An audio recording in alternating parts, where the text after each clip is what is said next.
da un concerto di Bach originale per clavicembalo e orchestra e trascritto per violino e orchestra, secondo movimento.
Penso che non serva annunciare il pezzo, comunque è il largo dall'inverno di Vivaldi.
Credo sia stato un concerto per il quale è valsa la pena di fermarsi a seguire e che abbia dato soddisfazione agli amanti della cultura. Un giovanissimo talento, il grande Paolo Tagliamento, dopo il diploma alla Scuola Superiore di Sua Maestà la Regina di Spagna, si è trasferito a Monaco a seguito della sua insegnante Anna Ciumachenko, si è laureato all'Università di Musica e Teatro di Monaco, una delle più importanti del mondo, sta continuando con dei master, sempre seguito dalla sua grande insegnante, e Giuseppe Barutti, il violoncellista, considerato dai suoi colleghi forse il più grande violoncellista italiano, sicuramente tra i più grandi violoncellisti italiani. Grazie e alla prossima.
Benvenuti ad una nuova puntata del ciclo dedicato al polo museale della Grande Guerra di Vittorio Veneto.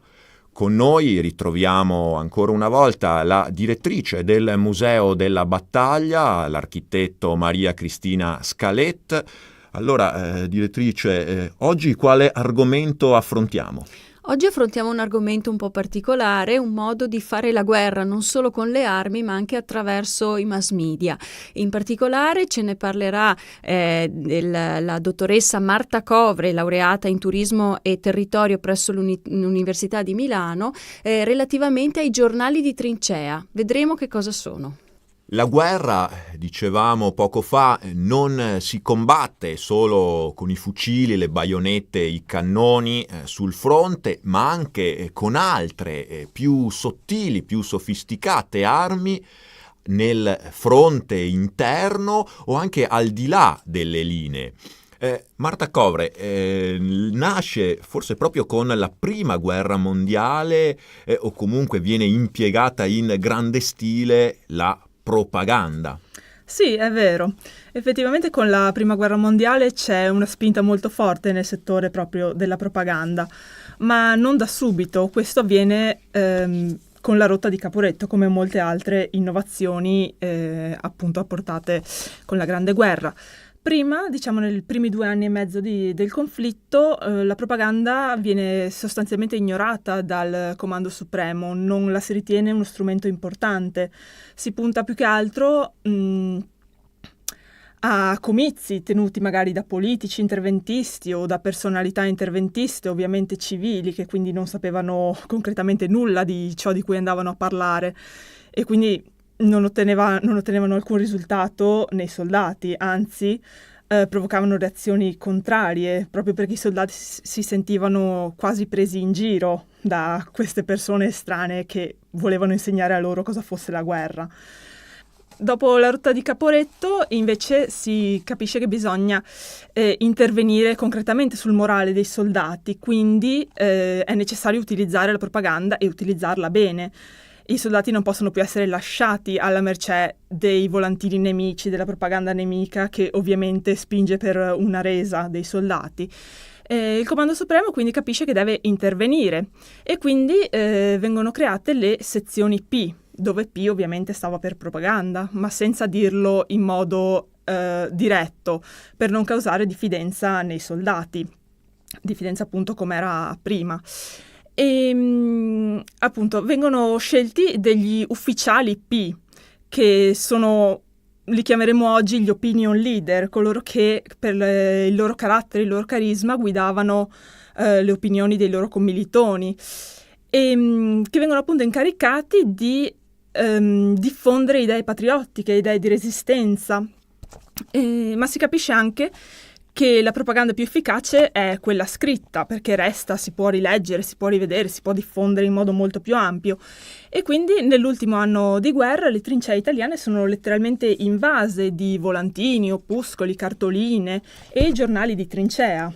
Esatto, nascono dei veri e propri giornali che vengono distribuiti ai soldati, appunto i giornali di trincea. Esatto, sì, sono giornali periodici, in genere settimanali, che vengono scritti da soldati per soldati, quindi questo in qualche modo invita anche la truppa a leggere, a fidarsi di questi giornali, perché sono scritti da persone che sapevano di cosa parlavano, che avevano esperienza diretta al fronte.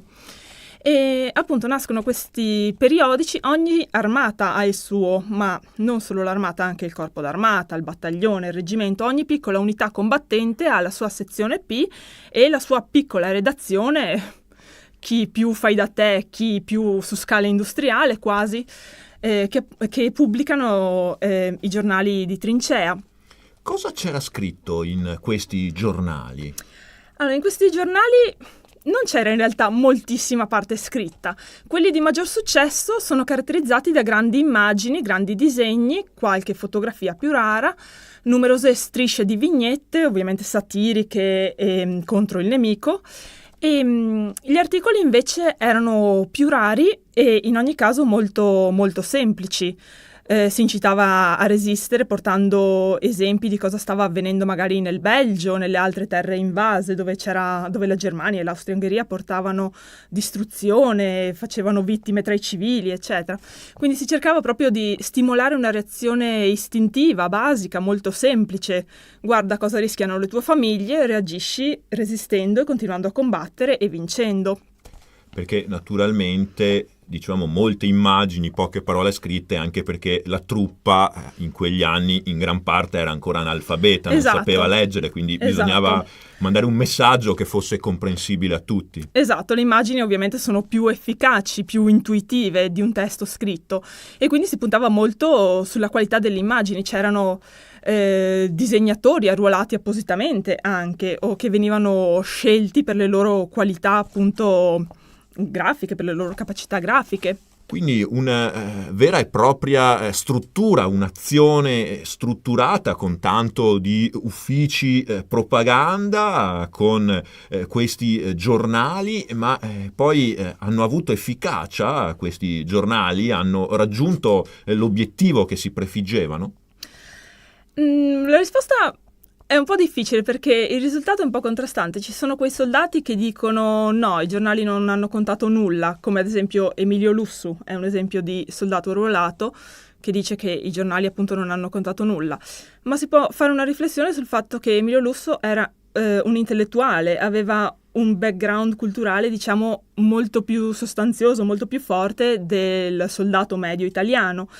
Invece, appunto per i soldati medi invece probabilmente c'è stata un'efficacia effettivamente in questo senso, perché essere tempestati da immagini satiriche, ovviamente caricature eccetera, del nemico che ne mettevano in risalto i difetti sia fisici che morali, si prendeva in giro l'aspetto soprattutto degli imperatori, dei capi di stato nemici per colpire poi tutti gli altri, e queste immagini appunto costruivano un'immagine, costruivano un senso del nemico, davano proprio un'immagine mentale e finalmente i soldati avevano qualcuno contro cui combattere, non era più il nemico della patria, era quello specifico soldato, quello specifico imperatore, con quelle caratteristiche, quella faccia, quella divisa, eccetera. Quindi questo aiuta molto a crearsi un'immagine mentale, quindi un obiettivo, quindi a stimolare la reazione verso l'indirizzo specifico, verso l'obiettivo specifico.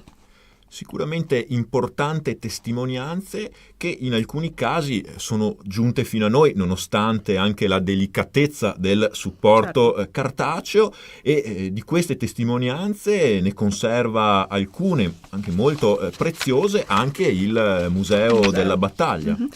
Sì, esatto, il Museo della Battaglia conserva alcune serie complete di giornali di trincea, che non è così scontato come si può pensare, perché appunto erano giornali fatti per i soldati, quindi arrivavano fino alla prima linea e molto spesso andavano distrutti, andavano persi, oppure venivano inviati a casa dai soldati che ci tenevano a far vedere alle famiglie appunto i nemici, cosa leggevano, eccetera. E il museo comunque ne ha alcune serie complete, ad esempio della Tradotta, che è il giornale della Terza Armata, ed è un po' il giornale simbolo dei giornali di trincea, perché è quello più elegante, quello più raffinato, più completo. Infatti vi lavoravano dei professionisti della stampa, ad esempio Antonio Rubino e Renato Simoni, che erano dipendenti del Corriere della Sera prima di essere arruolati, quindi conoscevano bene il loro lavoro. La Tradotta era anche molto illustrata, aveva delle grandi tavole in copertina e in controcopertina, aveva un impatto bellissimo a livello visivo e grafico. E il museo appunto ha la serie completa di 25 numeri e 3 supplementi e anche la ristampa del 1933, perché questo giornale è stato appunto ristampato da Mondadori nel 33 e nel 66, proprio per il grande successo che aveva avuto anche tra la popolazione civile del territorio, insomma. Poi il museo conserva anche copia dell'Astico, la serie completa dell'Astico, 39 numeri, che l'Astico era il giornale della Prima Armata sul territorio della provincia di Vicenza ed era un giornale diciamo più semplice, graficamente molto più semplice, in bianco e nero innanzitutto, e più orientato ad essere utile ai soldati, a dare informazioni, suggerimenti che non mostrare immagini, caricature, eccetera. C'erano anche quelle, ma erano secondarie. Un giornalismo di servizio, si Un direbbe giornalismo oggi. di servizio, sì, esatto, che tentava di coinvolgere il maggior numero di soldati possibili, diversificando i temi trattati, lo stile e appunto i destinatari. Ad esempio l'Astico ha proposto un concorso per la cottura del riso.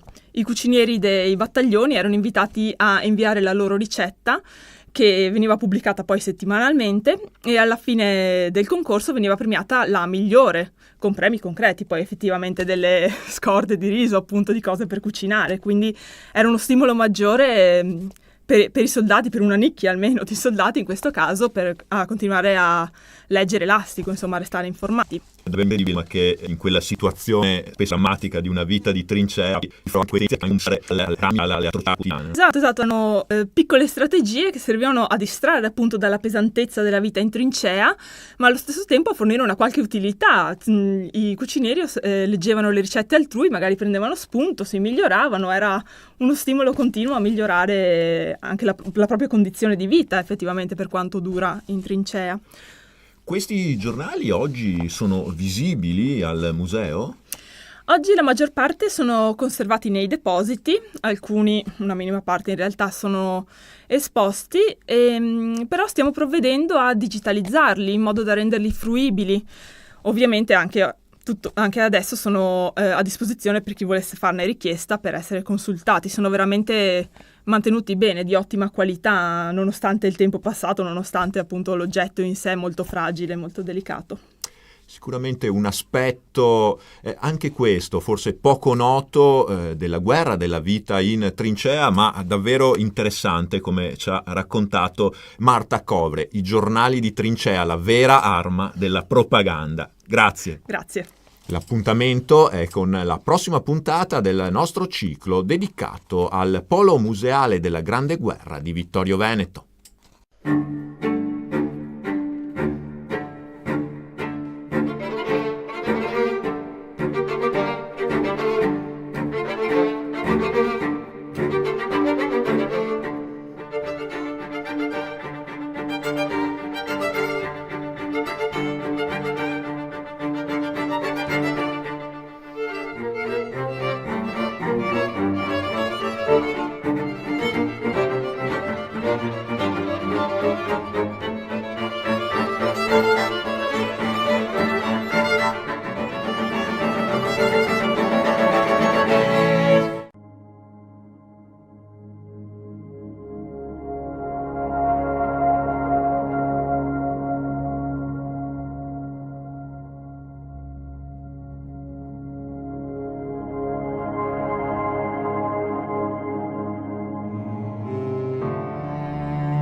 Un trafiletto del 20 ottobre 1866 de La Gazzetta di Venezia annunciava che il mattino precedente, in una camera dell'Albergo Europa, si è fatta la cessione del Veneto. Il 19 ottobre, infatti, chiusi nella stanza vicina al Canal Grande dove alloggiava Leboeuf, ebbe luogo la consegna del Regno Lombardo-Veneto dalle mani del commissario austriaco Karl Möning a quello francese. Di seguito ci fu la retrocessione del Veneto dalla Francia alle autorità municipali, nelle persone di Michiel, De Betta e Demi Kelder. Addirittura al termine della cerimonia, il conte Michiel rilasciò al generale Leboeuf una presa d'atto dove si dichiarava che Venezia era rimessa a se stessa. Ecco che cosa appare nella Gazzetta Ufficiale del Regno d'Italia del 19 ottobre 1866.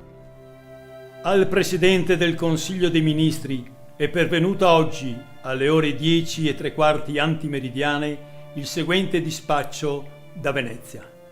La bandiera reale italiana sventola dalle antenne di Piazza San Marco, salutata dalle frenetiche grida della esultante popolazione. Firmato Generale Di Revel.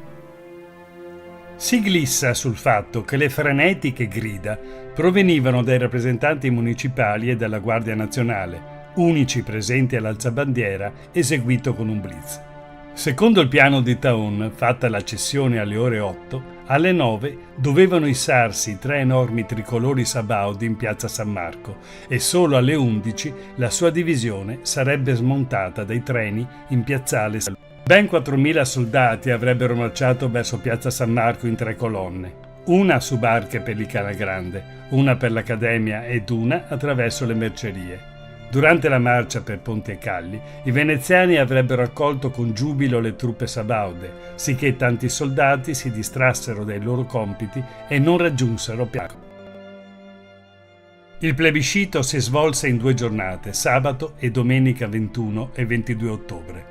Vi poterono votare gli uomini di età superiore a 21 anni, ma non ne ebbero diritto le donne. Su una popolazione di circa 2 milioni e mezzo di abitanti, votarono in circa 150.000. Domenica e lunedì 22 ottobre 1806 i veneti furono posti davanti a un quesito che non aveva precedenti nella storia dei plebisciti. Non fu chiesto loro di quale Stato volessero far parte, ma fu chiesto di aderire o meno al seguente testo. Dichiariamo la nostra unione al Regno d'Italia sotto il governo costituzionale di Vittorio Emanuele II e dei suoi successori. Una spiegazione per la discussione il comune della situazione. Ma i Veneti non hanno già scelto un re ed un governo proprio fin dal 1848, con solenne e spontaneo plebiscito. Gli emissari di Carlo Alberto, infatti, tra il 30 maggio e il 5 giugno 1848, avevano chiamato al voto le sole città di Treviso, Padova, Vicenza e Rovigo, che avevano il nemico alle porte. Tale pronunciamento di 20 anni prima fu parziale e rimase privo di efficacia, in quanto gli austriaci subito occuparono di nuovo quelle città. Proprio il 1848 aveva infatti dimostrato che i Veneti volevano rifondare la Serenissima. Nel 1866 il governo Ricasoli era preoccupato dalle possibili reazioni dei Veneti, perciò fece votare su un'azione preconfezionata che non ammetteva alternative. Il concetto del plebiscito fu democratico, bensì Napoleone. Sia Napoleone che Napoleone III fecero il plebiscito per legittimi rispettivi regimi e tutti i plebisciti venuti in Italia furono utilizzati per l'unione e la maggior parte di essi venivano eseguiti nelle maniere più Il massiccio voto favorevole all'unificazione non si identifica in alcun modo con il sostegno popolare all'unità, bensì rappresenta un'opera d'azione giustificata dal fatto che alle persone non fu offerta nessun'altra possibilità. La martellante propaganda di Stato si incaricò di infamare Clavacon. La natura coercitiva del plebiscito emergeva dai manifesti sulla via pubblica. In uno di questi si legge: si mostra sentirsi uomo libero, padrone in casa propria, degno figlio d'Italia. Chi dice no, la prova d'animo di schiavo, nato al bastone croato. Il sì lo si porta all'urna a fronte alta, sotto lo sguardo del sole, con la gioia nell'anima, con la benedizione di Dio. Il no, con mano tremante, di nascosto, come chi commette un delitto, con la coscienza che grida, traditore della patria.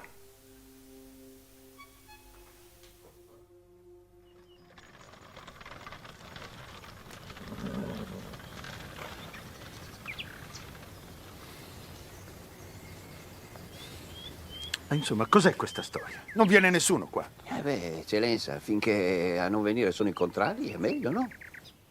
La Gazzetta di Verona, il 17 ottobre 1866, annunciando il plebiscito, scrisse: Sì, vuol dire essere italiano ed adempiere al voto dell'Italia. No, vuol dire restare veneto e contraddire al voto dell'Italia. L'espressione restare veneto dice tutto. Il clero cattolico fu reso oggetto di minacce, con frasi di questo tenore. Ricordino i parroci che ove in alcune parrocchie questo voto non fosse sì aperto, sì pieno, quale lo esige l'onore delle Venezie e dell'Italia, sarebbe assai difficile non farne mallevadrice la suddetta influenza clericale e contenere l'offeso sentimento nazionale dal prendere contro i preti qualche pubblica e dolorosa soddisfazione. Queste cautele, adatte ad una terra da sottomettere a forza, facevano a pugni con l'unanimità di consensi che fu sbandierata. L'occupazione militare era in corso a Venezia dal 19 ottobre. Il sì era già un dato di fatto, che nulla poteva mutare. Generalità. Angelo Pavan fu Giuseppe e Agnese Mazzon, 22 settembre 1803. Intenzione di voto? No. Che cosa? Ci prendi in giro? Abbiamo forse un anti-italiano qui? Io veramente... Ignorante! Ecco che cosa sei. Ci farai vergognare di fronte a tutti i seggi della provincia. Rideranno di noi! Sì! Va bene. Mi scusi, Ser Gradinigo, mi scusi. Scrisse Taon di Revel. Le autorità comunali avevano preparato e distribuito dei biglietti col sì e col no, di colore diverso. Inoltre, ogni lettore, presentandosi ai componenti del seggio, pronunciava il proprio nome e consegnava il biglietto al presidente, che lo depositava nell'urna. Il fatto che ci fossero urne separate nelle quali venissero inserite le schede dimostra quanto tutto ciò rese più facile identificare chi fosse contrario. La gente percepì di non aver scelta e alla fine non ebbe scelta perché erano presenti anche soldati armati di baionetta. Qualcuno doveva pur consegnare il biglietto da votare e ciò permetteva ai funzionari di segnalare quello più gradito. Verso i tanti analfabeti di allora, la procedura negava sia ogni margine di scelta che segretezza nel voto. Altre istruzioni recitavano: Vi devono essere 2 urne separate sopra un tavolo. Sopra una sarà scritto ben chiaro il sì, sopra l'altra il no. I protocolli sono 2, uno per i votanti che presentano il biglietto del sì, l'altro dei votanti che presentano il biglietto del no. Così i dissidenti restavano schedati.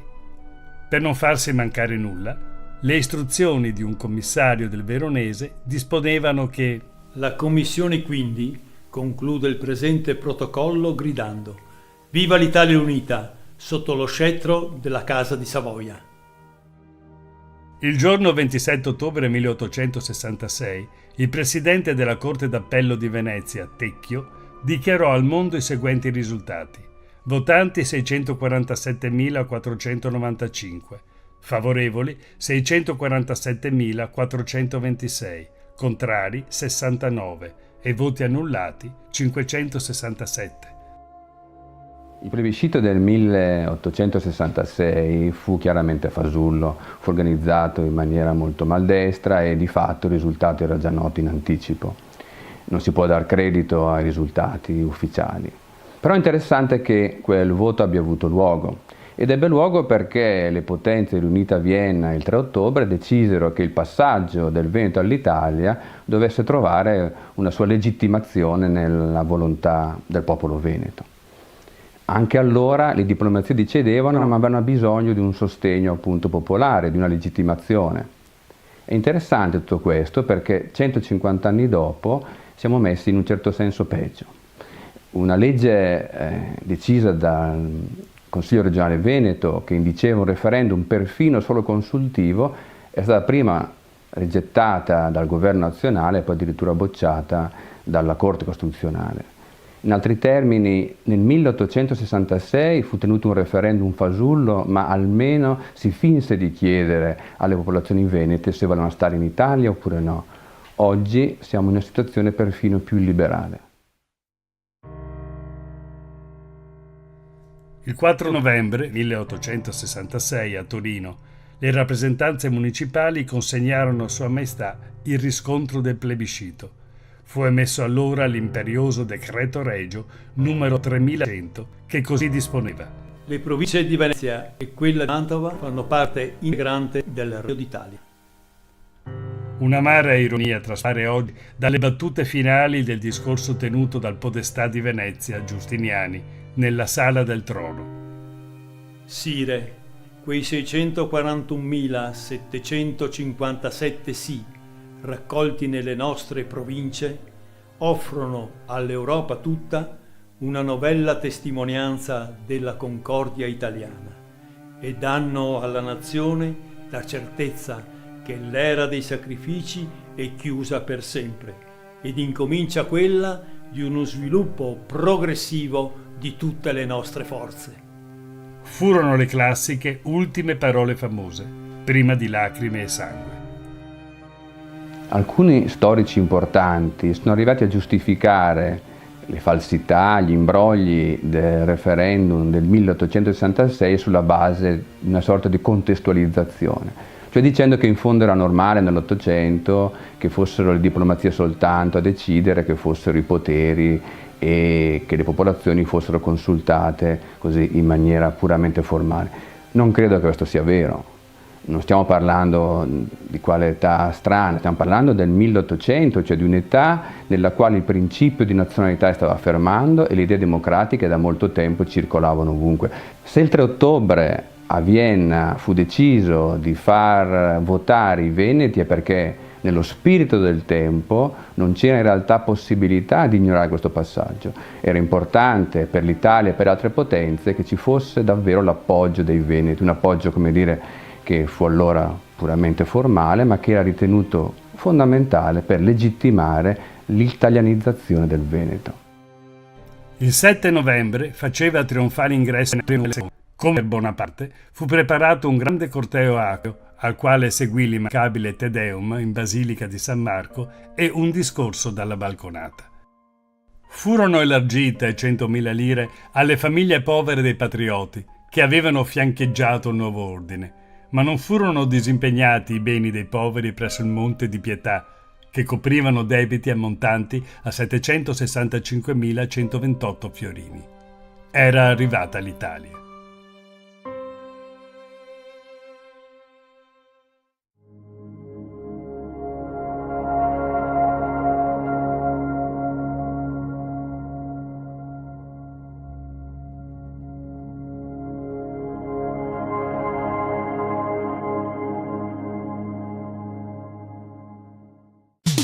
Veneto 1 con voi. Focus Attualità. Ben ritrovati a Veneto 1 con voi e ben ritrovato il nostro ospite, l'onorevole parlamentare di Forza Italia e membro della Commissione Finanze, Raffaele Barato. Buongiorno e ben ritrovato. Buongiorno a voi e grazie per l'invito. Allora, parliamo subito dell'attualità e parliamo di questi sindaci trevigiani, di questa protesta per i 24 milioni di euro del Fondo di Solidarietà, soldi che aspettavano ai nostri sindaci, ai nostri municipi fin dal 2015, c'è anche una sentenza del Consiglio di Stato. E parlando anche di soldi ai comuni, ci sono proteste dopo la legge di stabilità che dà ai comuni, ai piccoli comuni, un terzo dei fondi destinati per esempio alla Calabria. Lei ha chiesto una sospensione dell'attuazione e credo anche farà una interrogazione al Parlamento. Assolutamente sì, perché credo che noi, come al solito, non ci meritiamo questo, perché soprattutto il Veneto, la provincia di Treviso, che è sempre stata tra l'altro una provincia che ha sempre dato e sta dando tanto al paese, soprattutto alla nostra centralità di questo paese. Credo che avrebbero avuto almeno un po' di dignità in più, dovuto dare un po' di dignità e non dare le briciole a questi comuni che sono sempre stati comuni che hanno investito in maniera seria, in maniera attenta, per non sforare patti di stabilità, per non far debito verso lo Stato, e in questo momento quello che gli doveva essere dato non gli viene dato neanche un terzo. Senta, lei fa il parlamentare, prima è stato sindaco a Piederobba, ma è più difficile fare il sindaco ai giorni d'oggi o fare il parlamentare? Credo che se uno fa in maniera seria sia uno che l'altro, con un paese messo così sia difficile fare il sindaco, perché si fa fatica a dare risposte ai propri cittadini, e questo che lei bene ha detto è un esempio, e il parlamentare perché è difficile dare una risposta ai nostri amministratori nel territorio, perché credo che uno Stato serio, un governo che vuole governare per i propri territori, lo deve fare in maniera seria e in maniera concreta. Quando parliamo concreta e seria vuol dire dare a ogni territorio quel che gli aspetta, non si chiede nient'altro di più, e in questo momento viene tradito questo territorio. Senta, parliamo del Parlamento, un Parlamento in questi mesi di legislatura dove ci sono stati dibattiti accesi, anche tra virgolette un po' violenti, con anche delle risse, no? Un Parlamento particolarmente rissoso. Ci eravamo lasciati con la protesta dei gilet blu, gilet azzurri. Cosa rimane di quella protesta, di quello gilet che lei stesso ha indossato? Allora, noi andremo fine di questa settimana in tutte le piazze, non per protestare tanto per protestare e per far vedere che siamo contrari tanto per essere contrari. Allora, noi siamo stati sempre e siamo tuttora un partito che vuole collaborare, un partito propositivo, ma quando un governo fa tutto quello che non deve fare per il proprio paese, come sta facendo questo, allora noi davvero ci rivoltiamo, anche perché abbiamo fatto delle proposte concrete. Io tra l'altro, se mi è permesso lo dico, ho fatto una proposta semplice che andava verso le imprese. Quale? Una proposta che un imprenditore, okay, che ha il proprio partner che fallisce, okay, almeno l'IVA gli venga restituita una volta che quell'imprenditore fallito porta i libri in tribunale, perché oggi ci vogliono almeno 10-12 anni e ci sono queste piccole e medie aziende che magari esposti 40-50 mila euro di IVA gli farebbe bene per investirla, per cui sono tutti soldi che vanno investiti. Allora si fa lavorare altre aziende, si portano in casa nuovi dipendenti. Ok, la risposta è stata assolutamente negativa. Allora io dico, quando vengono fatte delle proposte che vanno nel verso giusto, che mi interessa la titolarità, l'unica cosa che interessa è che vadano in porto, perché è un bene per l'Italia, un bene per chi fa azienda, per chi lavora.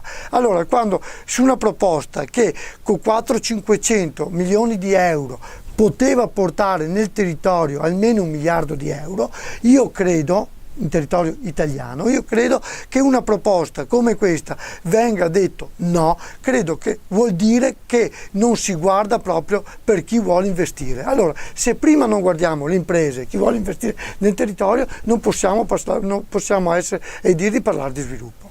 E però stiamo parlando di un governo, almeno il 50% è un governo amico, tra virgolette, di Forza Italia. Sappiamo che lei nel suo collegio è stato eletto e mandato a Roma anche con i voti ovviamente della Lega. Assolutamente sì, ma io dico agli amici della Lega, e l'ho detto più volte, noi dobbiamo lavorare per il territorio, dobbiamo lavorare essere trasversali, come fanno al sud, come fanno in tutti i posti dove interessa il territorio.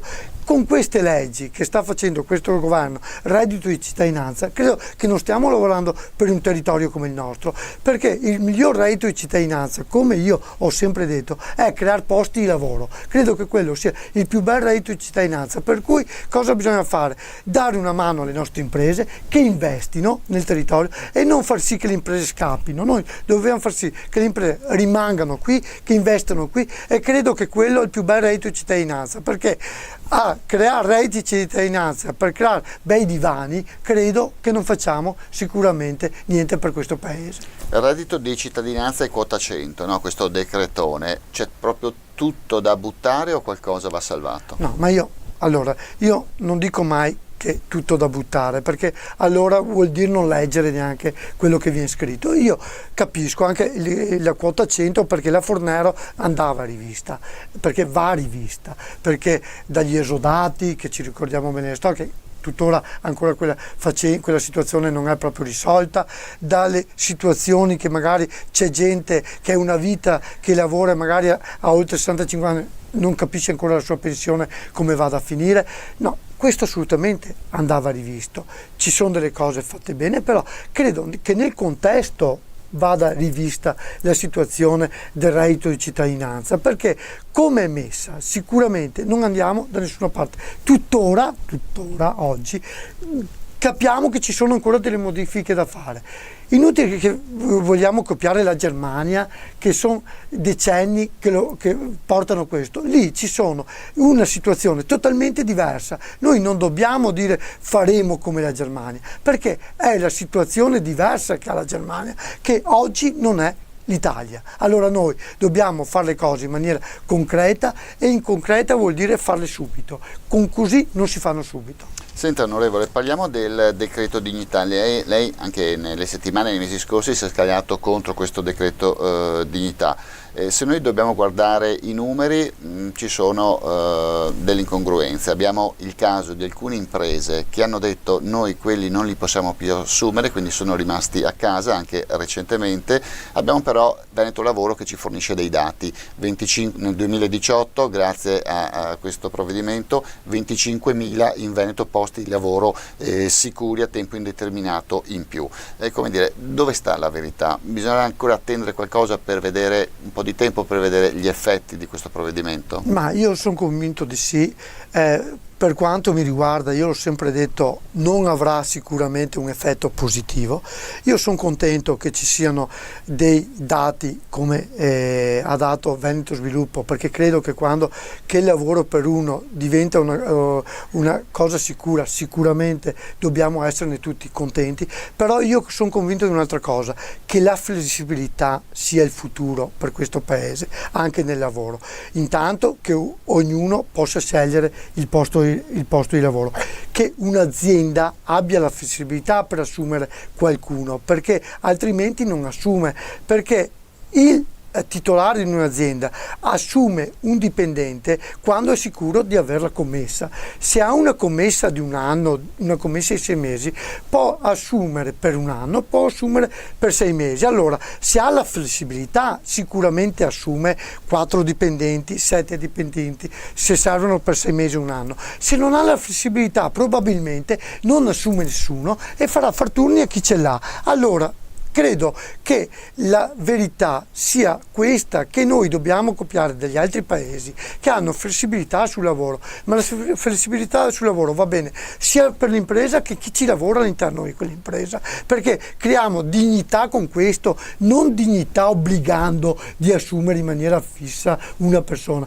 perché probabilmente quel tipo di lavoro là probabilmente non l'avrà mai. Ma io mi auguro che si giri per le aziende, si entri per le aziende come fa il sottoscritto tutti i giorni quando si è nel territorio. Allora si parla col titolare, con l'imprenditore, imprenditori seri che vogliono fare aziende, che vogliono investire nel territorio, e anche chi vuole investire in questi territori sicuramente va per questo verso, ma perché lo fanno dappertutto. Torniamo ai temi politici sul fronte elettorale. I sondaggi, la Lega è schizzata al 36%, Forza Italia ai minimi storici.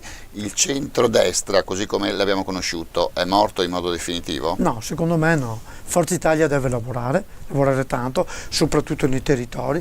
Chiaro che oggi la Lega è un partito forte perché probabilmente ha lavorato meglio di noi sul territorio. Noi dobbiamo ritornare nei territori. Io l'ho già detto all'interno di queste trasmissioni, Forza Italia ha degli amministratori seri, chi all'interno di Forza Italia lavora. Purtroppo abbiamo un periodo che non è stato il migliore della politica per quanto riguarda Forza Italia, non ha dimostrato il meglio stesso, però io credo pancia bassa, correre, darsi da fare in mezzo alla gente, e credo che anche la Lega abbia bisogno che ci sia Forza Italia, un Forza Italia forte, dove lavora insieme, dove si va a amministrare insieme, perché credo che un centrodestra forte, oltre che far bene alla Lega e oltre che far bene al territorio, ma fa bene anche alla nostra Italia.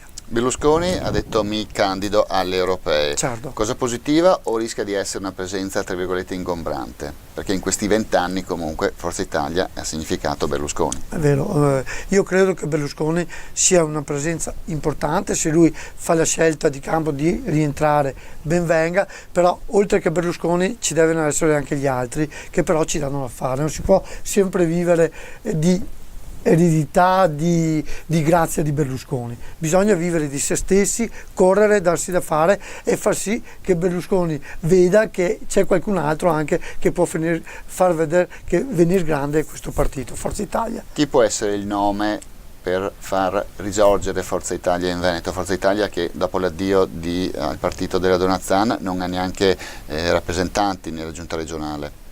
Io mi auguro che anche all'interno della regione che giustamente bisogna vedere come andrà adesso. Intanto aspettiamo le europee e vedremo quale sarà il dato, che sicuramente è molto importante. Dopo a livello regionale abbiamo tanta gente valida, abbiamo anche il nostro nuovo coordinatore che è molto bravo, Davide Bendinelli, tra l'altro un giovane molto grintoso, molto forte, e credo che lui possa portare avanti questo partito in maniera forte. Torniamo ai temi del territorio, Pedemontana e tratto veneto della TAV. Si vuole anche il referendum tra i cittadini per capire se sono opere davvero volute o necessarie. Qual è la sua posizione? No, io sulle opere pubbliche sono sempre stato a favore, sono attualmente più che favorevole, credo che però bisogna date certe dell'inizio e date certe per la fine.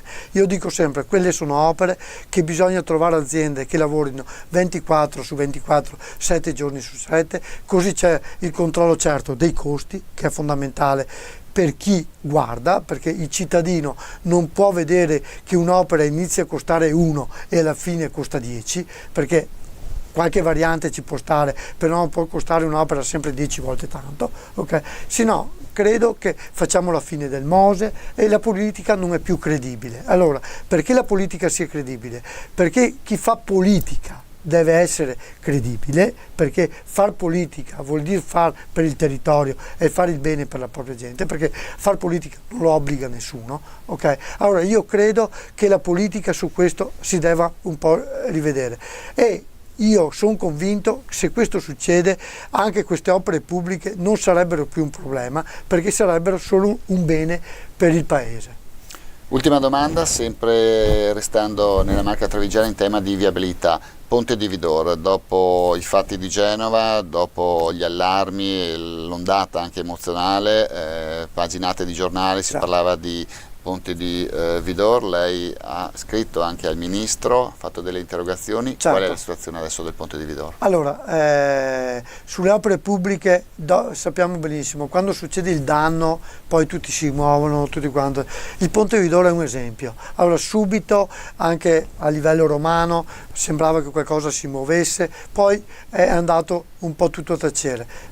Posso dire però che ci sono degli amministratori di questo territorio, dei sindaci di Vidor, Pederobba, Valdobbiadene, che si muovono continuamente. Il sottoscritto, anche i parlamentari veneti, hanno garantito l'appoggio per quanto riguarda l'opera, anche perché quell'opera è l'opera più importante per quanto riguarda il nord della Marca, per unire est-ovest di quel territorio. Un est-ovest di quel territorio che ha mandato e sta mandando avanti un'economia importante anche in momenti di crisi, che è quell'agricoltura, quell'industria che è intorno a quel territorio, per cui ha tenuto in piedi anche il Veneto. Credo che vada rispettato sia la gente che vive in quel territorio che quel territorio stesso, per quanto ha dato e per quanto sta dando. Per cui io mi auguro che quell'opera vada fatta, perché ce n'è davvero bisogno. Non è un costo chissà cosa, perché con 60-70 milioni di euro andrebbe fatto e si cambierebbe davvero il territorio, anche perché se la Pedemontana, come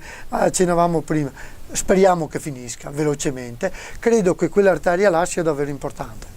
E Veneto 1 con voi termina qui. Io ringrazio per essere stato qui con noi l'onorevole di Forza Italia Raffaele Baratto. Grazie. Grazie ancora a voi e a tutti i vostri radioascoltatori. Grazie. E grazie a voi per l'ascolto, restate sintonizzati sui nostri canali. Arrivederci.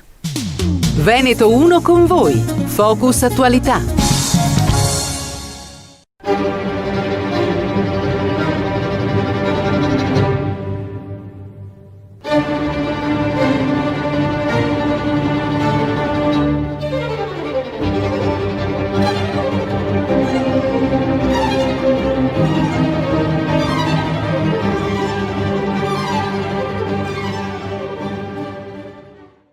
Cari ascoltatori, benvenuti nella puntata di Veneto 1 Classica, una puntata direi straordinaria, perché dagli studi di Radio Veneto 1 abbiamo un ospite di grande valore, un pezzo di storia, diciamo, organistica del Veneto e rappresentato poi in tutto il mondo, la nostra forza artistica. Abbiamo qui il maestro Sergio De Pieri. Grazie per questa introduzione, non aspettavo così tante belle parole. Porca miseria, non si scherza qui. Ma qui non si scherza, ma con un ospite come te... Grazie comunque, grazie. Sono anch'io contento di essere qui con voi. Beh, siamo noi intanto a ringraziarti di essere venuto qui. Ma insomma, potremmo iniziare con un curriculum, no? Poi tra l'altro enorme, perché insomma hai una carriera alle spalle che... Però i nostri ascoltatori sono curiosi di sapere quando hai iniziato, chi ti ha dato il là iniziale? I tuoi genitori oppure un caso fortuito? È un caso fortuito, io penso proprio a quello che mi hai detto tu. Stavo andando all'asilo, avrò avuto, mi mandavano a scuola, dico all'asilo a piedi, avevo un paio di chilometri dalla mia casa e c'era una casa che sentivo passando un giorno, due, sentivo un suono bellissimo che veniva fuori da un piccolo balconcino lì, in mezzo agli alberi. Mi fermai e non so, ma senti che bellezza, dico, ma cosa sta roba? E me lo si messo in testa. Poi passa il tempo, passa ancora un anno, due. Ero sui 5 anni adesso all'asilo e non ho sentito lo stesso suono. Vicino all'asilo c'era una villa e si sentiva una villa storica, veneta, bellissima, con anche un bel fiume vicino che passava, che andava un affluente del Sile, e ho sentito ancora questi suoni. E poi mi dicevano che c'era una ragazza che studiava il pianoforte e quello sarebbe stato il pianoforte per me. Era il pianoforte che ancora non riuscivo a immaginare lo strumento. Da lì sono partito con la musica. Bellissimo questo inizio, questa poi fantasia che ci poi fa. Siccome dopo io ero anche il chierichetto nella chiesa, avevo anche una voce abbastanza bella di soprano e cantavo con il coretto della chiesa mia, no? E lì ho avuto un altro colpo. Il primo vespero di pomeriggio, di domenica pomeriggio, ho sentito l'organo. Vedevo queste canne, questo organone, ma non avevo mai sentito, e di colpo ho sentito l'organo.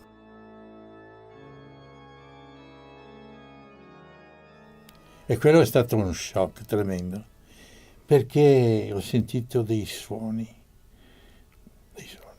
non ti dico stupendi, ma la continuità del suono, no? Questi accordi che si ripetevano, era una cadenza, uno che sa la musica un po', facevamo la cadenza perfetta, primo, quinto, cioè la tonica e la dominante, e andava giù sulla tonica, e la dominante do, sol, ma con l'armonia grossa. E questo qui era perché non, erano tutti attaccati i suoni, mentre il pianoforte, che mi ricordo, si sentiva la percussione, ben, invece qua, boh, e stava fermi. E questo, caro mio, ma dico, questo è lo strumento che voglio suonare anch'io. E allora tra questo e quello ho cominciato.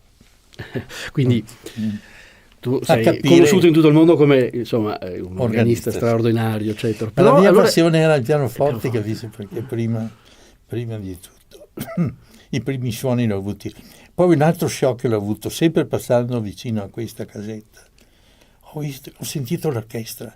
Mamma mia, dico, non riuscivo a capire questi suonerini del violino così acuti. Ma cosa sono? Mi sembrava i fischi di un venticello. Ma cosa non riuscivo a immaginare? Finalmente mi hanno detto che erano i violini. Forse il violino. E dopo che l'ho sentito ho capito cos'era il violino che avevo sentito. Anche lì è stato un colpo tremendo, no? Sentire l'orchestra. E così è stato il mio inizio alla musica. Cioè un colpo, ma diciamo un amore, sì, a prima vista, con la musica, sì. Perché come racconti si sente che hai questa... Sì, non volevo fare più niente, volevo solo imparare a suonare.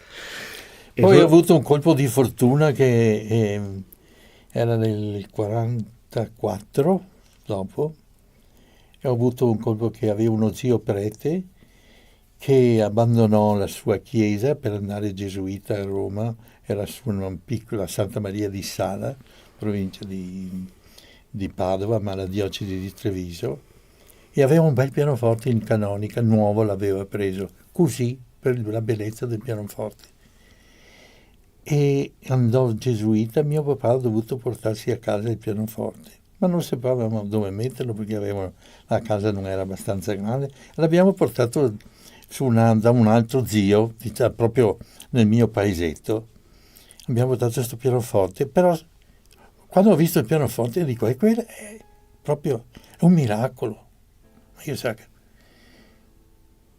che sopra ha chiamato mio zio, vai a fare gesuita, il pianoforte è venuto a casa mia e adesso lo faccio, allora dico. E allora ho detto, adesso suono il pianoforte. E qui i miei erano... No, non sapevano niente di piano, no? Avevamo una piccola campagna, bellissima. Praticamente eravamo contadini, mio papà era un contadino, no? Vero, un contadino, d'altra parte. Anche Giuseppe Verdi, venuto fuori una famiglia di contadini. E quando ho sentito che volevo suonare il pianoforte, ma dico, ma è matto questo qui. Nessuno ha mai studiato il pianoforte in campagna. E io dico, non vado più a scuola se non voglio imparare. Fortunatamente c'era una maestra sfolata da Treviso, che era una pianista, in un'altra casa di contadini. Erano due sorelle, una violinista e una pianista.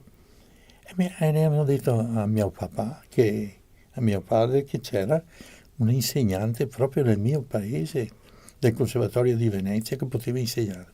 E così ho preso le prime lezioni di pianoforte.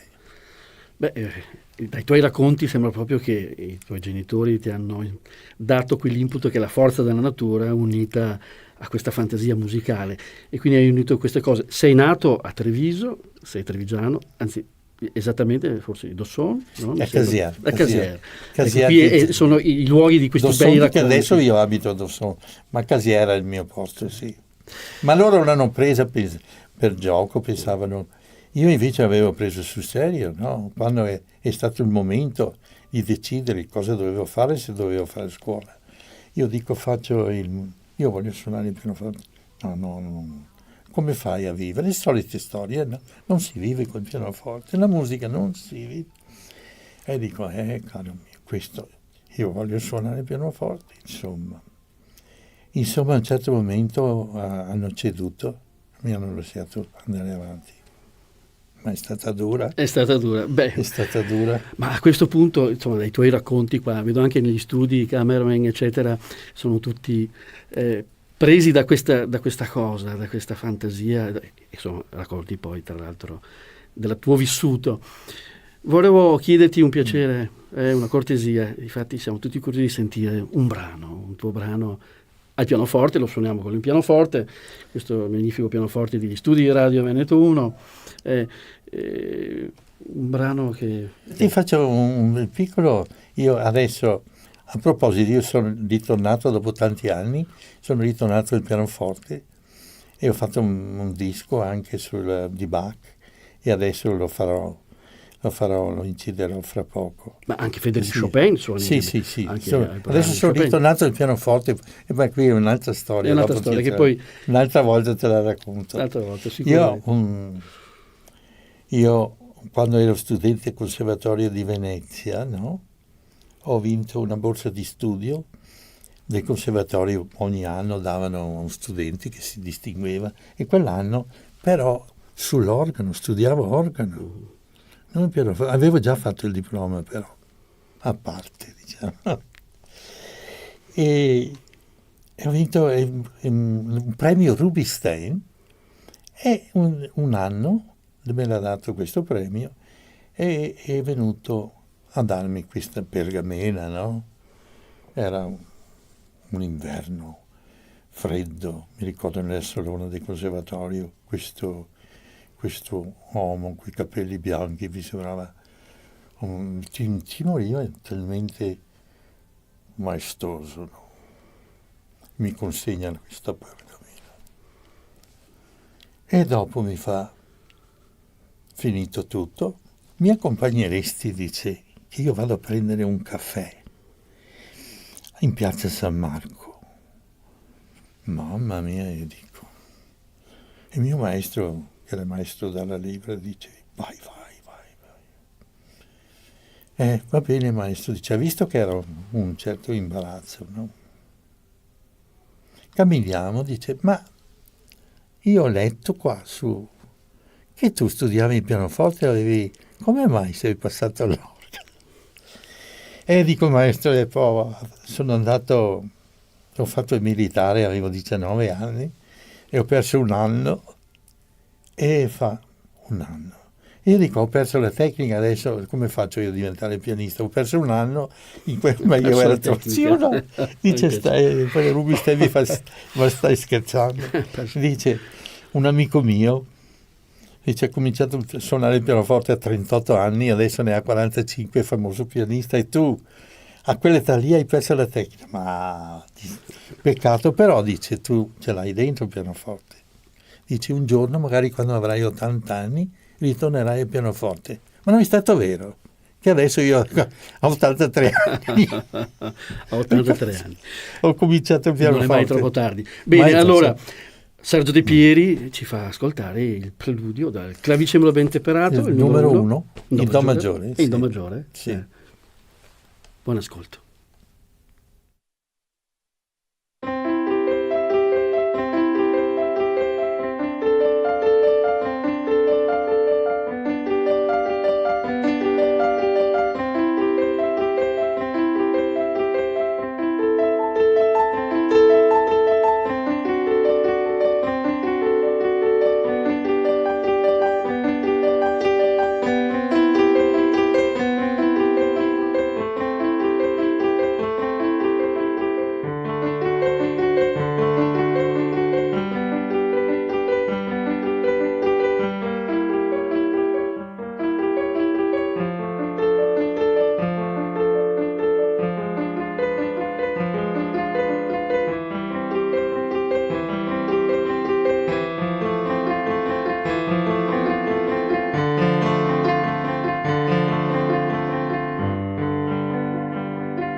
E abbiamo ascoltato di Johann Sebastian Bach il preludio numero 1 in Do maggiore dal clavicembalo ben temperato, eseguito dal maestro Sergio De Pieri, che abbiamo qui fisicamente nei nostri studi di Radio Veneto 1.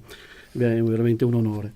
Questo preludio in Do maggiore è uno dei brani, diciamo, più famosi. Nell'arte. E perfino Gounod hanno fatto l'Ave Maria, l'Ave Maria di Gounod, sarebbe Bach, insomma. Immagino che questo brano tu lo abbia anche suonato negli organi di tutto il mondo, anche a Sydney, perché spesso tu vai in Australia, no? Questo sarebbe più difficile adesso, quando Bach scrisse questi il clavicembalo cioè quel tempo il claviere in inglese, ma il clavicembalo ben temperato, l'ha fatto per tastiera per tastiera.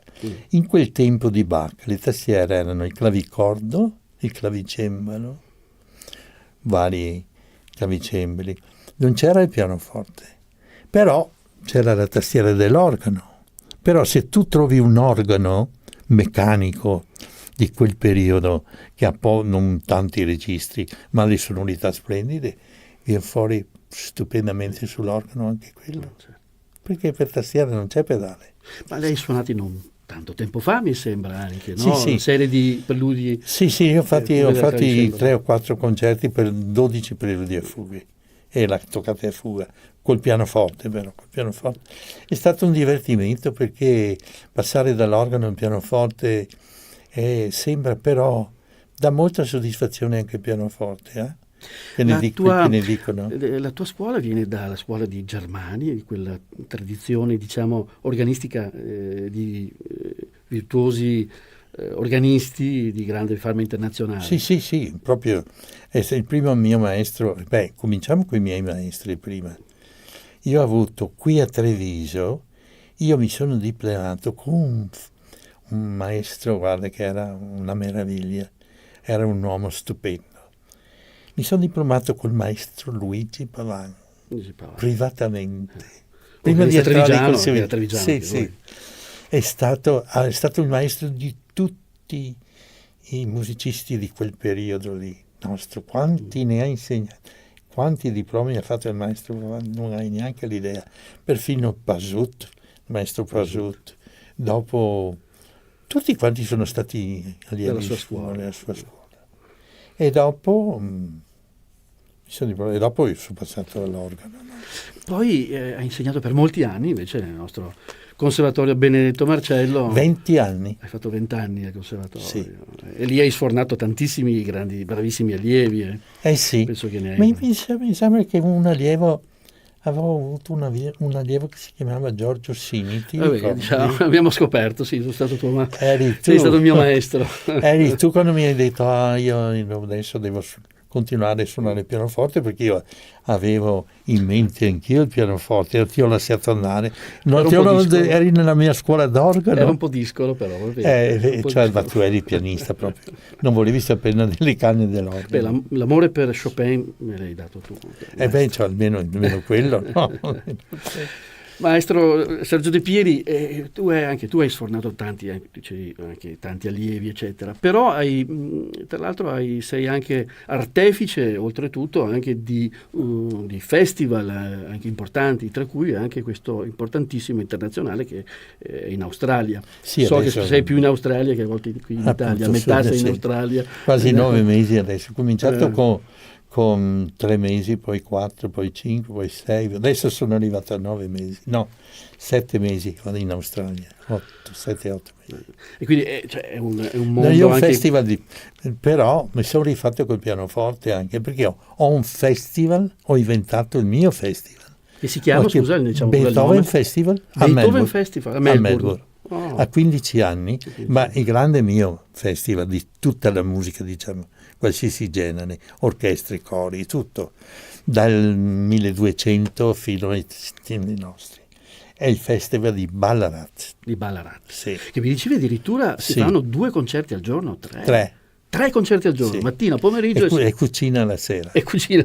Io vorrei anche informare... 30 concerti in 10 giorni. I nostri ascoltatori, che sei tra l'altro anche appassionati di cucina, sì, no? Ma 25 anni. L'anno prossimo. 25 anni ha fatto questo festival. L'anno prossimo sarà il 25esimo. Quindi sarà un grande... Perché tutti dicevano, il festival di musica classica dura 10 anni, e poi 25 anni. Dopo 10 anni cresceva, dico no, il mio festival non finisce adesso. Chissà quando finirà, siamo arrivati a 25 anni adesso. 25 anni, quindi con programmi poi vastissimi. Sì, sono aperti anche con i concerti d'organo, concerti pianoforte, organo, orchestra, Passioni di Bach, tutto. Gli organi in Australia sono degli organi che hanno una buona sonorità, come sono? Certo, sono organi inglesi naturalmente, ma però abbiamo avuto anche un organaro a Melbourne nel 1850-60, dove ho inciso anche io un disco lì,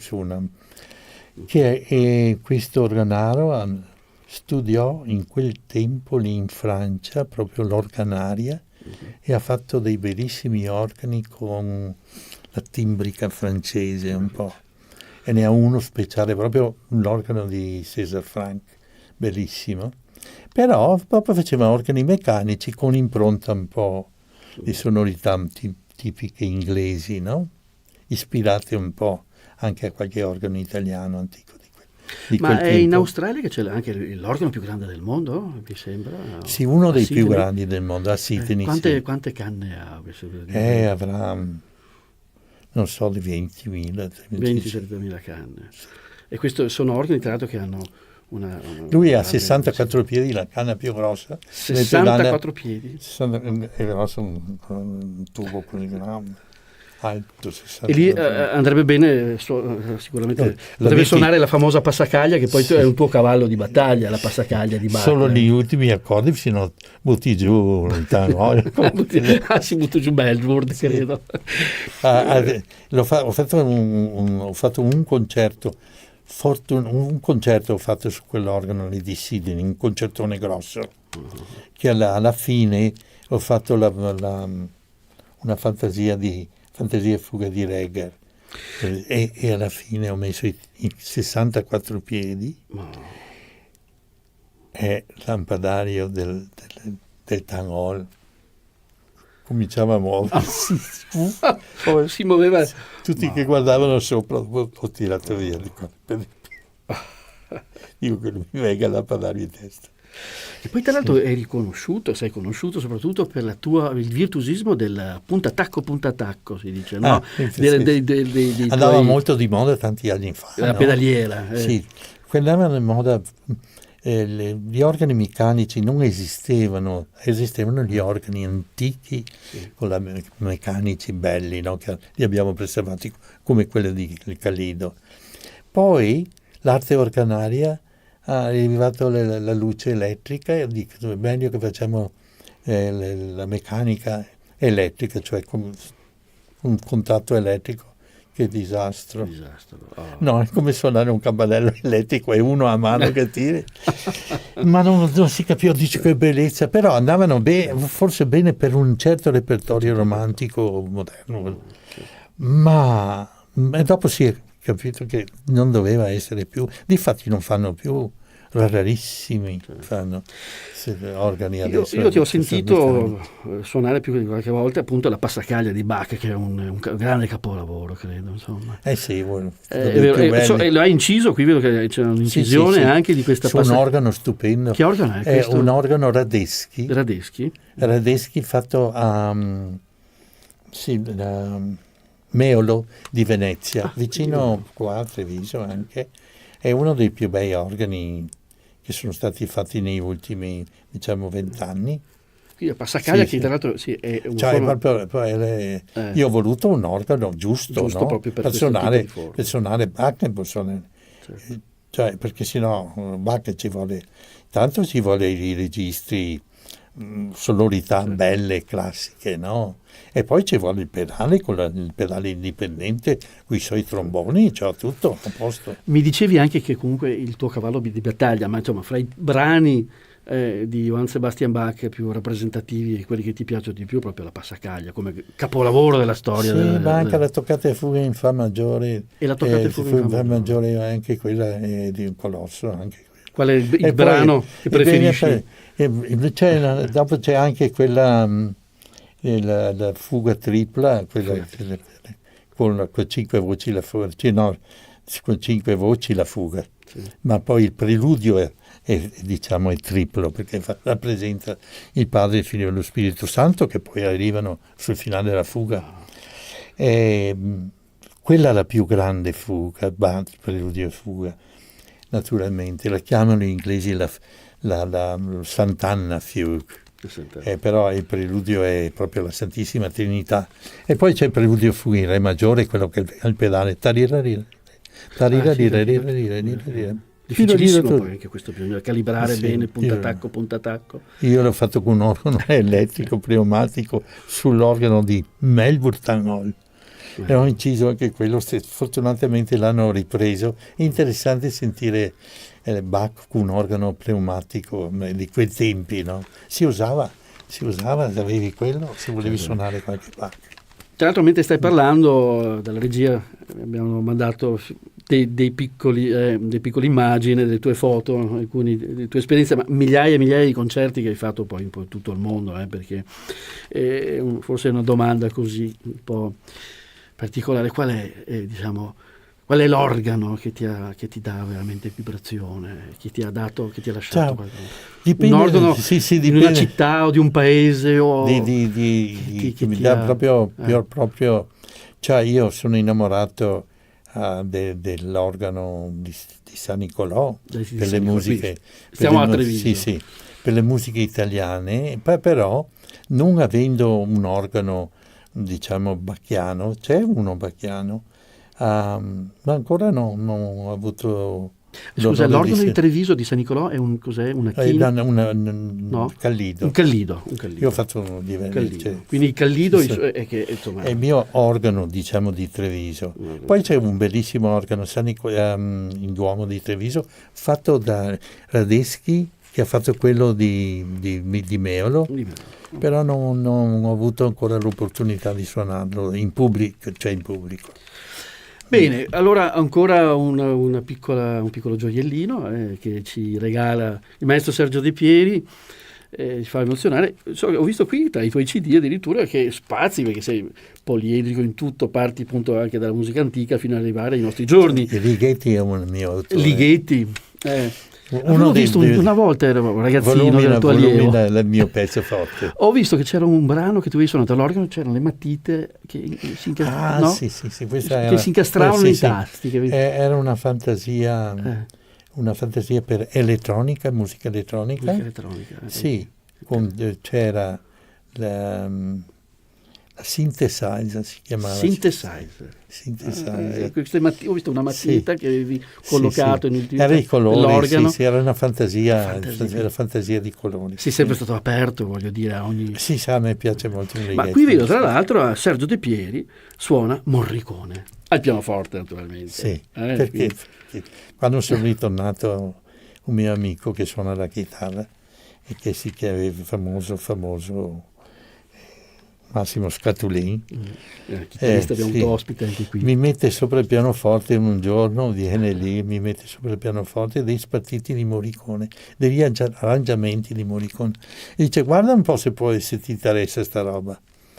E io ho provato, dice: ma mi sono ricordato tutti i film che ho visto, no, di Sergio Leone. Mamma mia, l'armonica, quello che suona l'armonica, sì. Mi metto a suonare, mamma, mi sono immagato subito. Col col mi, la diesis, mi, la diesis. E col pianoforte facevo un certo, poi tiravo via il pedale, mi sembrava di suonarlo io, no? Mi sembrava quello che. Mi è venuto in mente, ma mi sono informato, non c'è nessun disco per pianoforte, perché tutti gli arrangiamenti sono con l'orchestra, capisci? Non ha lui i pezzi, nessuno che sappia io. Mi sono informato, ho guardato anche su YouTube, non c'è niente. Qui vedo appunto una decina di brani che tu hai registrato di Morricone. Senti, allora ci fai questo questo di ascoltare Sì, un brano al pianoforte. Una volta c'era in America. Io con questo pianoforte posso farti solo stupezzetto. Con questo pezzettino. E qui devi avere un'idea, no? E quindi Sergio De Pieri. C'era una volta all'America. C'era una volta all'America al pianoforte. È un film di Morricone, di Morricone si chiama, uno dei film in America. Buon ascolto.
E abbiamo ascoltato di Morricone Una volta c'era l'America, interpretato dal maestro Sergio De Pieri, al pianoforte, non all'organo naturalmente, che è stato il suo primo amore, Chopin e il pianoforte, no? Possiamo dire così, vero? Sì. È vero. Ma ecco, nella tua lunga carriera hai avuto anche un'efficienza veramente di grande pregio, che ci ha fatto, insomma, fare... è vero.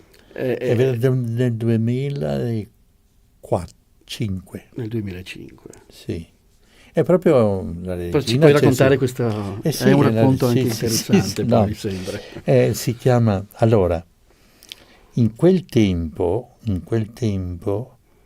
era questa onorificenza, no? Non aveva un nome, era Sir in England, nell'Inghilterra. Eri in Inghilterra in quel periodo, no? In Inghilterra, perché questa onorificenza dall'Australia, ma l'Australia, la nostra, è la regina d'Inghilterra. Capisci? Noi eravamo... La regina d'Inghilterra dava questa onorificenza, e in Australia un suddito dell'Inghilterra, era Sir. Ma gli australiani adesso l'hanno cambiato, che si chiama OAM, che vuol dire Ordine Australia Medaglia, che è una roba che nessuno capisce niente, no? Questi testoni. Non era molto meglio lasciare Sir? Allora qualcuno, per vendicarsi, qualche mio amico, nel YouTube ha messo Sir Sergio De Pieri, perché OAM corrispondeva a questo titolo. E quando io ho visto... forse qualcuno si ricorda di quei tempi, perché è stato io credo che non credo che ci sia un altro italiano in Australia, forse sono l'unico che ha avuto questo. L'unico che ha avuto questa. Che io sappia, può darsi che dopo che ne salta data fuori. Data mano dalla regina. Sì. Ecco, E naturalmente è stata una non festa, è cosa da poco, no, una festa perché ti chiamano quando ti danno questa onorificenza. Ho dovuto andare a Sydney, no? Su un parco stupendo, del governatore, nella casa del governatore. Era una donna in quel periodo e lì ti fanno una festa, c'è un concerto prima, poi ti chiamano uno per uno, ti raccontano le storie che hai fatto. Me l'ha dato perché ho promosso tanti autori che erano sconosciuti, musicisti italiani, per esempio Frescobaldi, i Gabrieli, Merolo, eccetera.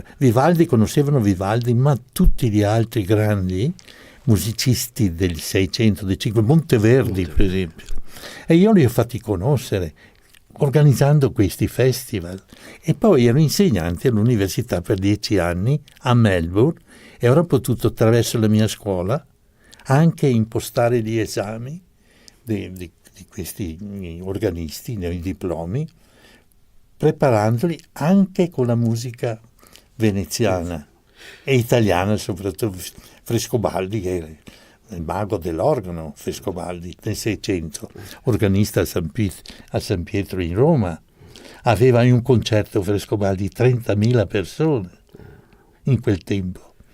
Adesso ci sono 30.000 persone che ascoltano le grandi Beatles. E questa è una cosa che a volte non sappiamo il motivo, oppure, vabbè, tra virgolette, forse si può anche capire, però la musica è partita qua è iniziata quasi dal Veneto, da Venezia. Venezia ha dato i natali a molte forme musicali anche. Sì, vuoi vedere la prima toccata per organo l'ho incisa io?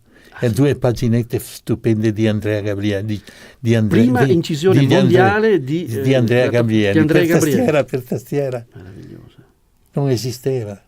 Nessuna toccata prima, è la prima toccata e è arrivato e ha messo il nome. Perché Bach ha imparato sicuramente anche. Bach conosceva tutti, conosceva Frescobaldi, ma Bach anche Vivaldi.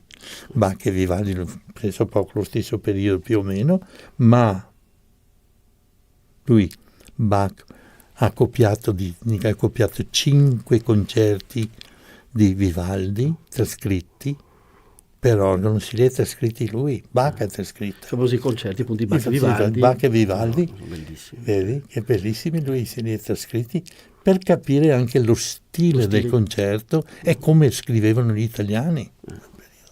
Dopo lui è andato avanti per conto suo con quelle toccatone e fughe e tutto il resto, che per me Bach è il più grande genio che sia mai esistito per me. Bene. Per me, va bene. Caro Sergio De Pieri, il maestro di Farmen Internazionale, per noi è stato un onore averti qui, siamo giunti un po' al termine di questa trasmissione. Poi hai parlato di musica con una simpatia, ma poi soprattutto con un'anima, una profondità meravigliosa. E questo è il messaggio, il tuo messaggio. Ecco, grazie Giorgio, grazie. No, grazie a te maestro di essere venuto qui a trovarci. Naturalmente so che avrai un appuntamento importante in Australia, che tornerai in Australia per i 25 anni, mi sembra, del tuo festival. Sì, e quindi faremo l'apertura con San Matteo's Passion di Bach. Capolavoro, la passione. Secondo San Matteo. Aprirai con questa... Sì, l'apertura del festival. Va bene. Del mio festival. Del tuo festival, verrai a parlare qui poi dopo. E pensa che faremo la chiusura nella cattedrale di Ballarat. Pianoforte e orchestra, la chiusura col secondo concerto di Beethoven per piano e orchestra. Pianista? Chi si chiama? Anthony Halliday, che è un australiano. Sì. Orchestra? E l'orchestra è l'orchestra di Melbourne. E l'apertura del concerto col nostro amico Paolo Tagliamento. Paolo Tagliamento. Col concerto che ha fatto a Vittorio Veneto. No. Concerto di Bruch, il numero 1, per violino e orchestra. Per violino. Che sono tutti i solisti di Radio Veneto 1. L'apertura del festival con lui. Fantastico. E la chiusura con Beethoven. Caro maestro Sergio, ci hai dato veramente delle grandi emozioni. Grazie. Ti ringraziamo ancora tantissimo. Naturalmente saluto tutti gli ascoltatori dagli studi di Radio Veneto 1, ancora un caro saluto e naturalmente spero di averti ancora di averti Grazie ancora qui. Giorgio, grazie. Il grande maestro Sergio De Pieri, un pezzo di storia dell'organo e ci ha portato in tutto il mondo grandi soddisfazioni. Grazie. Grazie ancora a te.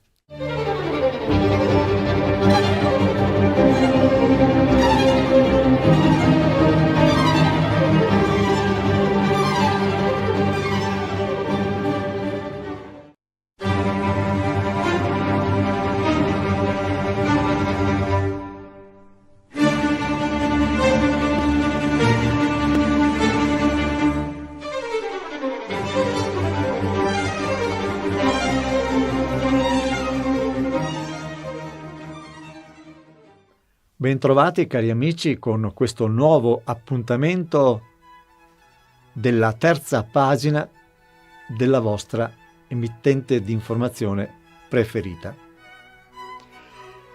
L'Elzeviro si occuperà per questo fine settimana, siccome è stato da poco celebrato il 1600° anno dalla nascita di Venezia, appunto di Venezia. Abbiamo pensato di proporvi per il 25 aprile un qualcosa di straordinario, ma non solo. È anche la festa della liberazione e nella seconda parte vedremo idealmente Vittorio Veneto, città della vittoria, dove un paio d'anni prima, nell'ambito delle celebrazioni del centenario della Grande Guerra, avevamo ricordato il tenente Alessandro Tandura, un eroe della liberazione, della primissima liberazione, e dopo vi racconteremo il perché.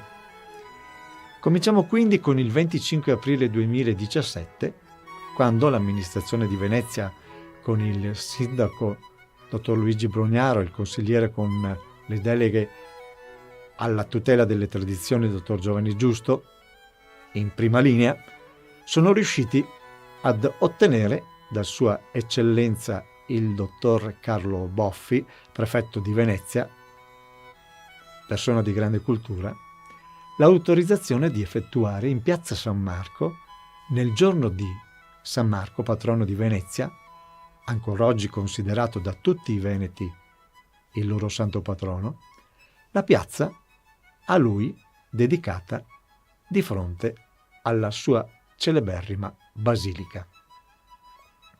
Dovete sapere che Piazza San Marco è proprietà demaniale dello Stato, non del Comune di Venezia. Ed erano ben 220 anni che non veniva autorizzata una manifestazione di quella portata in quel giorno. Noi con molta semplicità l'abbiamo intitolata Save the Culture, salviamo la cultura in nome della cultura.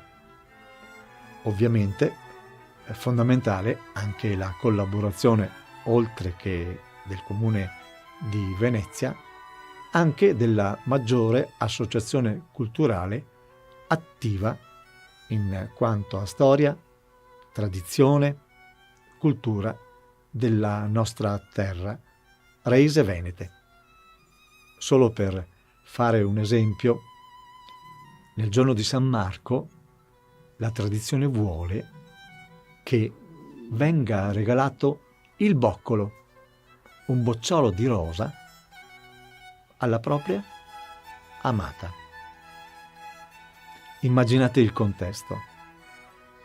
È da favola. E chi poteva essere il protagonista di questo speciale concerto nel giorno di San Marco di fronte alla sua basilica? Antonio Vivaldi. E di Antonio Vivaldi ascoltiamo in Piazza San Marco le 4 stagioni. Buon ascolto.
E come detto poco fa, per la festa della liberazione abbiamo pensato di proporvi un concerto dalla città simbolo della primissima liberazione. In onore di un eroe, l'8 agosto 2015, presso la loggia del Museo della Battaglia, abbiamo celebrato appunto il tenente Alessandro Tandura, che proprio nella notte tra l'8 e il 9 di agosto del 1918 si è fatto lanciare con il paracadute, primo al mondo in azione di guerra, dietro le linee nemiche per organizzare il lavoro di intelligence che ha portato poi alla vittoria finale nella prima grande guerra. Sotto un aeroplano Savoia Pomilio, pilotato dal capitano britannico Wedgwood Bell e dal maggiore canadese William Baker, venne fatto un buco. Tandura si sistemò a cavallo di un asse, una fiasca di grappa per farsi coraggio e volò dall'altezza di 1700 metri per ritrovarsi nell'orto del parroco di Colleumberto, un paesino a confine con Vittorio Veneto. Una sonora dormita, dopodiché sparì e cominciò la sua opera di spionaggio, intelligence si dice adesso. Di questo concerto vi proponiamo dell'immancabile Antonio Vivaldi il concerto per violoncello e archi RV 419 in La minore, dopodiché il primo e il secondo movimento, la sonata numero 2 opera 27 per violino solo di Eugène Isaïe, di Tommaso Albinoni il concerto per oboe e archi numero 2 opera 9 e per concludere di Johann Sebastian Bach un capolavoro, la fantastica aria sulla quarta corda, suite numero 3 in Re maggiore BWV 1068. Buon ascolto.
Speriamo di aver soddisfatto le vostre aspettative.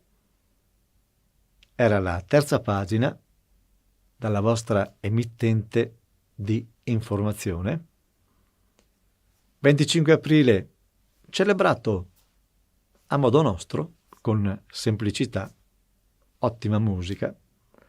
Abbiamo di che sorridere, sembra che si cominci ad uscire, si faccia qualche primo passetto verso la normalità. La raccomandazione è sempre quella. Cerchiamo di mantenere le distanze, cerchiamo di rispettare le regole, lo facciamo per noi tutti.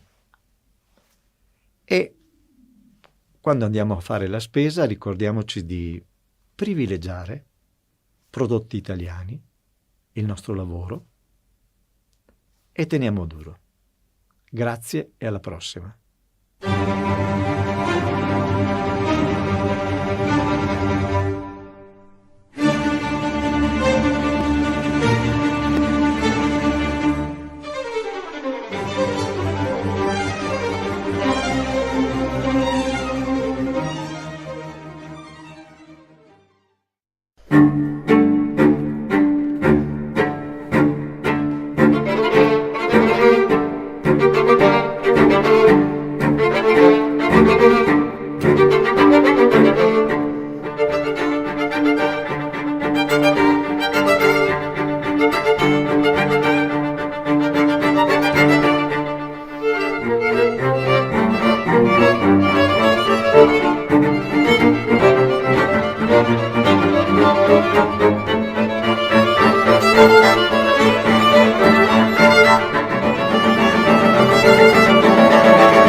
Benvenuti ad una nuova puntata del nostro ciclo dedicato al Polo Museale della Grande Guerra di Vittorio Veneto. Ben ritrovata all'architetto Maria Cristina Scaletta, direttrice del Museo della Battaglia di Vittorio Veneto.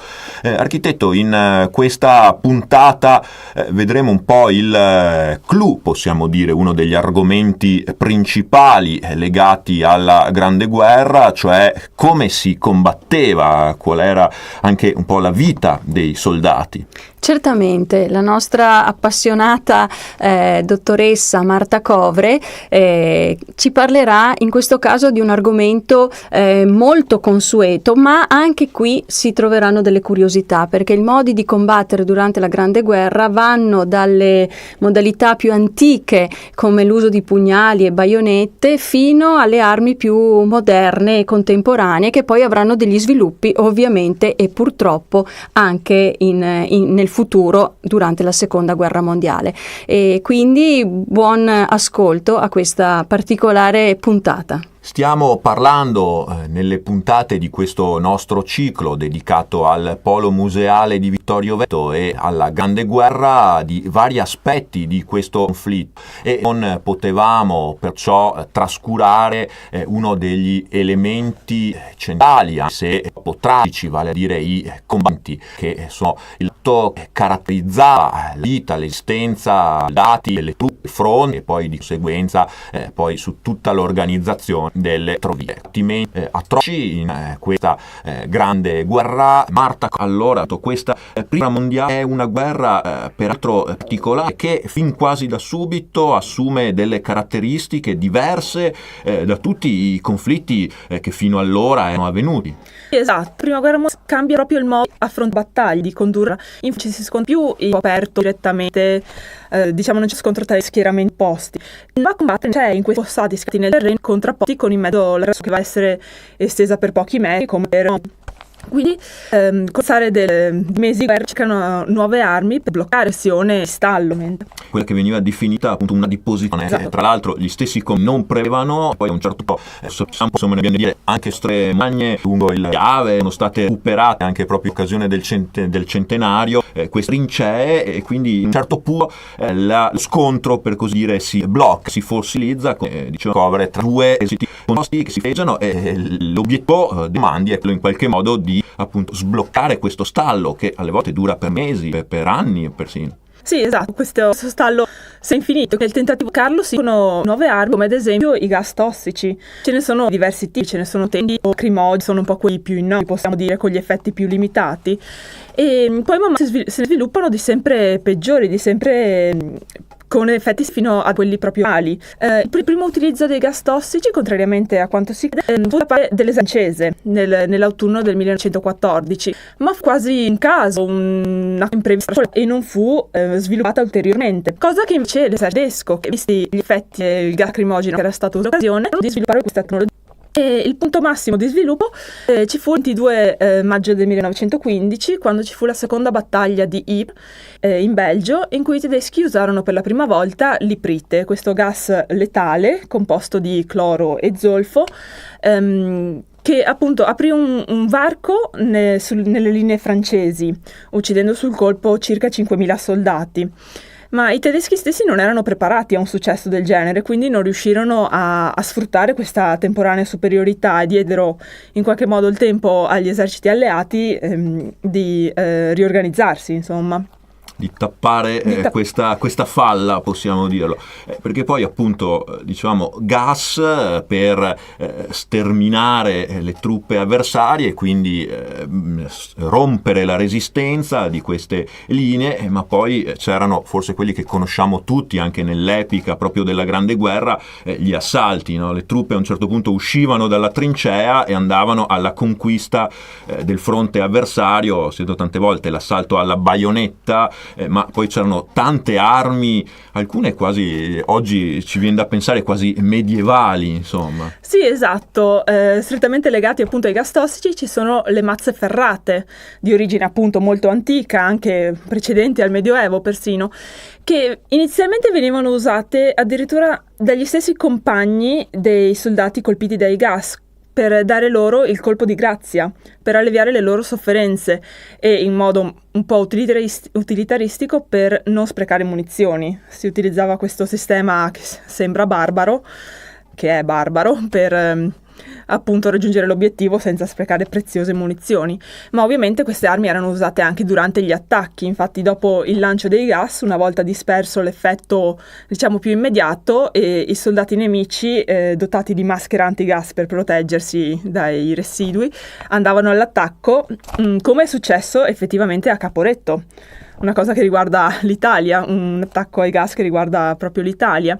Infatti nell'ottobre del 1917 nella conca di Plezzo vennero lanciati circa 2000 proiettili al fosgene, che era un altro tipo di gas composto da ossido di carbonio, anch'esso letale, e che riportò un grande successo per i tedeschi, che appunto riuscirono a sfondare la linea italiana e, come sappiamo, poi a invadere il territorio italiano fino al Piave.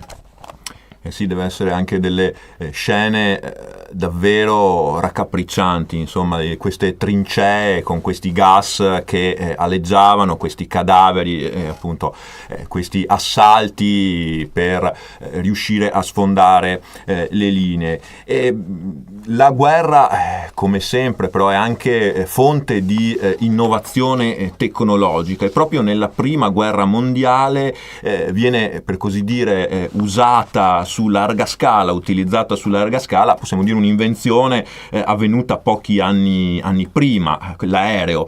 Nella Grande Guerra debutta l'aviazione militare, proprio muove i suoi primi passi. Sì, esatto. Negli anni precedenti al primo conflitto mondiale c'erano già stati esperimenti con l'aviazione. Ad esempio, Italia, nella guerra italo-turca, aveva già dato l'avione, però diciamo non ecco. Ed effettivamente valse anche i primi anni di guerra. Si usa l'aviazione come porto artiglieria per fornire informazioni precise sui dettagli. Infatti gli aviatori e gli osservatori proprio che stavano sugli aerei erano dotati di macchine fotografiche per scattare fotografie delle linee nemiche, oppure le macchine venivano attaccate sotto la carlinga dell'aereo in modo da poter verticare lo sviluppo delle difensive.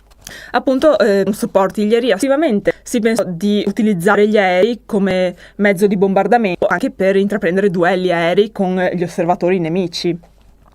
Il Museo della Baia conserva numerosi relitti in parti di aerei sia italiani che austriaci, e una particolarità è la dello 13 de Barak, la placa a cui si agganciavano le cinture di sicurezza del pilota, che venne recuperata sul Montello all'indomani della caduta nel 1918. Sì, perché poi questo è il periodo degli assi d'azione, appunto abbiamo citato Francesco Baracca, molti altri, con questi combattimenti che forse appunto a differenza delle città della Trea usavano ancora un loro cavalleresco, in questo anche appunto gli agonisti erano spesso nobili, ufficiali, ovviamente piloti, insomma l'aviazione era una hit in tutti i sensi. Sì, esatto.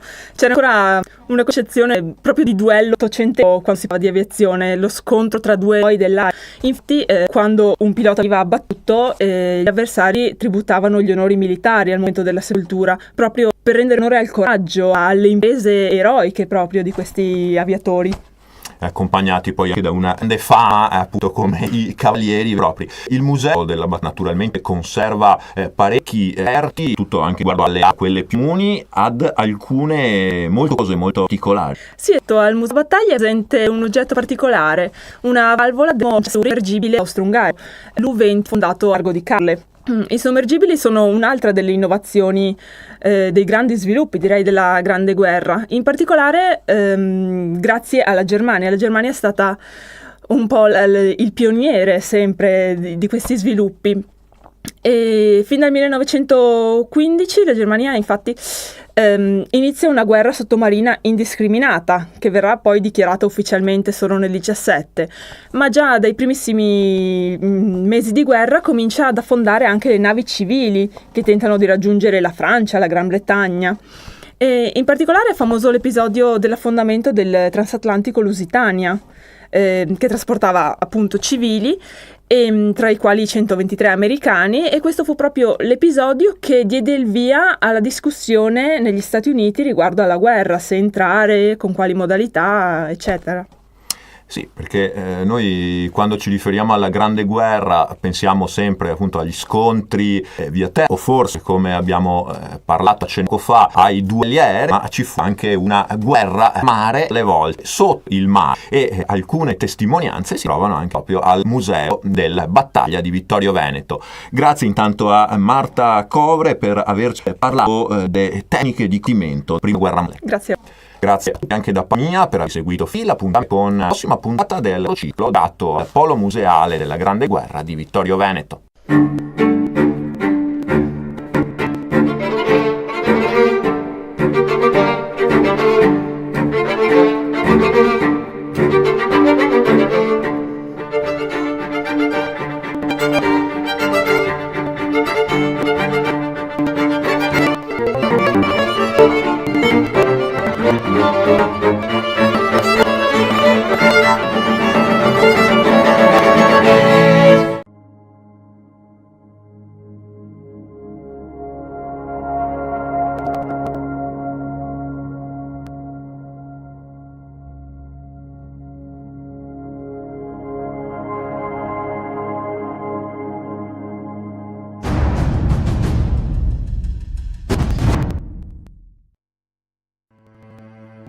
Dopo il 1866 iniziò la diada della gente veneta verso i continenti d'oceano. Ma chi osa fuga dalla terra tanto amata? L'unitarismo italico si rivelò il paradiso di discapito della gente comune.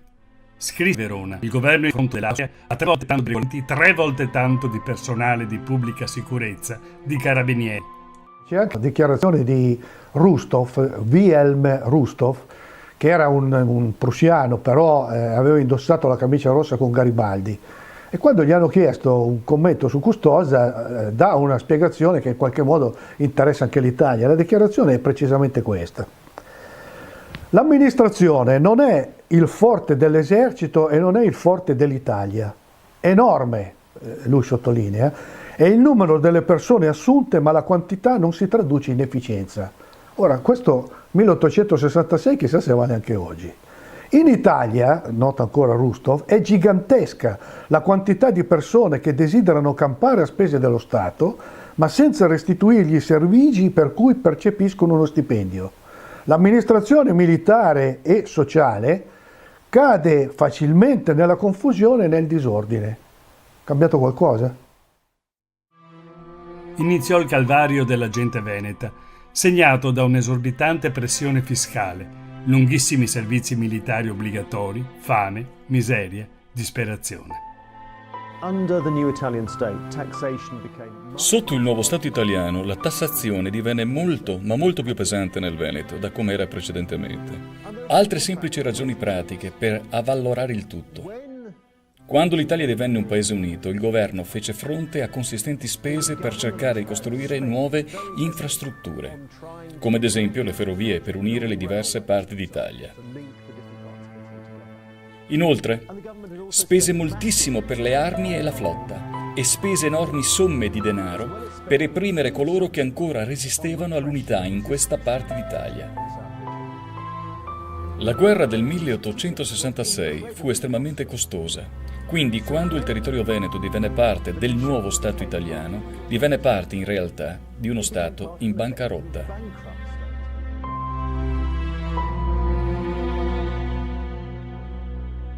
Subito dopo l'annessione, ecco il manifestarsi di episodi di dissenso nei confronti del nuovo regime, che comporta una grave crisi sociale dovuto all'inizio subito di un fortissimo aumento della tassazione, dello spirito anticattolico che il nuovo governo mette subito in campo, tanto è vero che avviene questo fenomeno, duplice fenomeno. Da un lato la popolazione veronese diserta, non partecipa assolutamente alle più importanti feste, diciamo così, che il nuovo Stato introduce, come quella del 2 giugno, che è la festa dello Statuto Albertino.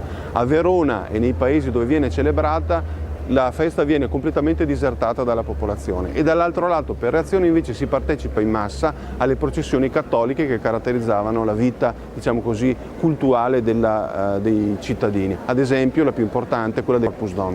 L'azione da Baudi è cercare il possibile queste processioni che ovviamente devono essere dissenso, addirittura opprimendone alcune, sfruttando anche i pretesti così come quello del Colera, del Fusolera, o addirittura esprimendo l'ufficio come una delle più tanti a Verona, che era la processione dedicata al patrono di Marte.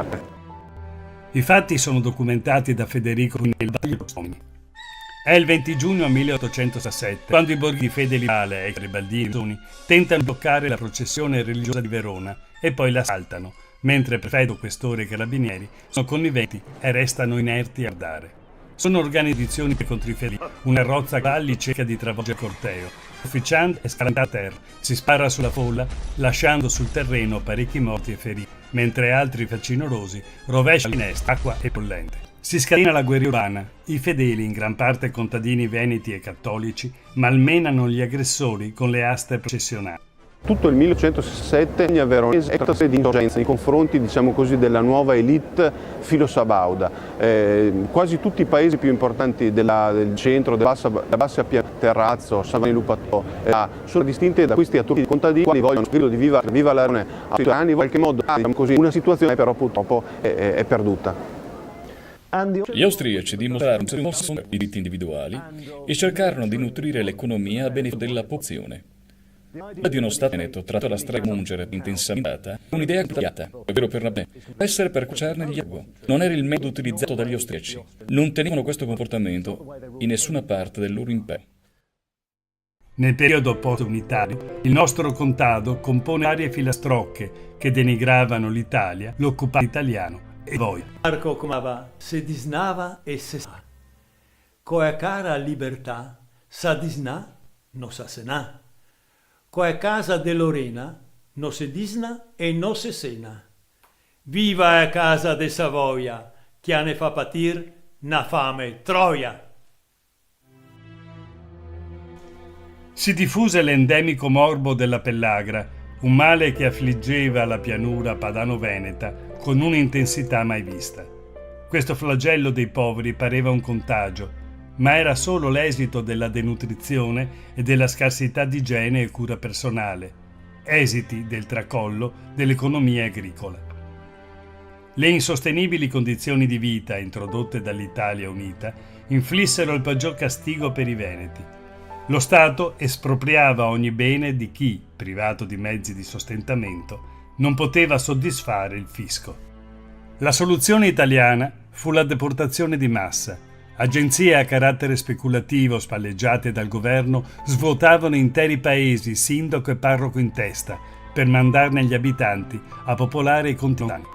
Diversi inverno dolore e umiliazione dal popolo per il nostro, avvertito come crudele, sordo, spietato. Dalla penna del veronese Berto Barbarani scorse la poesia più vivida. Come in un quadro struggente, egli pennella l'agonia della nostra gente, stritolata dal Regno d'Italia, costretta a perdere tutto. Ecco il suo componimento, I va in Merica.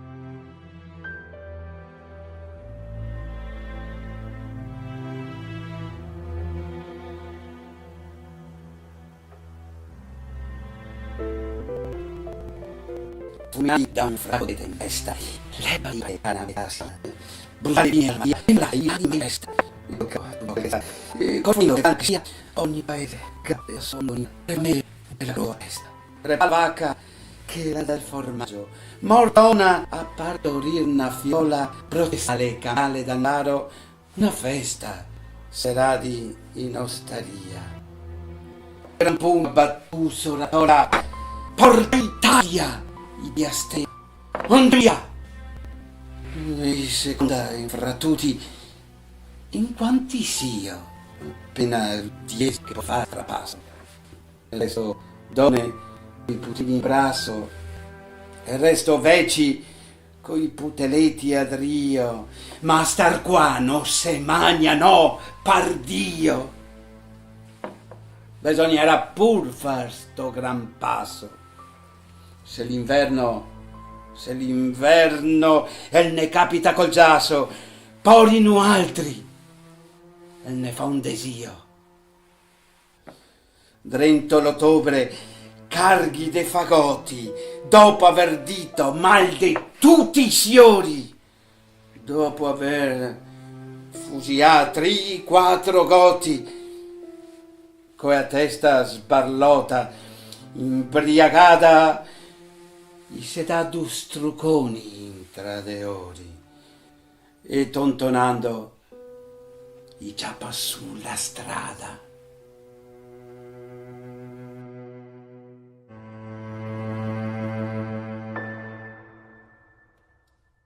Una pulizia etnica chiamata emigrazione. Una cosa da sottolineare è il fatto che ci siano ancora 7 milioni di persone che parlano veneto, cosiddetto dialetto, e molte volte erroneamente denominato taglian, in Brasile. Ciò indica quanto vasto sia stato il numero di persone che lasciano questa parte d'Italia per cercare una nuova, migliore nel nuovo mondo. C'è un fenomeno che possiamo traslare, perché queste persone non lasciarono il Veneto per ricevere brillante attiva di vita, bensì prendere questa decisione a causa dell'incriminante povertà alla quale si va. E quella povertà porta a mente all'unificazione. Gli storici ne avranno da discutere, perché prima dell'unificazione non ci fosse stato alcun fenomeno di immigrazione. Penso sia ragionevole trarre chiare conclusioni da questo semplice fatto. Quello della più alta percentuale di emigranti, tra i territori che ebbero la sventura di vegetare all'ombra del tricolore.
Nel del centenario della guerra mondiale, con gli avvenimenti che un secolo fa coinvolse proprio il nostro territorio, l'attuale provincia di il Veneto, la disfatta la taglia di Resto sul Piave, i combattimenti su Montegrappa, Pontello, poi la controffensiva vittoriosa, i sacrifici dei soldati nelle trincee, ma anche sofferenze della popolazione civile alta occupata nel 1917 dagli austro-ungarici e nel resto della provincia diventati prima Rovia Ponte. Vogliamo raccontarvi questa pagina di storia, le sue conseguenze, attraverso il racconto di una delle prime e più importanti prestigiose strutture espositive dedicate a questi enti, il Polo Museale della Guerra di Vittorio Veneto. Un racconto di spali seguirà anche un progetto che il Polo Museale sta portando avanti con alcune giovani ricercatrici, alcune giovani volontarie nell'ambito del servizio civile nazionale. E ad illustrarci proprio questo progetto abbiamo con noi la direttrice del Museo della Battaglia di Vittorio Veneto, l'architetto Maria Cristina Scaletta. Buongiorno. Buongiorno. Allora, direttrice, abbiamo detto un progetto che unisce il Polo Museale della Grande Guerra di Vittorio Veneto ai giovani. Certo, è stato un po' un tentativo vittorioso, per fortuna. Siamo stati classificati 12esimi nella regione del Veneto per un progetto culturale legato al servizio civile nazionale. Il bando è partito nel 2015 con la collaborazione della cooperativa Insieme si può e ovviamente l'ufficio del comune di Vittorio Veneto, con l'assessore Barbara Denardi come capofila di questo progetto, per costruire un progetto legato al polo culturale, al polo museale della Grande Guerra di Vittorio Veneto, che comprende non solo il territorio ma soprattutto le due grandi sedi museali del Museo della Battaglia di Vittorio Veneto e un meno noto ma straordinario edificio, Palazzo Minucci De Carlo, che è una fondazione museale dove ci sono contenute non solo opere d'arte ma anche i ricordi di un eroe della Grande Guerra, una medaglia d'oro al valor militare di cui sentiremo parlare. Questo progetto è stato inviato per la classificazione al Servizio Civile Nazionale, appunto si è classificato 12esimo nella regione del Veneto e noi avevamo previsto la possibilità di avere al nostro servizio per un anno 3 volontari del servizio civile che sono stati selezionati, e abbiamo avuto veramente la fortuna di trovare 3 persone di grandissima volontà e qualità che stanno lavorando all'interno del museo con diverse tematiche, perché una parte è quella legata alla promozione del museo e la sua valorizzazione del polo museale attraverso la partnership, appunto, sia con la Fondazione Minucci sia con Radio Veneto 1, che ci dà gli spazi e ci concede la possibilità di promuovere il progetto. Poi c'è dietro le quinte, in qualche modo, anche un lavoro molto interessante e importante di catalogazione del ricchissimo patrimonio documentale e fotografico e testimoniale che è custodito all'interno del Museo della Battaglia e anche all'interno di Palazzo Minucci. Quindi un'opera di valorizzazione e anche di conservazione dei tanti materiali di cui il Museo della Battaglia e l'intero polo museale dispongono. Certamente, perché se una parte è esposta e quindi visibile al pubblico durante gli orari di apertura sia del museo che di Palazzo Minucci, tantissimo è il dietro le quinte, cioè quello che è custodito invece nei depositi, e la volontà del museo, del polo museale, è proprio quello di poterlo mettere a disposizione sia attraverso una riscoperta e una pubblicità attraverso questi canali, ma anche attraverso la loro scansione, digitalizzazione e pubblicazione sui siti istituzionali. Tra l'altro sono 3 ragazze, 3 giovani laureate, sono state selezionate per questo progetto e quindi poi anche una esperienza formativa per loro legata ai loro studi, al loro curriculum di studi. Esattamente, ovviamente nel bando avevamo messo delle caratteristiche formative che dovevano avere le persone selezionate, perché è un tipo di prodotto abbastanza specifico e particolare, e sono state selezionate queste 3 dottoresse, ciascuna in un ambito comunque legato sia al tema della conservazione dei beni culturali che della promozione turistica, quindi sono lauree specifiche di queste 3 dottoresse, sono la dottoressa Marta Covre, la dottoressa Martina Dorigo e la dottoressa Francesca Daros, che all'interno del museo, con un orario di 30 ore settimanali di frequentazione dell'ufficio del museo e di Palazzo Minucci, stanno lavorando sulle azioni che sono parte integrante appunto di questo progetto. Per loro è sicuramente un grande strumento formativo per un prossimo lavoro. E le conosceremo poi nel corso di questi nostri speciali, perché saranno proprio loro a raccontarci alcuni degli aspetti del polo museale, ma anche poi delle vicende che i musei vittoriesi presentano e illustrano al pubblico. Un'esperienza, direttrice Scaletta, che magari si potrebbe ripetere, proprio insomma sappiamo bene anche delle difficoltà delle amministrazioni locali e delle strutture che da loro dipendono, anche con il personale, quindi un progetto che si potrebbe rinnovare. Assolutamente, sarebbe auspicabile. Abbiamo provato anche con l'anno 2016 per il 2017 a costruire un progetto di questo tipo, sempre legato comunque al tema un po' più allargato sul territorio delle celebrazioni del centenario della Grande Guerra, perché è un anno che vedrà veramente questo territorio come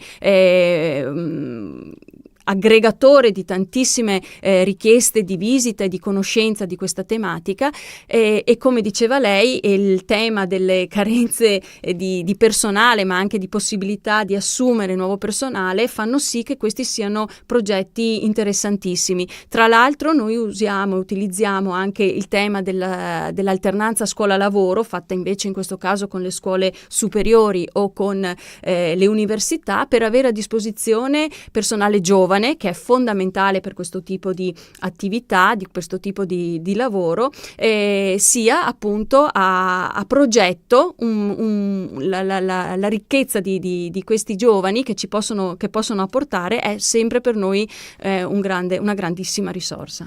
Certamente anche nuove idee, nuovi punti di vista e di visuale, anche in un tema insomma storico come quello della Grande Guerra. Peraltro il Museo della Battaglia e il Polo Museale della Grande Guerra di Vittorio Veneto hanno svariate iniziative proprio legate al centenario. Insomma, questo non è l'unico progetto naturalmente che avete in cantiere. No, abbiamo fin da subito, dalla riapertura del museo, sentirete appunto che ha subito un importante intervento di restauro.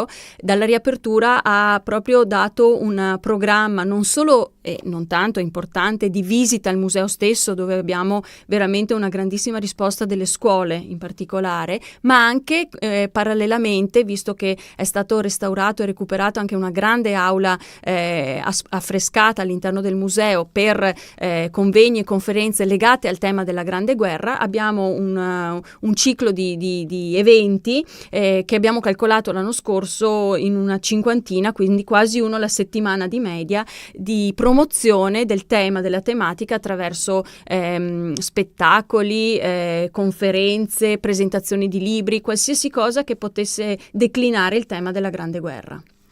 E allora andiamo a conoscere un po' meglio, un po' più di dentro, il polo museale della Grande Guerra di Vittorio Veneto e le sue ricchezze. Grazie intanto alla direttrice del Museo della Battaglia di Vittorio Veneto, l'architetto Maria Cristina Scaletta. Grazie.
Cari ascoltatori, e dagli studi di Radio Veneto 1 abbiamo un ospite di grande valore.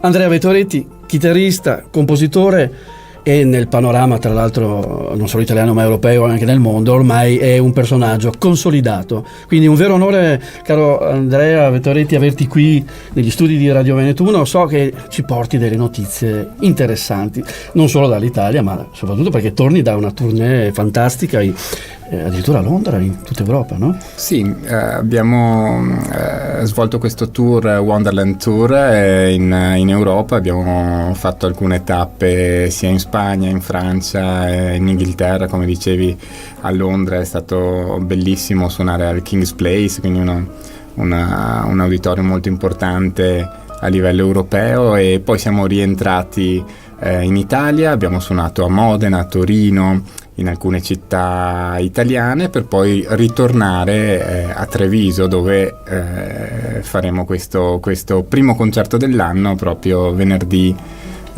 prossimo alle 20:30 all'Auditorium di Silea.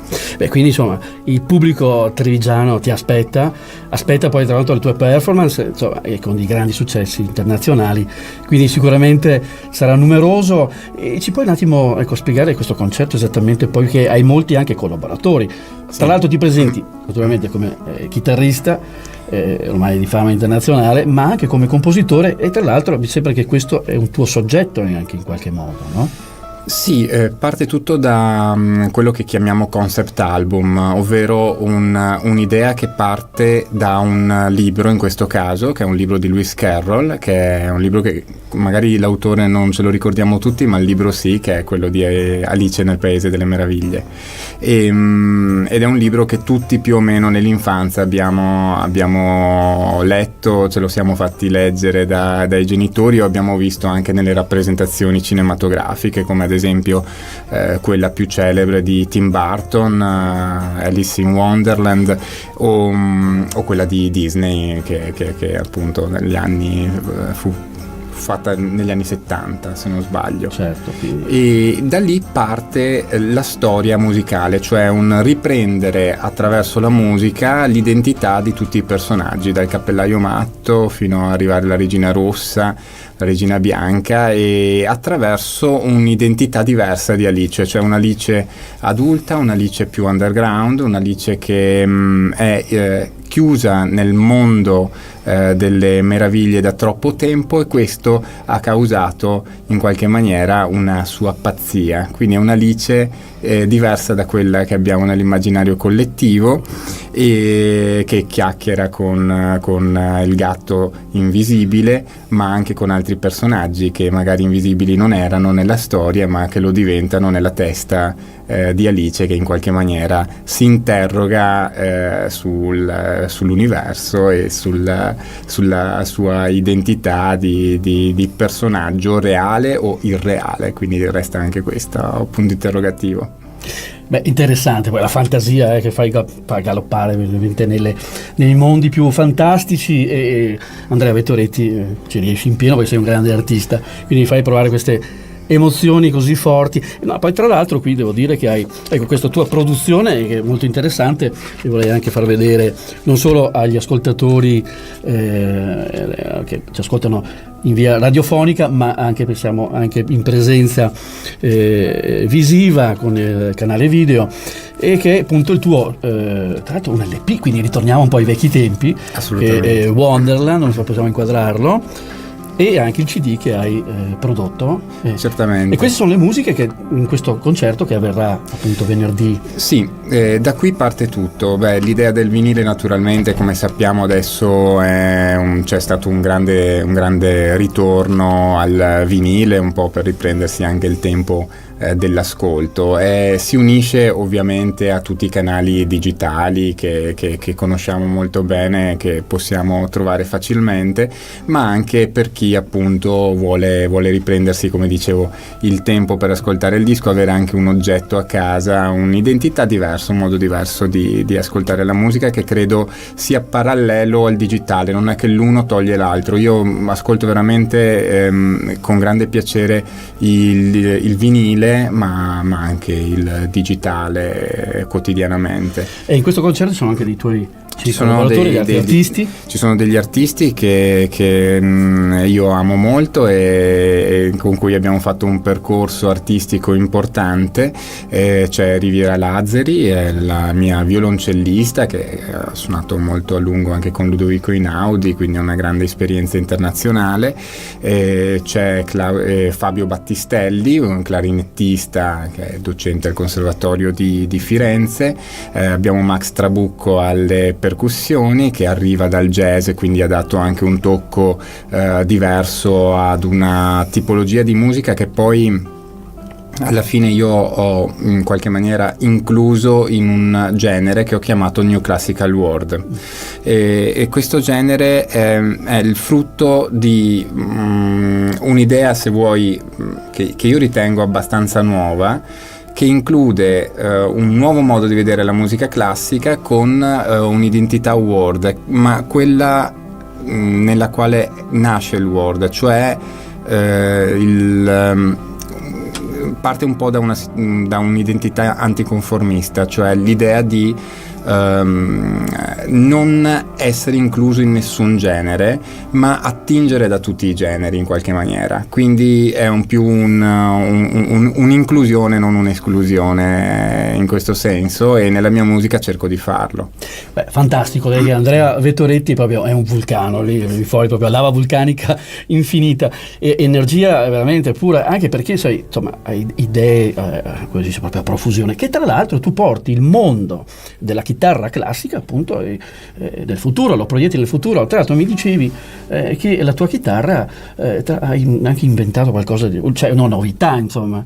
Sì, se vuoi spiegare un attimo sì, anche lì si parte sempre da un'idea tradizionale dove cerchiamo di metterci dell'innovazione, e questa è una cosa che mi piace molto. Sappiamo infatti i limiti anche acustici, no, della chitarra.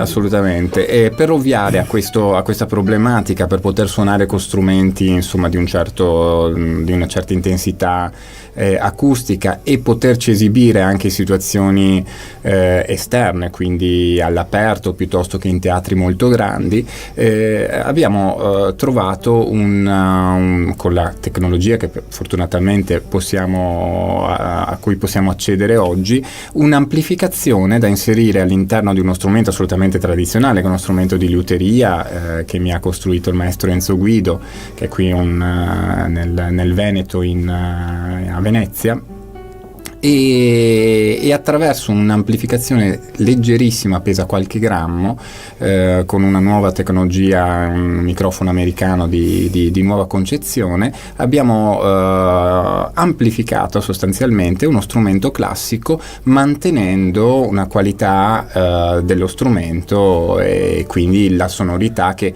distingue, come sai, nel mondo della classica un artista. Quindi il problema era anche questo, no? Non solo avere uno strumento che si potesse amplificare, questo è semplice, ma avere uno strumento che amplificasse anche l'identità dell'artista. Andrea Vettoretti è veramente interessante, quindi potremo vedere, perché no, Andrea Vettoretti all'Arena di Verona. Ma assolutamente, no? si può impensabile per una fare. Chitarra, perché sappiamo i limiti che ha questo strumento, no? Assolutamente. Questo è veramente una cosa interessante. Ecco, quindi dagli studi di Radio Veneto una novità di Andrea Vettoretti, veramente uno scoop interessantissimo. Bene, per concludere, allora, tra l'altro, prima di chiudere, anzi, importantissimo, tu sei attivo anche nel campo anche della solidarietà, quindi usi anche in maniera positiva l'arte, la musica. Cerco di farlo questa notizia interessante sia possibile. Che è uscita anche alla Repubblica, mi sembra. Sì, è uscita un po' ovunque la notizia di una campagna di cui io sono testimonial, di un'associazione, di un onlus anzi, che si chiama Dokita, che opera in 12 paesi nel mondo, e questa campagna si chiama Tutti Uguali ed si caratterizza per l'aiuto ai bambini disabili, e quindi è veramente una situazione che che io sto portando avanti da alcuni anni, in questo caso sulla disabilità dei bambini, ma anche sull'educazione musicale, che ovviamente mi sta molto a cuore. Quindi abbiamo 2 progetti. Il primo si chiama Music Care, che è basato appunto sul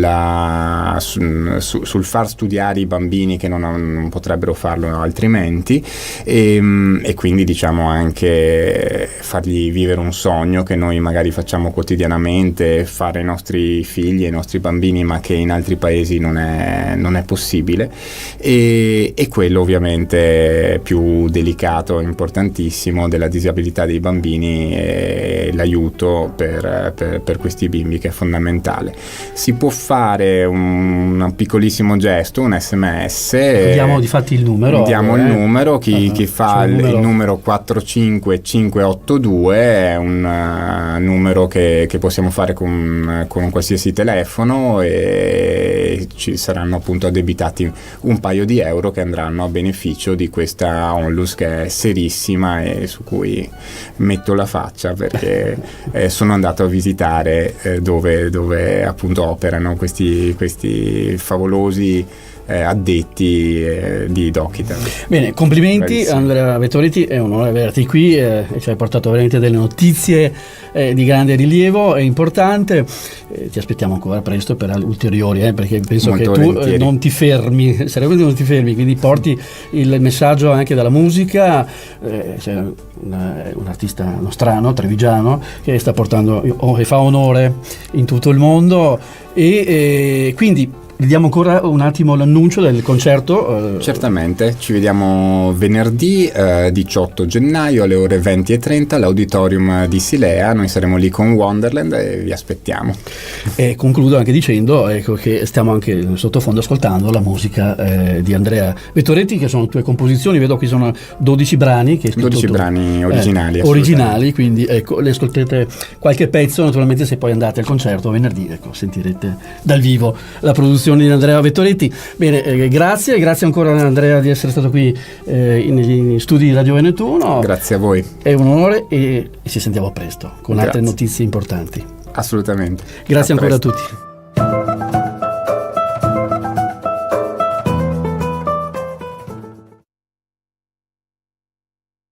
Vi ringrazio per essere qua alla serata organizzata e voluta da Iso Venete e dal Comitato 1866. Questa sarà una serata prettamente culturale e storica. Vogliamo cercare di fare un po' di chiarezza su una pagina di storia molto importante, determinante per noi veneti, che è appunto l'annessione del Veneto all'Italia, avvenuta nel 1866 grazie a un referendum. Le popolazioni al tempo erano state chiamate a votare se volevano o meno essere annessi all'Italia. Questa è una cosa che è avvenuta in modo alquanto strano, e questa sera appunto cercheremo di fare un po' di luce, fare un po' di chiarezza. Ilaria la chiama Operazione Verità. Appunto, noi cerchiamo di fare verità, di dirvi quello che è realmente successo in quell'anno. Quindi questa sera abbiamo 4 relatori importantissimi per questo tema. Il primo a parlare sarà Ettore Beggiato. Ettore ha fatto notevoli ricerche storiche, ha scritto molti libri sul tema e è uno dei principali conoscenti della materia su quello che è successo in quel tempo. Quindi lascio la parola a lui, vi ringrazio ancora, vi auguro una buona serata e spero vi piacerà.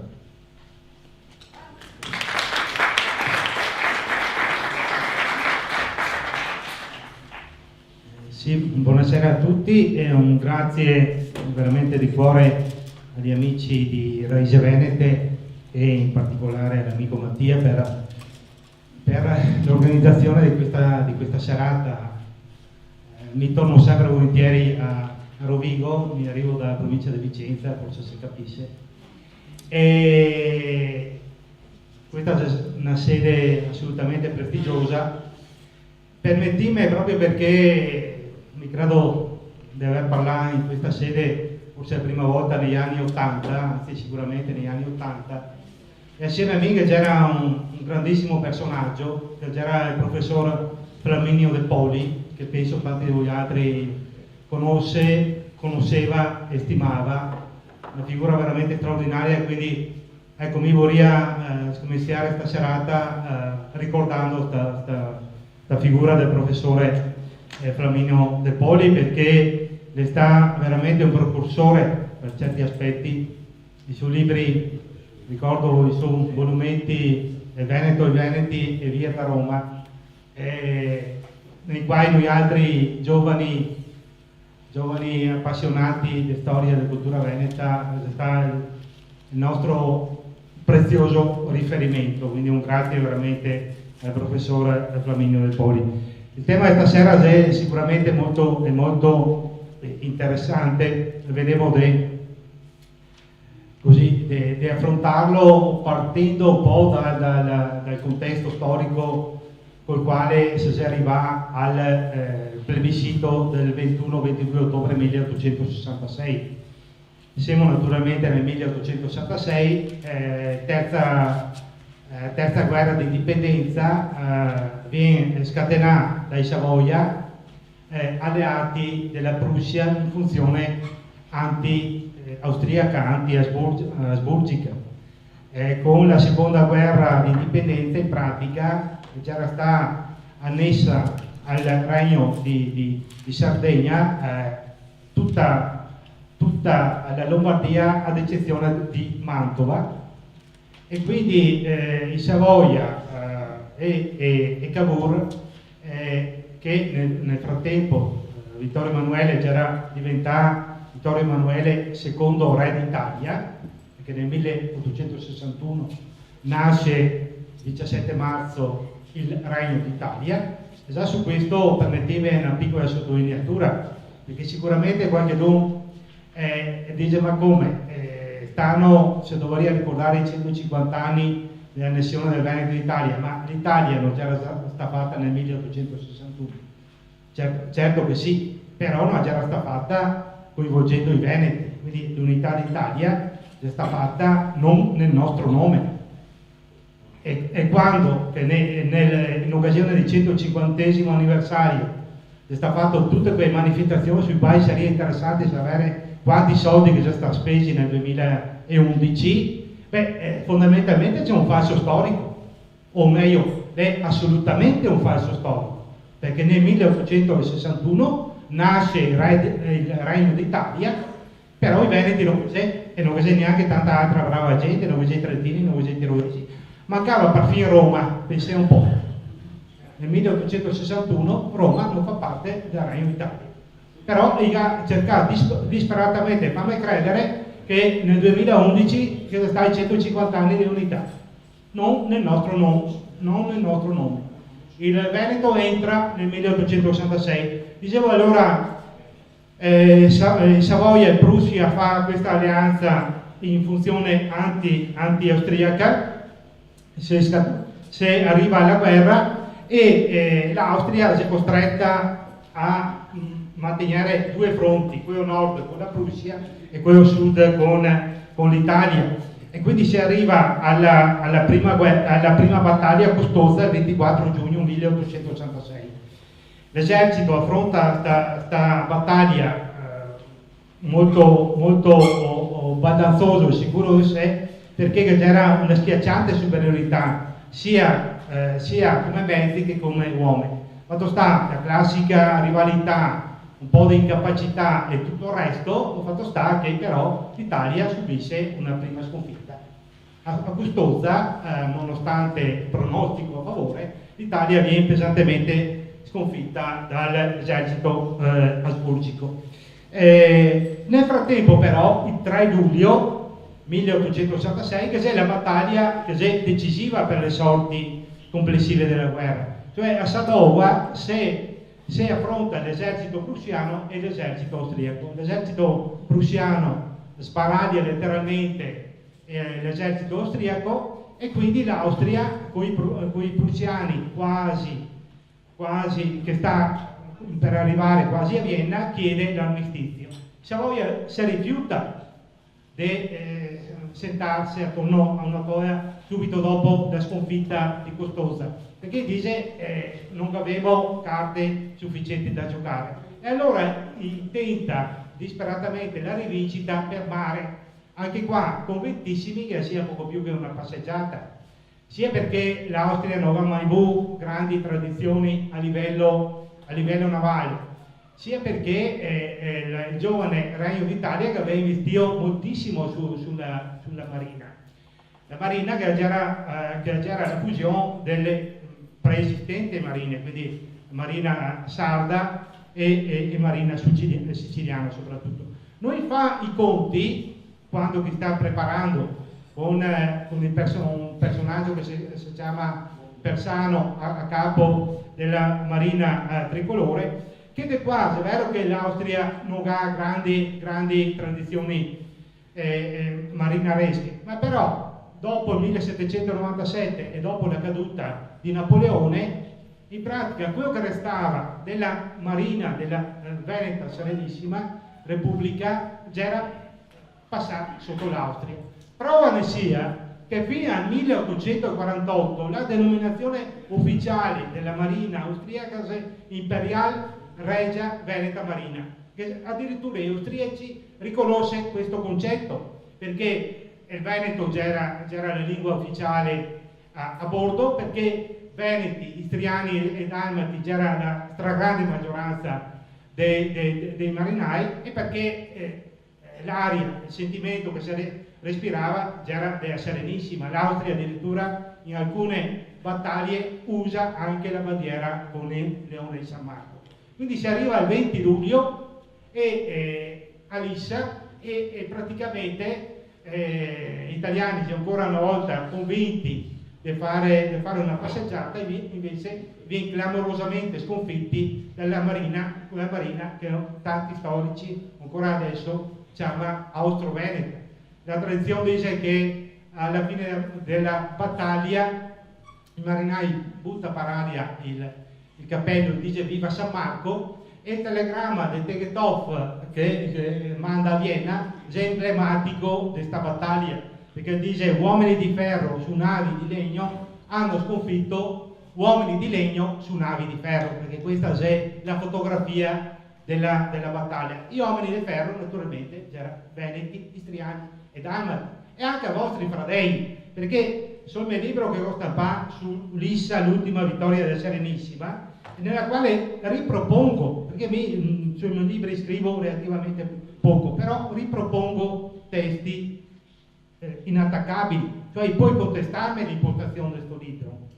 Difatti qualche prestigioso giornalista italiano come Gian Antonio Stella mi ha bacchettato abbastanza pesantemente, però sicuramente non puoi contestarmi l'elenco delle medaglie d'oro e d'argento di quella battaglia.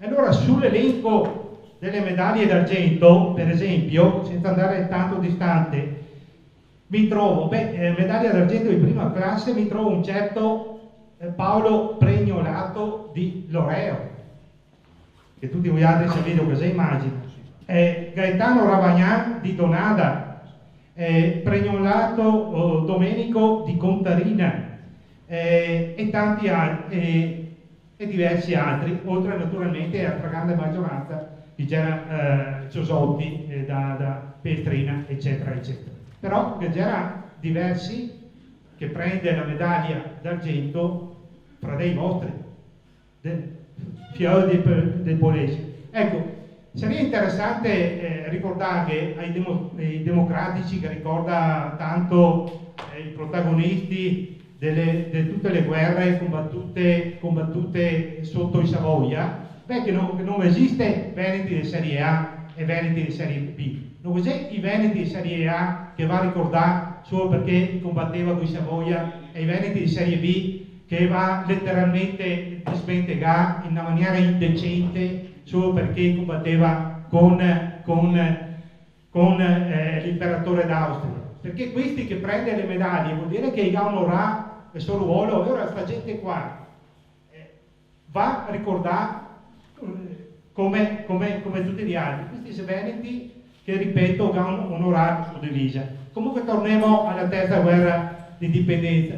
Dopo la battaglia di Lissa, che è un po' la scaramuccia di Benteca, che anche qua la propaganda italiana dipinge come una grande vittoria, invece fondamentalmente è una scaramuccia che se puoi considerarla un pareggio fra italiani e austriaci. E comunque l'Austria continua a chiedere, e anche la Francia, che faceva da garante, continua a chiedere la pace, e quindi si arriva alla pace il 3 ottobre 1866. E questo è un altro passaggio, o forse il passaggio più importante e assolutamente centrale della questione. Vi dico un altro fatterello, perché al momento delle trattative, ai quali partecipa anche la Francia, l'imperatore dei francesi, Napoleone III, si è piuttosto risentito nei confronti di Savoia, perché nonostante sia stata Pestà sia a Gustosa che a Lissa, questi pretende di alzare la voce. E allora Napoleone III, rivolto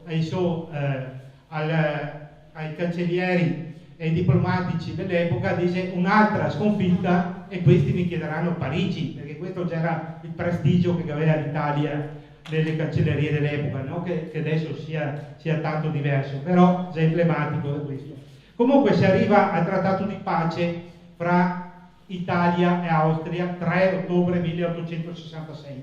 L'Austria ammette di aver perso la guerra, perché l'ha perso, ripeto, che sta letteralmente distrutto l'esercito a Sadowa, però si rifiuta, giustamente per conto mio, di passare direttamente il Veneto ai Savoia, perché dice, in fin dei conti, abbiamo fatto due battaglie, li avevo perso tutte e due, cosa vuoi io? E allora, come che prima che aveva fatto nel 59 con la Lombardia, tra l'altro, e allora passa il Veneto alla Francia, affinché la Francia funzioni da garante internazionale.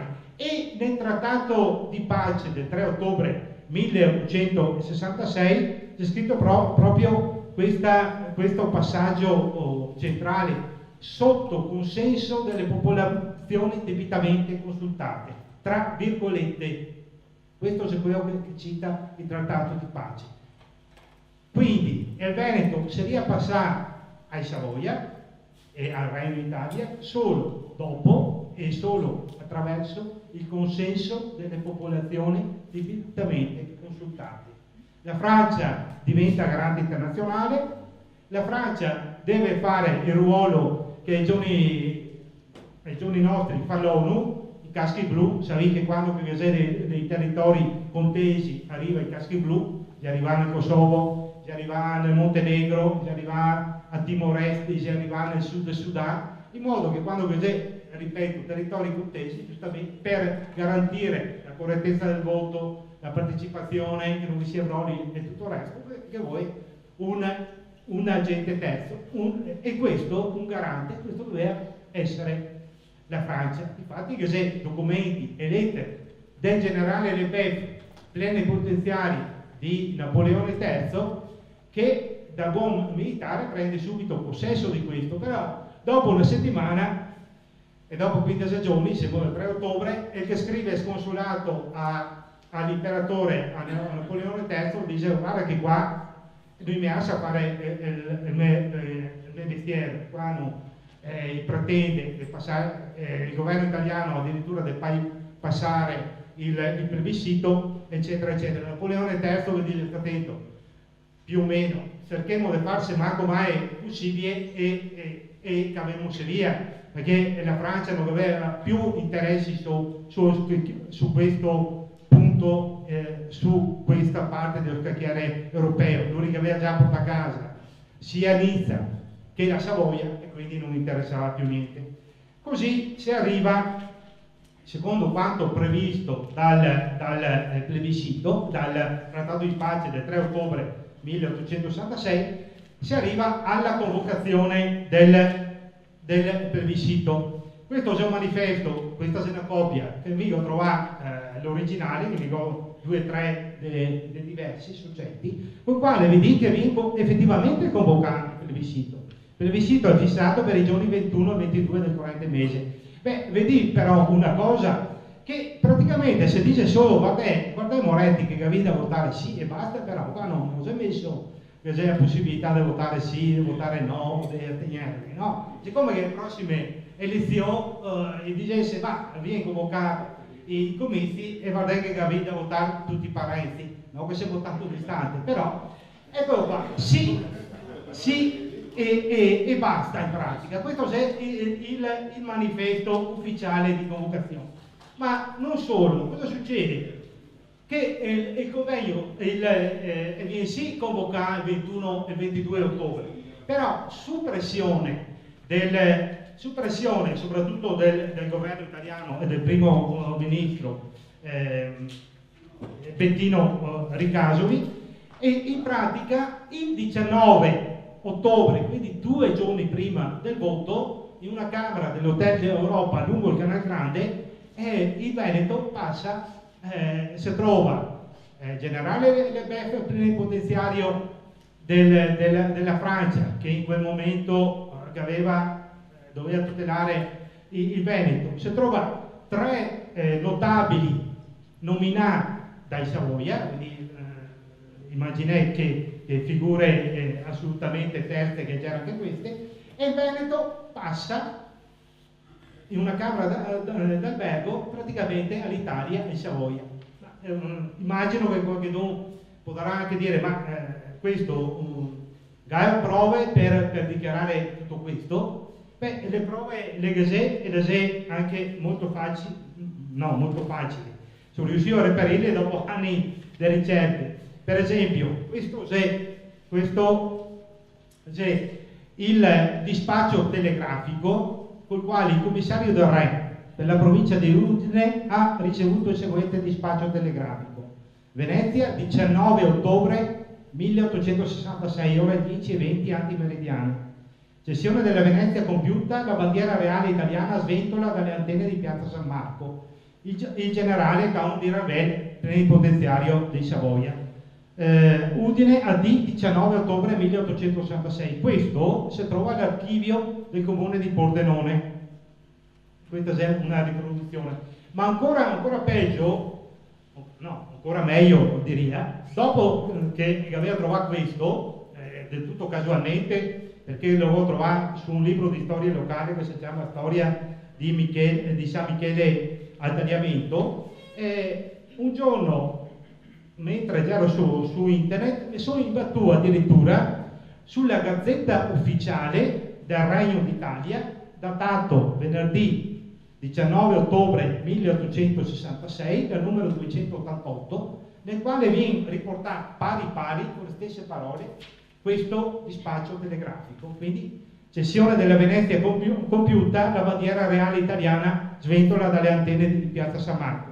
Se non vi fidate di me, voi altri quando questa sera andate a casa, accendi il vostro computer, adesso Google, e batti Gazzetta Ufficiale del Regno d'Italia 19 ottobre 1866 e vi viene fuori questa Gazzetta Ufficiale, e a pagina 3 che è il passaggio col quale tutti trionfanti, eccolo qua, questa è la riproduzione che ho, in modo da essere, come al solito, cerco di essere sempre molto preciso. Questa è la Gazzetta Ufficiale, le 4 pagine della Gazzetta Ufficiale. Al Presidente del Consiglio dei Ministri è pervenuto oggi alle 10:03 antimeridiane il seguente dispaccio da Venezia, eccetera, eccetera. Il Presidente risponde, il governo del Re, adesso ho scritto anche piccolo, comunque ringrazia e soprattutto ricorda il fatto che Venezia ritorna all'Italia. Quando che fu stata Venezia all'Italia prima del 1866 c'è comunque un mistero per tutti noi altri. E quindi questo è il momento centrale. I Veneti va a votare il 21 e 22 ottobre quando che tutto è già stato deciso. Questa è la truffa, perché il Veneto è già passato 2 giorni prima, il venerdì 19, nelle mani dei Savoia. E queste sono le documentazioni ufficiali del passaggio.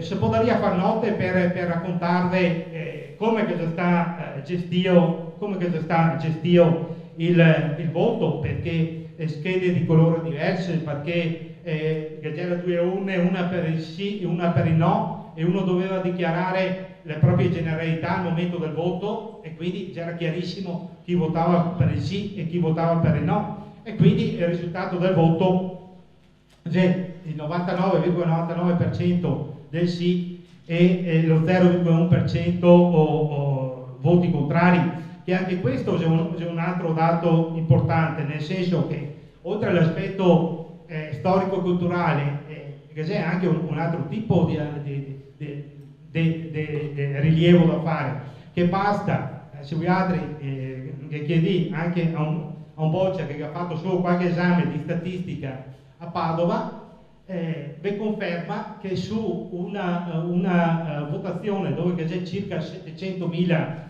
votanti è matematicamente impossibile che sia lo 0,01 che vota contro. Cioè se domani ne porta a votare, sia contenti che vedevo 1.000 euro in più al mese, non viene raggiunto il 99,99%, perché se Bastiano al contrario, che se quello che la col mondo, che se la qualità che va a votare se sbaglia, comunque è statisticamente provato che, ripeto, il 99,99% non esiste. Invece gli italiani con il plebiscito truccato, fasullo, e si riuscì a arrivare anche a questo. È interessante, per ritornare, vediamo se lo trovo, nella vostra città, in modo che sia sempre anche un aggancio, che nel 1903, perché naturalmente finito il plebiscito, spariò tutte le testimonianze di questo voto.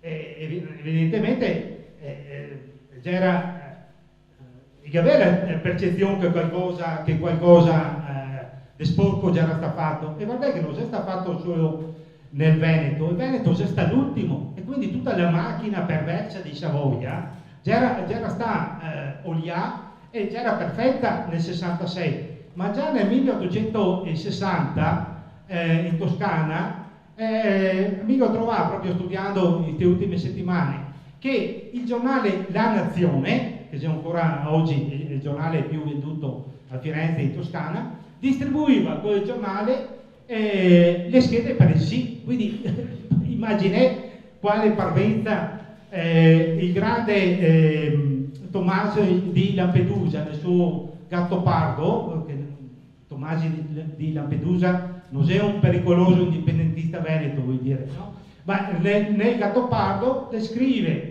le situazioni tragicomiche che si va a verificare nel plebiscito in Sicilia.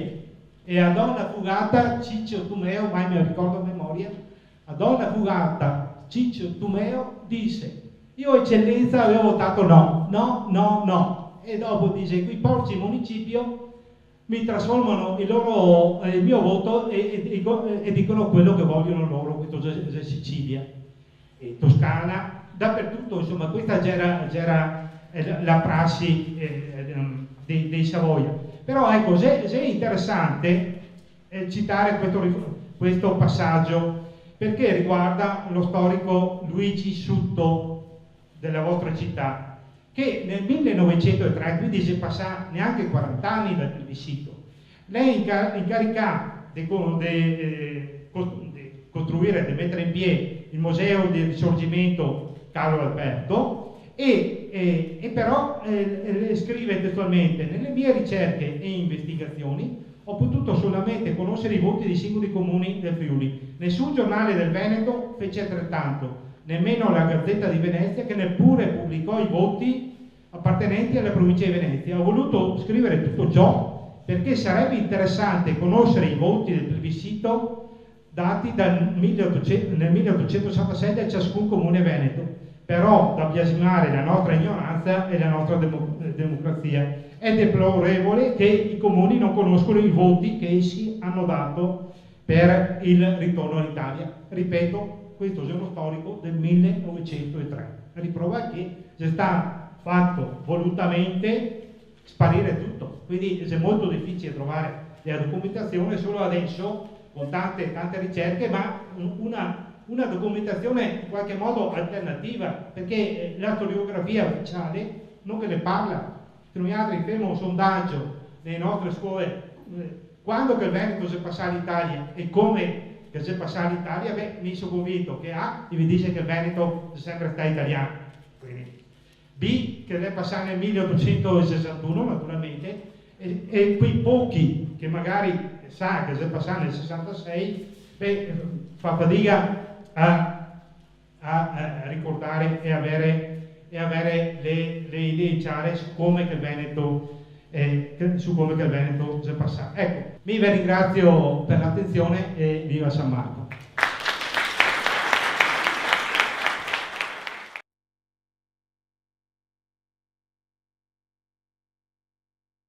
Uno degli scopi di Raíces Venete è proprio quello di fare luce sulla pagina di storia veneta, che troppo spesso nei libri di storia correnti non sono citati, non sono raccontati, non sono minimamente presi in considerazione.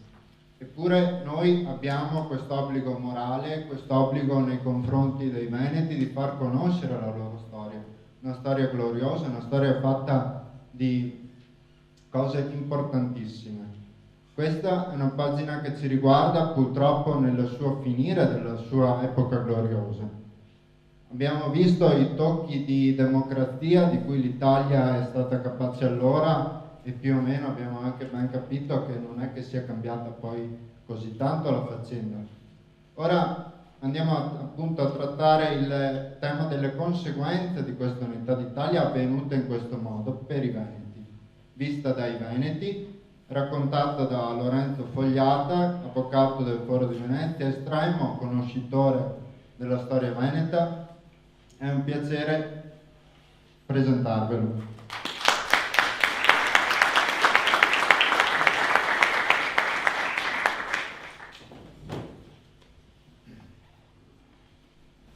Disse Tegethoff ai suoi marinai: Messe Sieg von Lissa werden. Dobbiamo vincere la battaglia di Lissa. Lissa deve essere una vittoria. E questo, guardate, nonostante che, questo va sottolineato, le due flotte avessero una disparità spaventosa. Voglio ricordare alcuni dati. La flotta italiana Lissa aveva 28 navi, delle quali 12 corazzate modernissime perché erano state acquistate dagli inglesi. Erano davvero l'ultimo ritrovato bellico, tant'è che montavano un cospicuo barco di artiglieria, cannoni modernissimi a canna rigata, mentre la flotta austriaca, che era costituita circa da 18 unità navali, non aveva le corazzate, anche se alcune navi di legno portavano una lieve corazza d'acciaio, ma non erano nate così e quindi non avevano la caratteristica di essere la corazzata in senso proprio, e avevano cannoni a canna liscia. Pensate che la flotta italiana era superiore almeno del 50% a quella austriaca, come tonnellaggio e come equipaggi. Le artiglierie italiane potevano sparare da 1000 metri di distanza, più di 1 chilometro, colpendo l'avversario con proiettili pesanti 1,5 quintali. I proiettili austriaci non pesavano più di 13 kg. I marinai sulle due flotte erano circa 16.000 uomini sulla flotta italiana e 7.492 sulla flotta austriaca. Tegethoff sapeva tutto questo, era ben al corrente di questa situazione, tant'è che concepisce una strategia di battaglia fondata su 2 elementi, quelli tipici della organizzazione austriaca, quindi l'organizzazione e l'ordine della flotta, mette la sua flotta in linea e in modo molto ordinato, ma soprattutto il valore e la perizia nautica degli equipaggi, perché per condurre una flotta come la condusse Tegethoff ovviamente è necessario avere piloti e marinai d'eccellenza.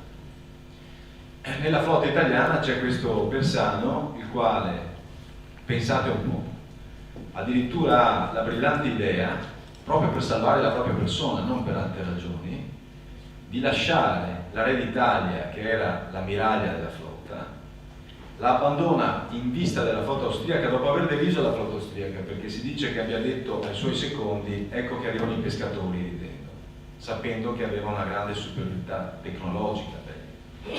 Dopo aver deriso il nemico, lascia la Re d'Italia e, in mezzo allo smarrimento dei suoi ufficiali che non capiscono che cosa stia facendo, si cala sulla scialuppa e si mette al sicuro nelle retrovie della flotta all'interno di un incrociatore che era il più moderno in assoluto, chiamato la Fondatore, l'ultimo ritrovato della tecnologia bellica navale. Però questo non viene segnalato adeguatamente, viene calato il pavese, gagliardetto, non so come chiamarlo tecnicamente, dell'ammiraglio, ma non viene sostituito da alcun altro segnale. Nella Fondatore, perché qua c'è l'aspetto comico della faccenda, nella Fondatore non c'è il segnale dell'ammiraglio, per cui non posso missarlo, c'è al massimo il segnale di viceammiraglio, peccato che viceammiraglio però sia un'altra persona. E quindi i comandanti della flotta italiana, alcuni anche di valore, guardano senza capire che cosa stia accadendo. Non guardano chiaramente la Fondatore per ricevere ordini, e se anche guardano la Fondatore lo guardano senza sapere cosa fare. La Re d'Italia, che era il fiore all'occhiello della flotta italiana, costata moltissimo, con i primi processi di corruzione e di peculato naturalmente sulla flotta, perché vi sono ufficiali e sottufficiali che si vendono anche le divise e tutte le derrate alimentari. La Re d'Italia viene abbandonata al proprio destino in una flotta che subito, in mancanza d'ordini, si sfilaccia, dopo che Persano, prima di abbandonare, dà l'ordine di metterla in linea di fila orizzontale rispetto all'avanzata della flotta austriaca. Quindi un disastro. Perché? Perché conta sulle artiglierie, ma senza ordini le artiglierie non fanno fuoco in tempo. Certo che se i cannoni italiani, con la differenza che vi ho detto di calibri, avessero potuto sparare e andare a segno entro il chilometro, probabilmente le sorti della battaglia sarebbero state molto diverse. Tegetov sa questo e lancia la sua flotta alla massima velocità possibile, perché conta sullo speronamento. Conta sullo speronamento. Per fare lo speronamento ci vogliono, ripeto, marinai di altissima classe e di grande coraggio. Si dice che Tegetov, la tradizione dice, come ci ricorda Ettore, la tradizione ci ricorda che Tegetov, allevato presso il Collegio di Marina di Venezia, conosca perfettamente il Veneto, anche perché probabilmente non poteva dare ordini a marinai che parlavano esclusivamente di Veneto, non poteva dare ordini se non in Veneto, e si rivolge al suo pilota, il famoso Bianeo, al quale dice daghe dosso Nino che la ciappemo, e prima gli chiede anche un'opinione, Nino che la femo, e Nino che risponde sì che la femo, Nino Ciosotto che la femo. La Re d'Italia viene speronata anche un'altra unità navale al secondo speronamento, perché prima viene speronata sulla poppa, cade e addirittura viene tranciata la parte della poppa, cade la bandiera e sarà proprio un veneziano dalmata a lanciarsi per prendere la preda della bandiera italiana su richiesta di Tegetov, e dopo viene speronata una seconda volta, questa volta al centro, si inclina, comincia subito ad affondare. Viene sottolineato da un cronista croato il valore dei marinai italiani, un po' la storia, no, degli eserciti italiani, i comandi inesistenti e soldati di valore. Il valore dei marinai italiani, i quali scaricano fucileria sulla flotta austriaca fino proprio, si dice, quando hanno praticamente l'acqua alla gola. Si dice che l'ufficiale più alto in grado si punti la pistola alla tempia e non si capisce se si spara o se muore negato, fatto sta che muore con l'affondamento della nave. Morale della favola, la Re d'Italia affonda, e appunto la tradizione dice che dalle marinerie austriache si levi il grido Viva San Marco. Una storia doppiamente, triplamente, quadruplamente ingloriosa, perché oltre agli aspetti che vi ho detto finora, che già insomma lasciano molto perplessi, come vi ha detto Beggiato, la battaglia è stata voluta dagli italiani a tutti i costi, nonostante l'Austria, dopo la sconfitta di Sadova, che correggimi Ettore se sbaglio, del 4 luglio, se non vado, del 3 e 4 luglio, una battaglia talmente cruenta da lasciare sul campo qualcosa come 50.000 uomini. Dopo la battaglia di Sadova, l'Austria offre ufficialmente, queste non sono dicerie venetiste, sono documentali, offre ufficialmente all'Italia la cessione del Veneto, naturalmente con la mediazione francese. No, dicono loro, non sia mai che noi accettiamo il Veneto dalla Francia, e quindi vogliono la riscossa di una guerra che avevano già perduto per terra, appunto a Custoza, la vogliono per mare. E questa è la storia bellica. Io mi ero incaricato con gli amici che mi hanno invitato, Giollo e Dalia, di spendere 2 parole però del prima più che del dopo. Credo che del dopo si occuperà l'amico Alberto. Cioè, cos'è il Veneto, le Venezie, come si chiamavano, come arrivano a questa situazione di cessione ingloriosa, chi siamo a quell'epoca. Fatemi fare un piccolo passo indietro, una veloce carrellata, anche se sono fatti, immagino, da molti di voi conosciuti.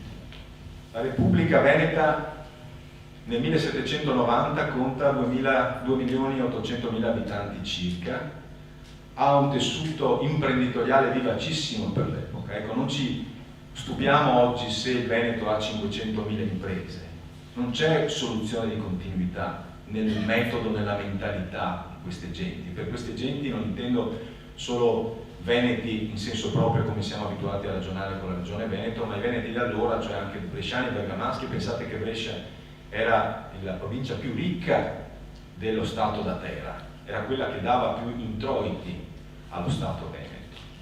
È una, quindi, regione d'Europa particolarmente florida, particolarmente piacevole, particolarmente bella, amena da vivere e ricca già all'epoca. Tutte balle quelle della decadenza, sapete? Non perché, attenzione, le balle sono sempre relative, no? Bisogna vedere a che punto di vista le si prende. Il concetto di decadenza è stato sfruttato moltissimo e in malafede finora da moltissimi storici, universitari, politici, non ne parliamo, cioè Venezia, perché bisogna creare l'idea che fosse ineluttabile destino lo sparire dalle pagine della storia. Questo è il punto. Non ha importanza il governo aristocratico. Separiamo, dico io invece, la questione della vita del governo aristocratico da un popolo che in un modo o in un altro era vivo da 14 secoli in forma moderna, ma aveva una tradizione millenaria, perché ne parla Omero, no? Bene. Questo popolo si trova in questa forma ed è un popolo ancora ricco per l'epoca. Gli storici, Gullino riprende gli studi di Frederick Lane degli anni 70, l'americano che ha scritto una trilogia serissima sulla storia di Venezia, professore universitario negli Stati Uniti, che ha scritto Le navi di Venezia, Il mercante di Venezia, La storia di Venezia, 3 volumi. E lui ricorda, dati alla mano, che i traffici della Serenissima, l'anno della caduta, 1797, sono più o meno gli stessi di quando Tommaso Mocenigo, nella prima metà del 400, nel suo testamento ricorda il volume dei traffici della Repubblica Veneta e sconsiglia l'elezione di Francesco Foscari perché lo considera un guerrafondaio e che quindi, secondo lui, rischierà di portare lo Stato alla rovina con le sue guerre. Siamo nel periodo della massima espansione della Repubblica Veneta, della massima potenza. Questo cosa significa? I dati vanno analizzati. Certo non significa che la Repubblica Veneta del 1797 avesse lo stesso prestigio, la stessa potenza internazionale della metà del XV secolo, questo sarebbe folle affermarlo. Perché quindi c'è una diversità? Perché è cambiata la realtà europea attorno alla Serenissima. La Serenissima è diventata una potenza di più limitati confini, di più limitata influenza, punto e basta. Ma è uno Stato florido, è uno Stato che sta bene. L'aristocrazia comincia a ritirarsi lentamente non dalla politica, ma dalla mercatura, e come in tutta Europa, perché Venezia non faceva, scusate, quando parlo di Venezia naturalmente intendo lo Stato Veneto, quindi anche voi, i vostri confini, le vostre terre, non faceva eccezione, vede l'avanzata della borghesia, anche la borghesia ebraica, tutte queste balle sul ghetto di Venezia, balle nel senso che si parla del ghetto come fosse stata una violazione dei diritti umani e una carcerazione degli ebrei, sono veramente da sfatare. Calimani stesso nei suoi libri sul ghetto di Venezia dà atto di un sacco di cose diverse da quelle che vengono diffuse. Pensate che gli ebrei alla fine della Repubblica erano armatori di navi e avevano la licenza e il permesso di navigare con il padiglione veneto, lo chiamavano, cioè con Leone di San Marco. E moltissime navi erano per esempio dei Treves, quelli che poi faranno fortuna proprio in epoca napoleonica e così via. D'altronde, dicevamo prima con Ettore, non dimentichiamo che Daniele Manin è ebreo, è figlio di ebrei, quindi colui che volle la rivolta del 48-49 e che impose come grido viva San Marco contro l'opinione di tutti i suoi corrivoluzionari e che impose il nome di Repubblica di San Marco, e che il più grande storico della storia di Venezia, il più grande in assoluto, cioè non c'è discussione, i 10 volumi della storia documentata di Venezia sono insuperati, è Samuele Romanin, ebreo, triestino, che scrive questo libro 2 secoli dopo, ma questi libri tra gli anni 30 e gli anni 50 del XIX secolo, quindi vicino per generazione alla caduta della Repubblica, un ebreo praticante che, se avesse avuto notizia che il suo popolo era stato maltrattato da Venezia, si sarebbe ben guardato da fare una cosa del genere. Chiusa parentesi. Quindi uno Stato vitale, vivo. Che cos'è che è meno vivo? La forma di governo, probabilmente. Il governo va cambiato. Non è un fenomeno veneto, è un fenomeno europeo. La rivoluzione francese esplode per questo. L'Inghilterra e l'Austria hanno un ricambio di classe dirigente naturale che prima si affianca all'aristocrazia, poi man mano la sostituisce senza ghigliottine. In Francia avviene invece con centinaia di migliaia di teste che rotolano. Negli altri paesi europei no. Venezia con calma seguiva questa evoluzione. I borghesi erano già importanti, leggete Goldoni e ne avete la prova. Goldoni deride l'aristocrazia nelle sue commedie e mostra questo conflitto pacifico, sociale, questo confronto politico tra il borghese e l'aristocratico. D'altronde, guardate, quando parliamo del popolo, di cui parla poi la Francia rivoluzionaria Napoleone, non si parla mai del ciabattino, Quando si parla del popolo si parla del ricco mercante, la classe che va al governo con la municipalità provvisoria alla caduta della Repubblica e che verrà poi insediata da Napoleone, è una classe di ricchi, è una classe di censo, quello è il popolo di cui si parla. Del popolino non si occupa nessuno, tantomeno i rivoluzionari di origine francese, se ne occupava molto di più la Repubblica Veneta, che aveva una struttura sociale e di welfare, si direbbe oggi, molto ramificata e importante. Bene, velocemente perché il tempo scorre. Quando cade la Repubblica, insomma, c'è un terremoto impressionante, voi sapete com'è andata, viene illusa una classe di rivoluzionari di piccolo cabotaggio, piccoli personaggi, piccoli avvocati, medici, qualche patrizio traditore, tutti massoni, questo sia chiaro, anche questo non è una battuta, è documentato, tutti iscritti alle logge massoniche, tutti. E guarda caso alle logge massoniche saranno iscritti poi tutti i protagonisti del Risorgimento. Garibaldi è un capologgia, stiamo scherzando, stiamo dicendo sciocchezze. Tutti massoni, questi sono 4 gatti rispetto al popolo, ma hanno una carta fondamentale, l'armata francese dalla loro parte, che non è proprio un dettaglio. L'armata d'Italia, la quale ha già sovvertito il Piemonte, ha già sovvertito la Repubblica Ligure, ha già sconfitto ripetutamente gli eserciti austriaci e si è presentata nel modo che sappiamo a Venezia, dichiarando guerra proditoriamente all'ultimo momento, il 1° maggio del 97, dopo aver stracciato un trattato di neutralità tra la Repubblica Veneta e la Repubblica Francese che non era mai venuto meno. Bene, un tracollo dovuto alla velocità del succedersi degli eventi. I francesi lasciano agli austriaci alla fine del 1797, i primi del 98 entrano gli austriaci, le lasciano una città devastata. Da subito ha imposto Napoleone il pagamento di 3 milioni di lire tornesi, che è una cifra immensa, ha messo in ginocchio proprio i suoi amici della municipalità provvisoria per il pagamento di queste cifre, quindi vanno a riquisire a destra e a manca, vanno a grattare il fondo della pentola, vanno a chiedere vanno a spremere proprio la comunità ebraica, vanno a spremere gli artigiani, vanno a spremere i patrizi che non avevano aderito alla loro impostazione, insomma un disastro.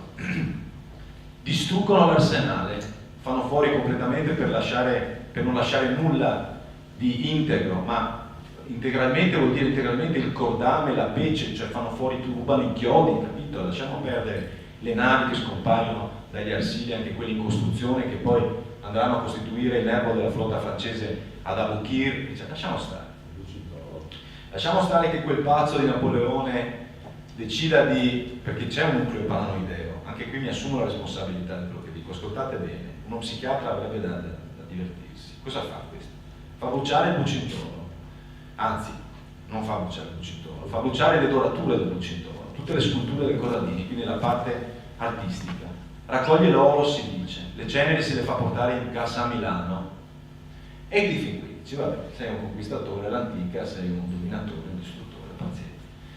Ma la cosa bella è che nel 1805 a Trafalgar, quando Nelson fa una manovra come quella che farà Teget o Falissa, una manovra che nessuno si aspettava, quando le flotte franco-ispanica e inglese si affrontano in linea di fila, come sempre si era combattuto fino allora nelle battaglie navali dei vascelli, prima con le galere era un'altra storia, Nelson decide di fare una arditissima manovra che gli costerà la vita ma che guadagnerà la vittoria all'Inghilterra, e cioè vira di bordo, taglia la via tra la poppa dell'ammiraglia francese, dell'ammiraglio Villeneuve, e la nave che lo segue.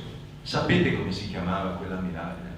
L'ammiraglia della flotta francese del 1805, una delle più grandi flotte in quel momento del mondo, si chiamava Bucentaure, il Bucintoro.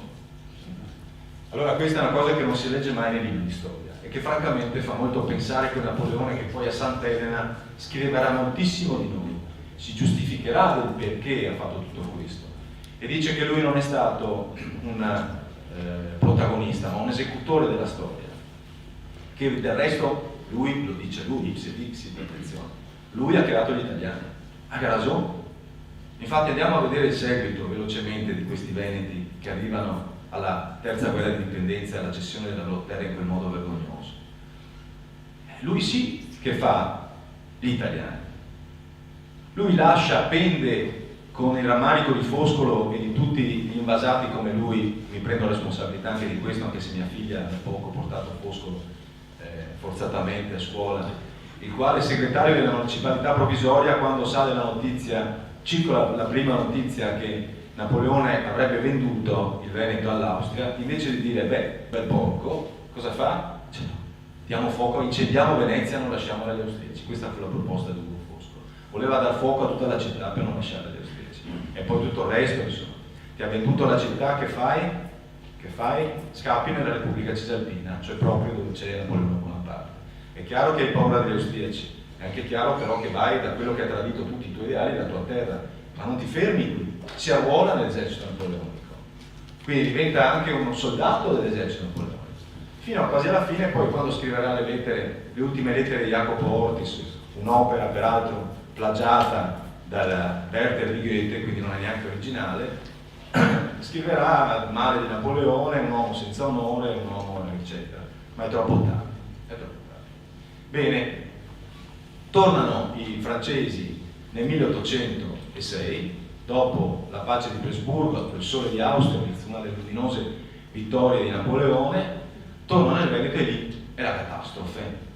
La catastrofe, guardate che ci portiamo ancora dietro, perché non è solo una catastrofe sul piano della rapina, della devastazione. I due decreti del 1806 e del 1810 di soppressione dei beni ecclesiastici fanno a pezzi qualcosa come 70 chiese nella sola Venezia, 12 a Murano, che vuol dire che è come se fosse passato uno stormo di bombardieri, che Murano non si prenderà mai più, è stata praticamente rasa al suolo, non ha più l'aspetto. Se qualcuno pensa di vedere Murano, la Murano se lo tolga la testa.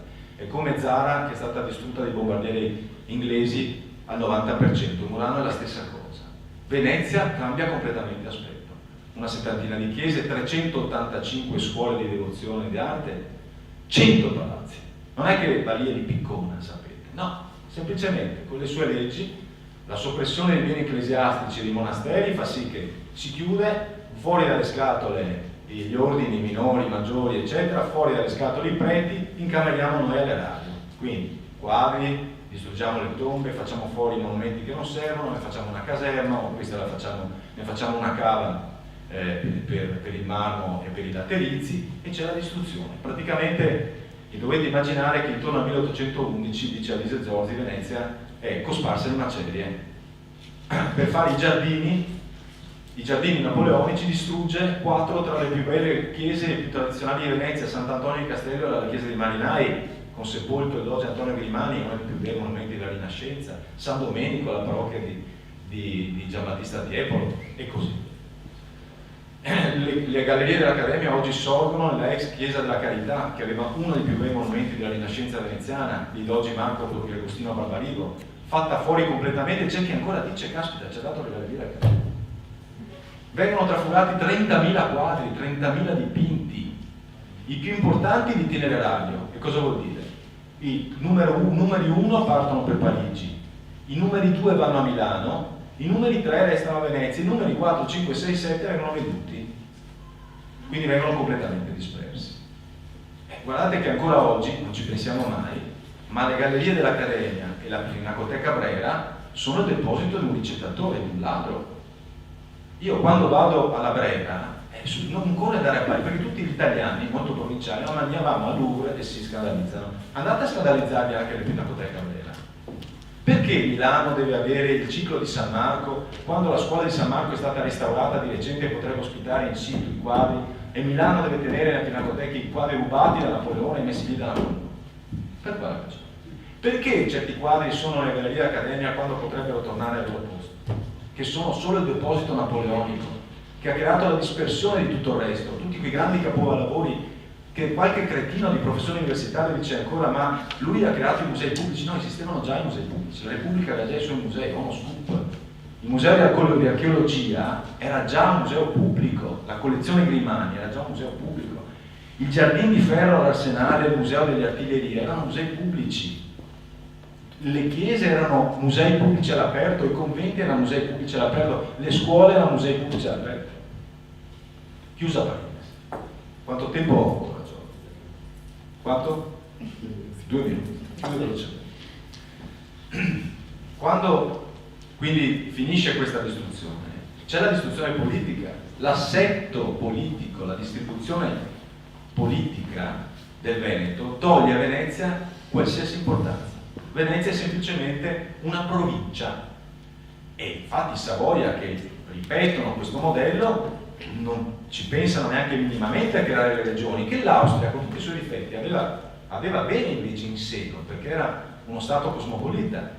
Quindi il Lombardo-Veneto, bene o male, è una regione con una sua capitale Milano, una seconda capitale Venezia, è una regione forte, ha il senso del federalismo, ha ragione Ettore, si chiamava Österreichische Venezianische Kriegsmarine, quindi attribuisce, mantiene delle tradizioni con tutti i suoi difetti, perché l'Austria porta dei dipinti, draga fiscalmente le risorse veneto-lombarde, ma non importa, ma lascia una tradizione, non è che fa fuori tutto. Quando i francesi invece hanno dominato, hanno distrutto la tradizione di centro di potere, di capitale culturale e di Stato. E Alise Zorzi registra dai suoi studi non solo una perdita economica, eccetera, che è micidiale. Pensate che la città si riempie, le città, questi territori si riempiono di mendicanti, c'è un calo demografico mostruoso, non parliamo delle aziende, delle imprese. A Venezia c'era un setificio che occupava fino alla caduta 7.000 dipendenti, dopo la caduta ne ha 200. Lasciamo stare tutto questo, ma c'è una perdita di identità, una fortissima perdita di identità, cioè subito il Veneto viene stracciato, trattato come una provincia qualsiasi. Stavo cascando. All'arrivo degli italiani si ripropone questo modello, esattamente questo modello. Vi consiglio, se posso, per avere un'idea del quadro che sinteticamente vi ha dato Ettore Beggiato, di cosa è stato l'arrivo italiano degli italiani nel Veneto, di come si è svolto, del clima che c'è nei giorni del cosiddetto plebiscito, di leggere Federico Bozzini, che purtroppo mi pare che non sia più tra noi, credo che sia mancato prematuramente. Ecco, mi spiace molto, non sapevo, l'ho saputo di recente. l'arciprete Il Cavaliere, che della zona racconta l'arrivo degli italiani a Celea, racconta tutta la storia di Celea. Guardate, giorno dopo giorno si legge il clima di intimidazioni, di minacce, di esaltazione, ai danni del prete, ai danni di quelli che erano tranquilli e credevano tutto sommato nel regime austriaco, non perché fossero dei folli filostriaci, ma perché gli andava bene quell'ordine là, e di cosa accade dopo l'arrivo degli italiani.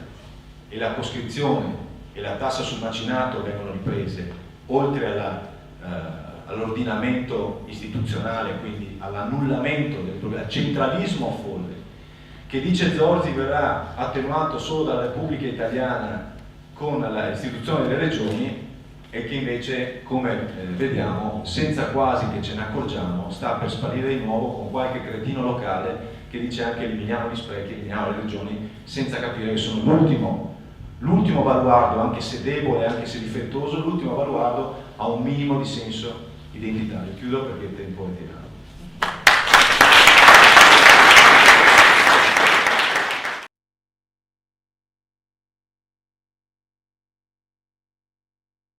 Ora passo la parola al presidente di Raisa Veneto che abbiamo qua con noi, Alberto Montagnier, che eccolo. Buonasera.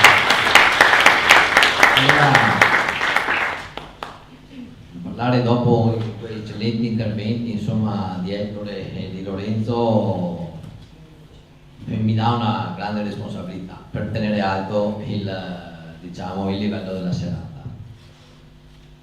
Me devo occupare purtroppo della parte più triste, una parentesi sul dopo.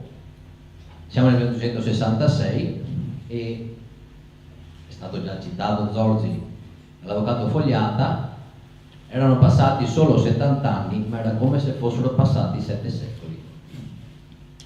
1797 fa segnare il conto, 1866, ma purtroppo dopo le devastazioni materiali però c'era stata anche una grandissima devastazione morale, interiore, di popolo e di identità. Una brevissima carrellata sugli effetti più immediati: chiaramente una grandissima povertà, entrano in crisi quel tessuto sociale e produttivo delle aziende, spariscono le grandi ville, che non dobbiamo vederle come delle ville luoghi di villeggiatura e luoghi di svago, ma in realtà erano aziende agricole ante litteram. I viaggiatori del Settecento che passano appunto in visita per i nostri territori si sorprendono perché i contadini mangiavano carne. Non so cosa chi mangiasse da altre parti, però ero qua, se l'ha sorpreso, e il nobile veneziano diceva sì, ma se ori che lavora, se ori che fa fatica, è giusto che sia ori che mangia. Vedete, insomma, sempre la presenza di una certa lungimiranza, di una certa presenza nella vita quotidiana di tutte le classi sociali. La fame porta a quel fenomeno tipicamente italiano che è la pellagra degli anni 80 dell'800 circa. Dico questo perché negli anni 80 è la costituzione del Costante Cris a Mogliano, ora casa di cura per malati di mente, ma nasce come istituto per pelagrosi. Poi la grande immigrazione, qua mi è maestro Ettore, per cui la nostra, mi tocca dire adesso la nostra regione, allora la nostra nazione subisce il più grande esodo, è giusto chiamarlo questo perché i numeri sono da esodo, i numeri non sono solo qualcuno che se ne va, se ne vanno paesi interi con il parroco in testa in certi casi, si svuotano comunità intere. Per cui c'è questa, depauperamento continuo del nostro territorio. Venezia rimane un porto, ma sappiamo benissimo che dopo la perdita del Veneto da parte dell'Austria-Ungheria viene maggiormente favorita Trieste e Fiume, per cui una parte dei traffici se ne vanno anche lì. Padova, che aveva gli studenti delle migliori menti dei mitteleuropee, perde anche lì gioventù e menti brillanti, perché chiaramente tutto il centro Europa, la Mitteleuropa va a Innsbruck o a Vienna. Vi butto là degli episodi un po' così proprio per farvi ragionare, più che altro poi per approfondire, però sono delle piccole provocazioni, dei piccoli fatti che magari nessuno ci ha mai ragionato sopra. Questo chiaramente, dopo questi danni materiali, si ripercuote, come diceva chi mi aveva eccellentemente preceduto, anche in questo tessuto morale e identitario. E si ripercuote fino ad oggi, perché anche oggi il contesto in cui noi dobbiamo operare per difendere la nostra identità e la nostra cultura deve tener conto di 4 cose basilari: scuola, inferiore, superiore, università, i media, giornali, stampa, televisioni, radio, le istituzioni e poi il mondo culturale. Scuola, lo sapete benissimo che purtroppo nei programmi ministeriali la nostra storia non è che sia tanto ben inserita, saltata a pie pari, 4 righette quando va bene. La Repubblica di Venezia era una delle 4 repubbliche marinare. Come dire, considerate la produzione di automobili in Germania in questo momento qua, la Germania c'è una repubblica automobilistica. Negli anni 60, dopo il volo di Yuri Gagarin, molto probabilmente l'Unione delle Repubbliche Sovietiche erano repubbliche spaziali, e chi più ne ha più ne metta, perché ora se devo mettermi a livello di chi che ha coniato sto termine, e ne teniamo fuori anche altri quanti che vogliamo. Ci sarebbe anche la possibilità adesso con la riforma dell'ultima della scuola di dedicare qualche ora facoltativa a materie diciamo non inserite nei programmi ministeriali, però purtroppo finché ci portiamo avanti questo retaggio non c'è la storia veneta a fare le materie facoltative, magari fa giardinaggio, fa culture estere, culture straniere, si inventa qualcosa, ma niente, restiamo sempre fuori dalla porta. Non parliamo poi di quello che può essere il mondo accademico, il mondo dell'università, che ogni volta che tira fuori certi discorsi, addirittura che questi docenti universitari, questi cattedratici, si strappa i vesti, addirittura scrive lettere sui gazzettino, sui giornali locali, qua sui giornali nostri, di una pesantezza che sembra quasi che queste persone che sia sta, non so, con un fio, che vanno bene, cioè sembra quasi che si muovono a comando addirittura, cioè appena esce qualcosa da parte nostra ti gasta un mondo accademico che ti spara addosso delle portate incredibili. E questo diciamo è il mondo della scuola. Non so che vada meglio tanto nel mondo dei media. La televisione, se sape benissimo, non mi sembra che venga tanto dedica spazio alla nostra cultura. I giornali addirittura, quando anche noi nel nostro piccolo facciamo qualcosa di decoroso, diciamo, ecco, non voglio incensarmi molto, ma insomma facciamo qualcosa di un certo livello, dica sempre il giornalista del turno che viene fuori con nostalgici, folcloristici e tutti questi epiteti qua che insomma cerca di derubricare, sminuire, rendere un qualcosa di grande che avevamo un qualcosa di piccolo.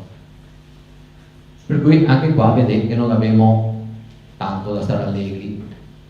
Istituzioni, vabbè, è chiaro, le istituzioni non sono da parte nostra e a pensa in maniera completamente, diametralmente opposta, si portano avanti chiaramente tutta la retorica patriottarda che nasce dall'Unità d'Italia, passa attraverso chiaramente il Risorgimento, poi in mezzo alle 2 guerre mondiali, che ha dei voli pindarici di trasformare le cose, perché l'Italia è l'unico paese che nella sua storia recente della seconda guerra mondiale riesce a presentarti come 2 vittorie e 2 sconfitte, e con tutto rispetto per le vittime, per chi che ha sofferto e per chi che c'era purtroppo in quel momento, è brutto dirlo, però se parliamo della ritirata di Russia e dell'Alamein. La retorica è arrivata fino a quel punto che quasi te festeggia, quasi te fa passare come 2 grandi vittorie, come 2 grandi mosse strategiche. Per cui vedete cosa dobbiamo chiamare calice e dobbiamo bere.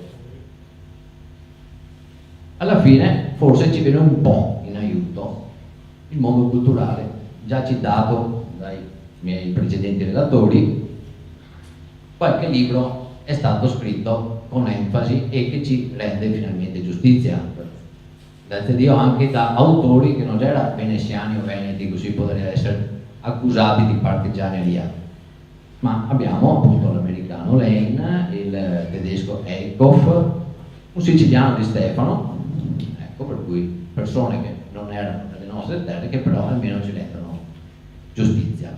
Rimane però un prodotto di nicchia, un prodotto da appassionati, non tutti vanno a prendersi un libro, purtroppo, e si appassionano, sono fra di noi e sulla nostra sollecitazione ad addentrarsi nell'argomento. Mentre purtroppo in altri casi, e anche qui questo retaggio iniziato con Napoleone, viene portato avanti da una certa tradizione, perché Napoleone, tanto per riagganciarmi ai discorsi dei colleghi, fa riscrivere la storia di Venezia da un suo generale amico, che erano cresciuti assieme all'Accademia, un certo Darù, la riscrive come la vuole lui. Purtroppo diventa terreno dove una certa cultura, una certa storiografia va anche ad attingere, e anche una certa, romanzesco, cioè una parte di letteratura va ad attingere da queste cose, dove purtroppo invece è tutto falso perché è stato stravolto.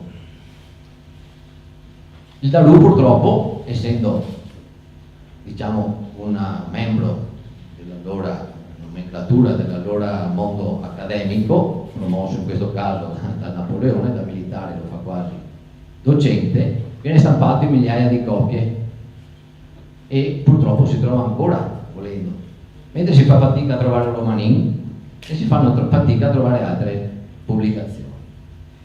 In questo contesto così triste ci siamo noi delle associazioni culturali e gli appassionati ricercatori, che con i nostri mezzi e con le nostre passioni, con la nostra passione, cerchiamo quantomeno di contrastare questo mondo che ci vomita addosso sul termine delle bugie, delle falsità, che stravolge la nostra storia, la nostra cultura e che continua a voler cancellare la nostra identità, continua a nascondere la verità e continua, a volerci cancellare come popolo. Ma forse perché? Sta benissimo quello che abbiamo detto fino adesso, un discorso che si è affermata una nuova nazione, una nuova patria, che avevano bisogno anche loro di dare un fondamento storico, inventarsi qualcosa, perché è un po' quel nazionalismo che viene sempre quando nasce uno Stato, specialmente all'inizio, che cercano il più possibile di cementare la mente dei propri cittadini. Purtroppo questo è successo anche recentemente in Croazia, dopo che si è dissolta l'Unione, la Jugoslavia, anche lì purtroppo ci siamo finiti di mezzo anche noi, perché la nostra storia dell'Istria e della Dalmazia, dopo essere stata italianizzata, dopo aver preso la prima mazzata in chiave italiana, se ne prende anche un'altra in chiave appunto croata. Il periodo barocco lo chiamano, non c'è più il periodo veneziano, ma si inventa termini un po' così, anche lì per edulcorare. Rimaniamo noi, un Davide contro Golia purtroppo, però almeno speriamo che tutte le persone che ne ascoltano questa sera se passa bagaglio di queste cose che abbiamo raccontato, perché non ho la pretesa, penso nessuno qua di insegnare, non siamo qua per insegnare, si impara dalla storia, si impara dalle esperienze passate per andare meglio verso il futuro. Noi altri siamo qua a raccontare, almeno mi piace raccontare una bella storia. Fare bagaglio e a vostra volta trasmettere a qualcuno con una certa, sano orgoglio, perché bisogna metterlo, una certa voglia di far raccontare a qualcun altro, e speriamo solo in quello, perché finché non arriverà in aiuto qualcuno che ne dà una mano, qualche stravolgimento geopolitico che ne metta in una posizione favorevole, ma purtroppo questi vie desideri, dobbiamo far conto sugli altri, su chi che ne ascolta e che a sua volta parla con altre persone. E forse quando saremo arrivati all'ultimo dei Veneti a perché contaste forse cambierà. Non so se sarà quel giorno, se lo vedrò, ma insomma dico cominciare e qualche giorno spero che finirà. Grazie San Marco per tutto.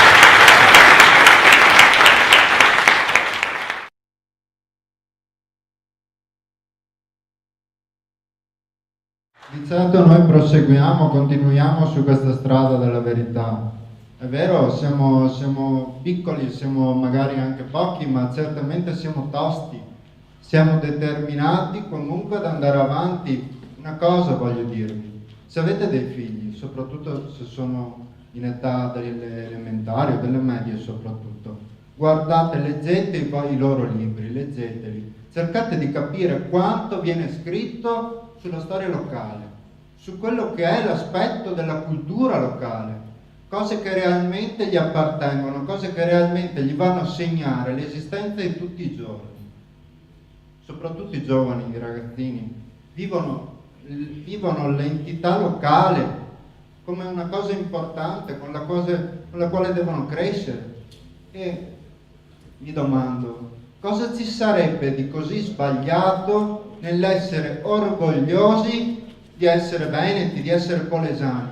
Perché questo noi dobbiamo essere, e se noi arriviamo a conoscere la nostra storia, la nostra cultura, non avremo altra via che essere orgogliosi di quello che siamo ora e di quello che siamo stati. Quindi vi invito, guardateli quei libri, sfogliateli, appassionatevi, guardate con loro, fategli vedere, fategli conoscere altre cose che non vengono insegnate. Se conoscete insegnanti, cercate di ragionare anche con loro. Alla fine stiamo parlando di una cosa sacrosanta. Fategli vedere semplicemente Rovigo com'è, fategliela scoprire con occhi diversi. Lì ad esempio abbiamo una piantina di Rovigo del 1700. Era una città bellissima, si è totalmente stravolta, però ancora si vedono quei segni. Fategliele scoprire queste cose, appassionateli a quello che è stato e a quello che è cambiato.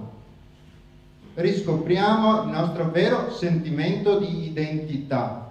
Questo noi dobbiamo cercare di fare. Dopo le conseguenze non potranno altro che essere positive. Ora, una ragazza qua che ha avuto un'idea brillante per quanto riguarda il 1866 ha fondato un comitato qualche mese fa, appunto dedicato a questa operazione verità, a cercare di far conoscere a tutti, per quanto i nostri mezzi siano limitati, far conoscere questo aspetto storico fondamentale che noi dobbiamo per forza conoscere e sapere, per capire cosa siamo oggi e perché siamo trattati così. Ora passo la parola ad Ilaria, che appunto siamo tosti e determinati. Lei è una ragazza che corrisponde pienamente a queste caratteristiche. Grazie.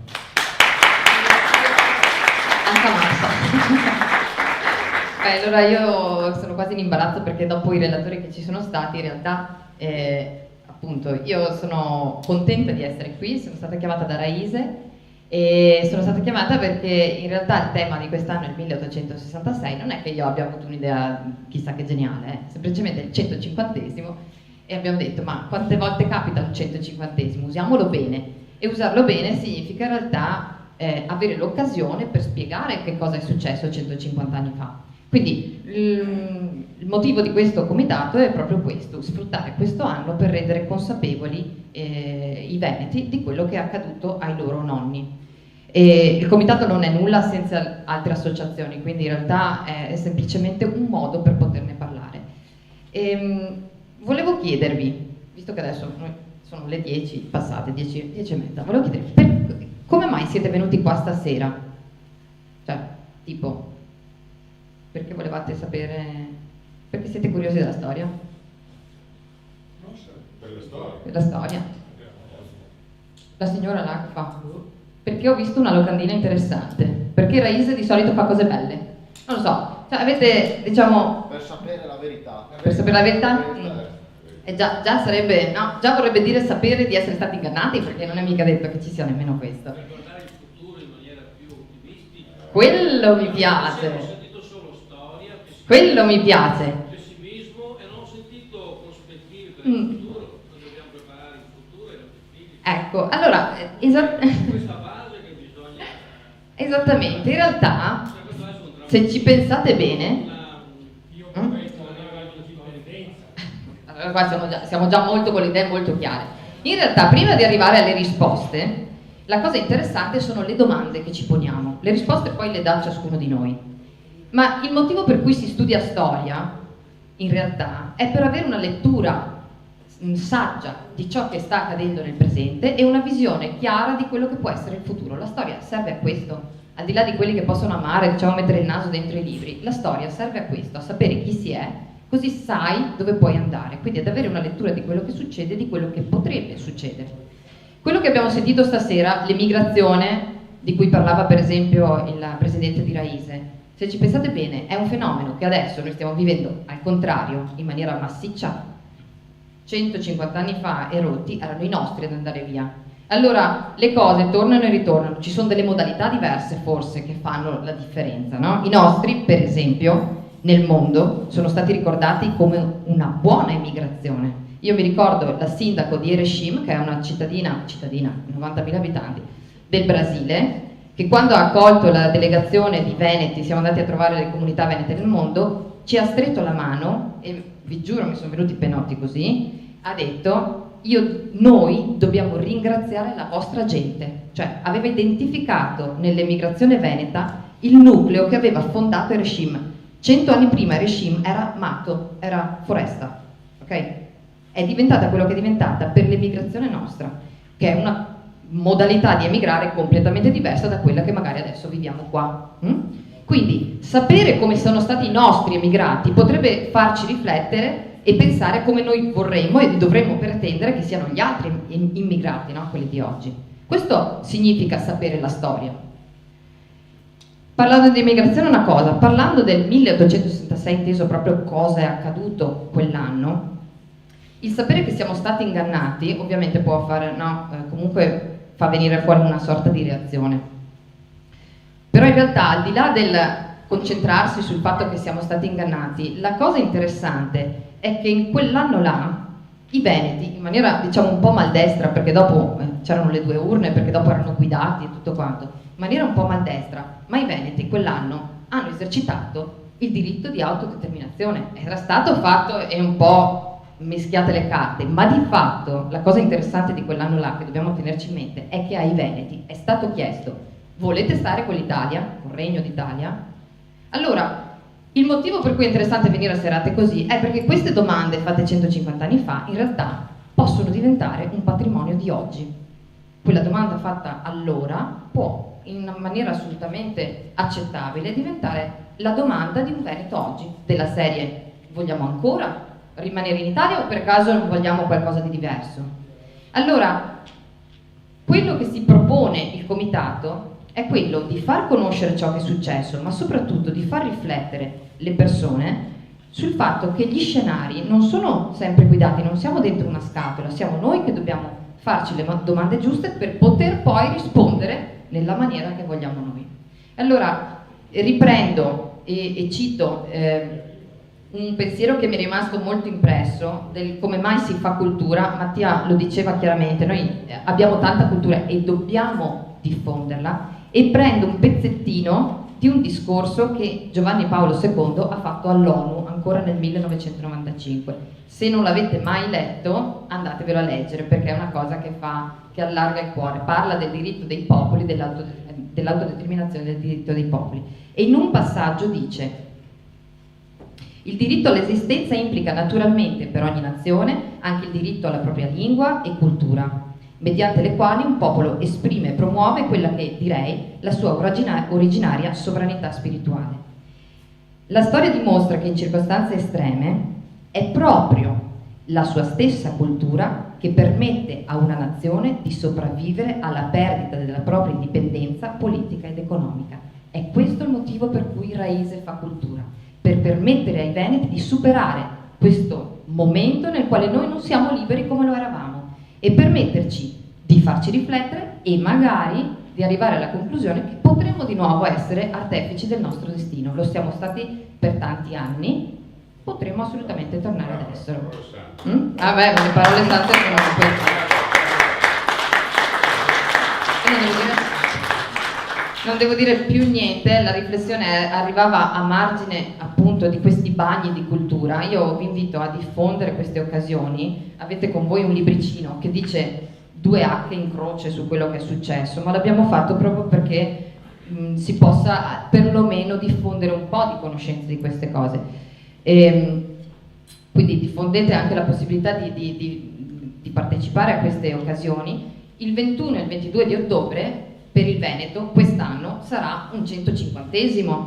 Allora ci potrà essere chi vorrà pensare di festeggiarlo come qualcuno nel 2011 ha pensato di festeggiare qualcosa da altre parti d'Italia, però in realtà noi dobbiamo pensare di celebrarlo, e celebrarlo non significa per forza festeggiare. Celebrarlo vuol dire memorizzarlo, farlo diventare patrimonio dei veneti. Quella data lì è la data in cui noi abbiamo perso la libertà, di fatto l'avevamo già persa, ma insomma è stato ufficializzato il nostro in questo momento destino italiano. Allora dobbiamo riappropriarci di queste date, perché in queste date è giusto fare queste riflessioni. Io vi propongo, se vi abbiamo un po' toccato questa sera con queste informazioni, di andare sul sito del comitato. È scritto comitato 1866, l'ho scritto anche in grande, eccolo qua, comitato 1866. Se pensate che vi interessa, che potete dare una mano, perché come dire, vi interessa che quest'anno possa diventare fondamentale anche per altri veneti come noi, iscrivetevi, così noi vi possiamo mandare anche le informative su ciò che facciamo e soprattutto su quello che faremo il 21 e il 22 di ottobre. Io ho finito, vi ringrazio e ringrazio tantissimo Raiz Veneto.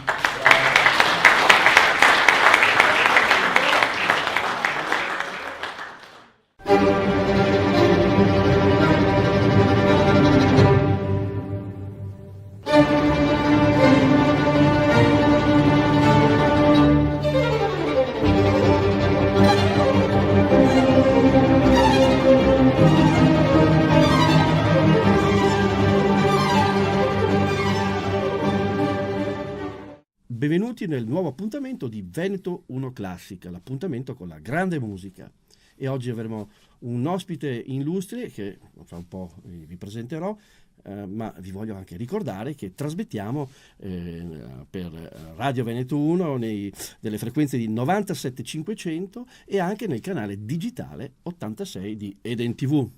Bene, ora la sorpresa è poi qui con me, il grande violinista Lucio Degani, grande artista, grande virtuoso, e naturalmente sappiamo bene che sei anche uno dei componenti più prestigiosi, tra i più prestigiosi di Solisti Veneti. Sì, ormai quasi 30 anni, il 26 di febbraio di questo mese.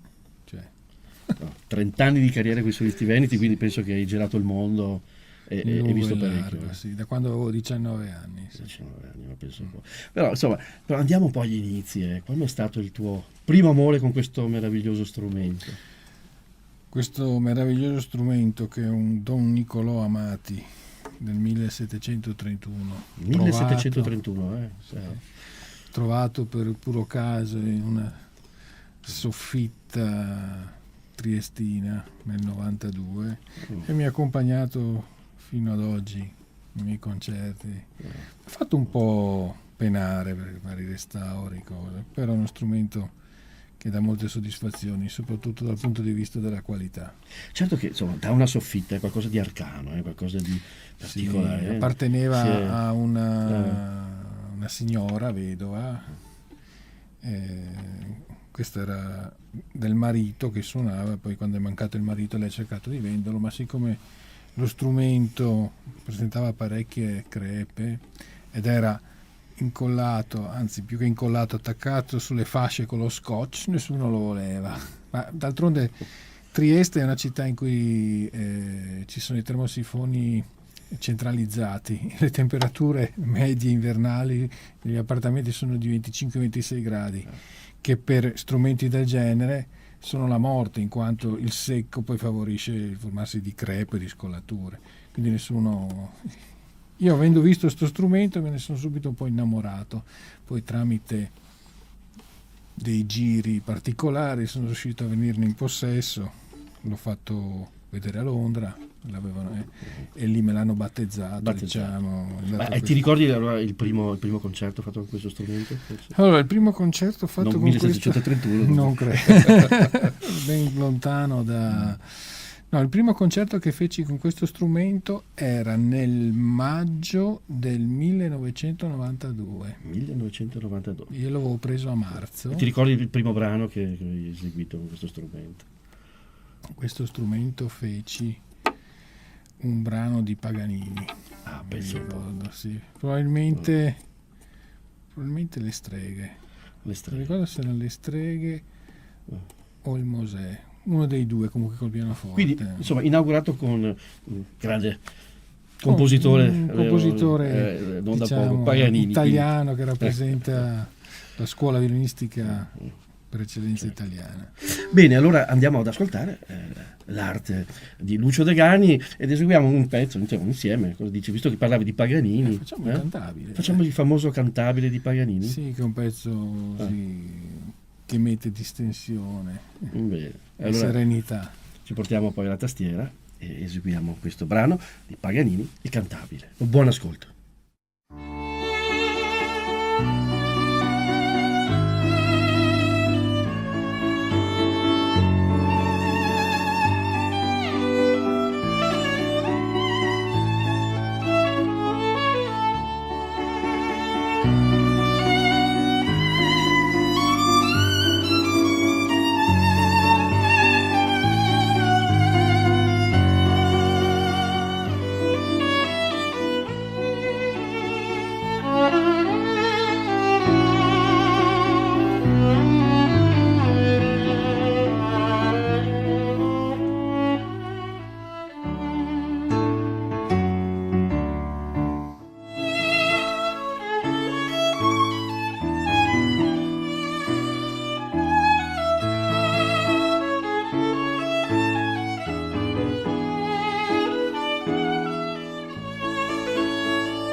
E rientriamo in studio dopo aver ascoltato il cantabile di Niccolò Paganini, interpretato magistralmente da Lucio Degani, che abbiamo qui fisicamente, e per noi è un onore averti qui. È già anche la seconda trasmissione, mi sembra. Che, sì, l'altra avevamo presentato un tuo CD, so che ne hai anche tra l'altro War Concert, sì. Agli stati parecchi nella tua carriera, vero? Abbastanza. Sì. Senti, io vorrei tornare ancora un passo un po' indietro, no? Certo. Alla tua, diciamo, ai tuoi esordi. Abbiamo detto che qui hai un Amati, quindi uno strumento che viene dalla soffitta, che è venuto trovato così in circostanze fortuite. Sì. Ma invece i tuoi primi passi, insomma, anche gli inizi, chi è stato papà o la mamma? È stato in famiglia? L'approccio al violino? L'approccio al violino è stato una forzatura di mio padre, nel senso che io mai avrei voluto suonare il violino.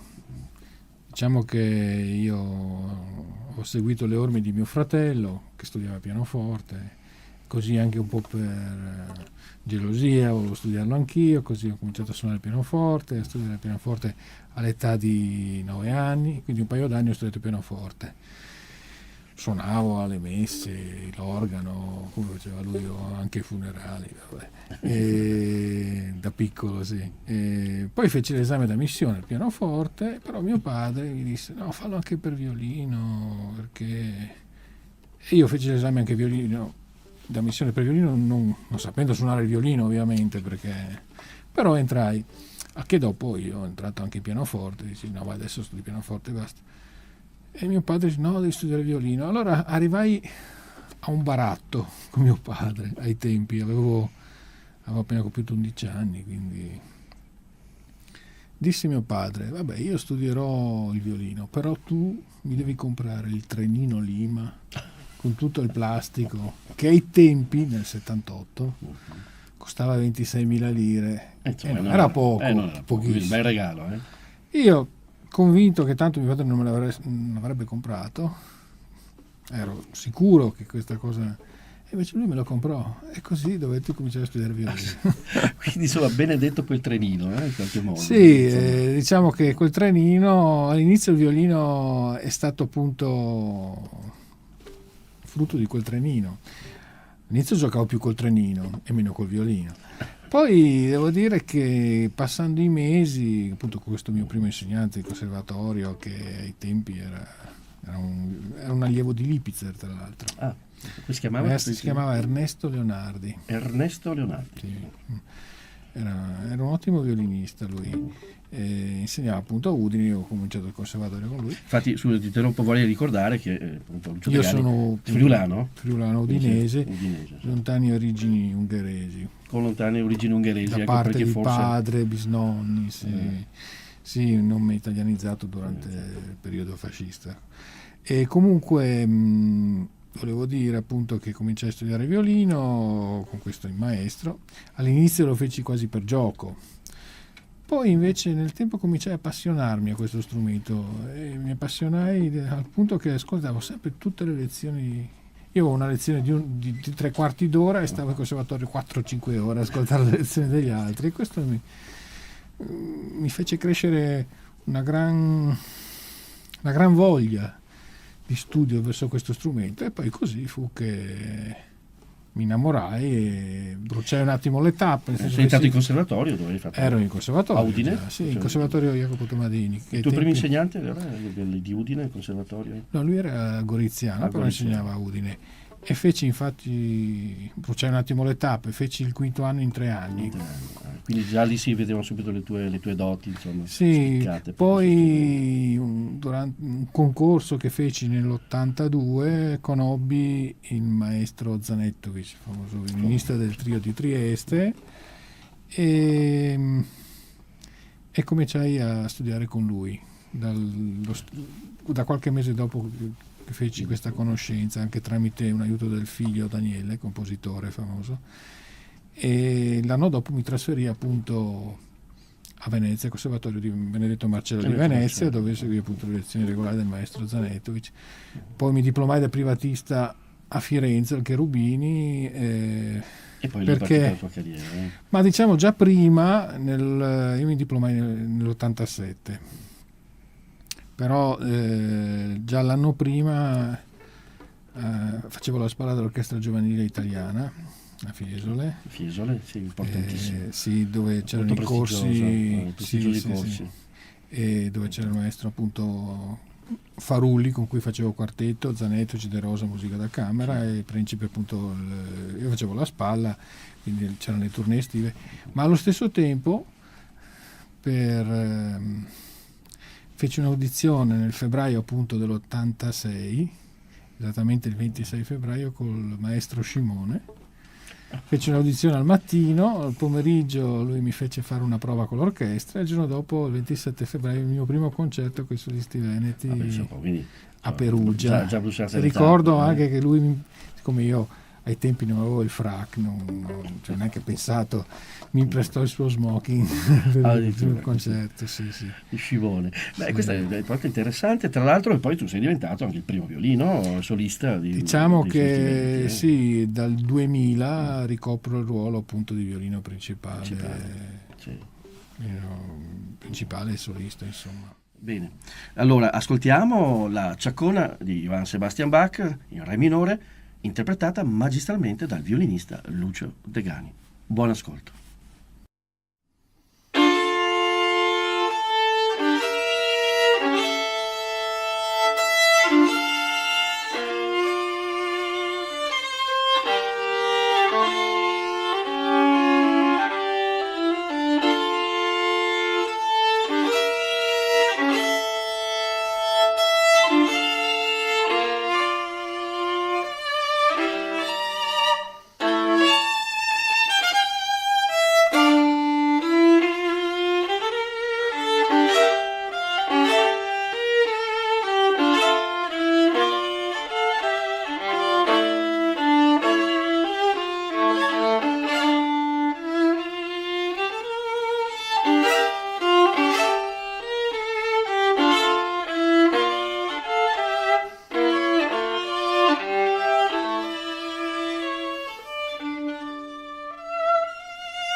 E rientriamo in studio, sempre nella nostra trasmissione di Veneto 1 Classica, e abbiamo sempre qui con noi ospite Lucio Degani. Insomma, tanti racconti, tanti aneddoti, tante cose, però anche tanta carriera, anche a livello insomma discografico. So che tu hai veramente un gran numero di CD registrati. Beh, diciamo recentemente appunto la Bongiovanni ha pubblicato un mio disco appunto dedicato alle trascrizioni di Jascha Heifetz, e il titolo è A War Concert, concerti di guerra. Praticamente Heifetz durante il secondo conflitto era capitano delle forze alleate americane, e venne appunto anche in Italia, sicuramente a Parma e forse anche a Gorizia, e lui praticamente faceva concerti per allietare, diciamo così, gli americani, e la maggior parte di queste composizioni spesso sono originali dei compositori americani, quindi abbastanza quasi nostalgiche per l'esercito. E in questo disco io appunto ho inciso quasi tutte queste trascrizioni, tipo Deep River, Jenny with the Light Brown Hair di Foster, Estrelita di Pons, che un brano per chitarra, poi, perché ha scritto molto per chitarra. Era messicano, ma Heifetz era spesso in Sud America o a Cuba, quindi poi pezzi di 2 brani di Castelnuovo Tedesco, che era molto amico di Heifetz, e Sea Murmurs, il tango. Heifetz, vorrei ricordare che è stato sicuramente uno dei più grandi violinisti della storia. Sì, dopo Paganini, del violino. Sì. Diciamo che quando Heifetz entrò in carriera, quando venne conosciuto, fece terra bruciata di tutti gli altri. Basta menzionare i suoi cachet. Quando Heifetz, quando Milstein o Stern prendevano $5.000 a concerto, Heifetz ne prendeva 30. Quindi insomma una grande star. Sì, infatti Chrysler quando lo sentì dice qua è meglio far valigia, perché era un grande violinista, che alla fine poi è morto solo anche nel 1980. Infatti sembra quasi la fine di una star importante, finiscono sempre. Sì, lui viveva a Beverly Hills, e era uno dei primi a aver avuto una macchina elettrica in America.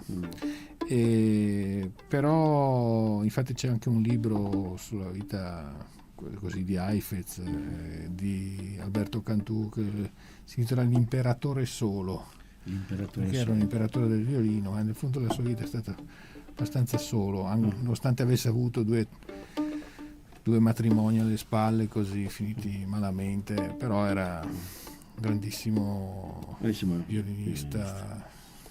Quindi insomma è stato anche questo un po' una tua tuo indirizzo anche a livello così di mito, perché insomma abbiamo Oistrakh, i pianisti hanno Rubinstein, Oistrakh, certo, musicalmente Oistrakh.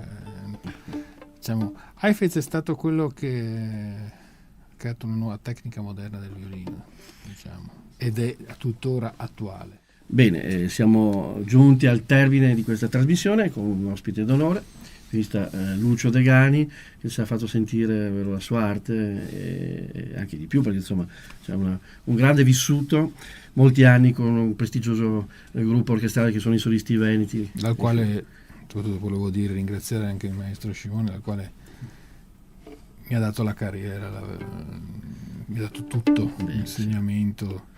Lo studio che io ho fatto prima è servito certamente, però nella vita è stato un maestro anche di vita lui.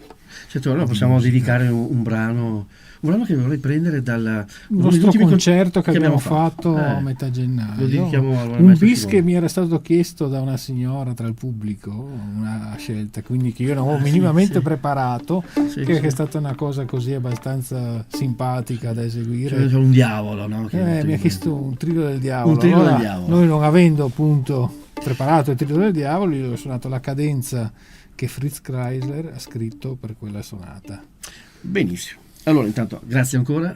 Grazie. Spero ancora di puoi tornare qui con noi sempre. Senz'altro. Con la Sarà un con la grande tua arte. onore e piacere. Il piacere nostro. Bene, allora ascoltiamo delle magiche note di Fritz Kreisler, della cadenza del Trillo del Diavolo, e lo ascoltiamo sempre nella magistrale e artistica e forza interpretativa del violinista Lucio Degani. Buon ascolto e arrivederci alle prossime puntate di Veneto 1 Classica.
Benvenuti ad una nuova puntata del nostro ciclo dedicato al Polo Museale della Grande Guerra di Vittorio Veneto. Insieme a me, come sempre, l'architetto Maria Cristina Scalet, direttrice del Museo della Battaglia di Vittorio Veneto, che ci introduce all'argomento di questa puntata, una delle collezioni, possiamo dire uno dei fiori all'occhiello del Polo Museale.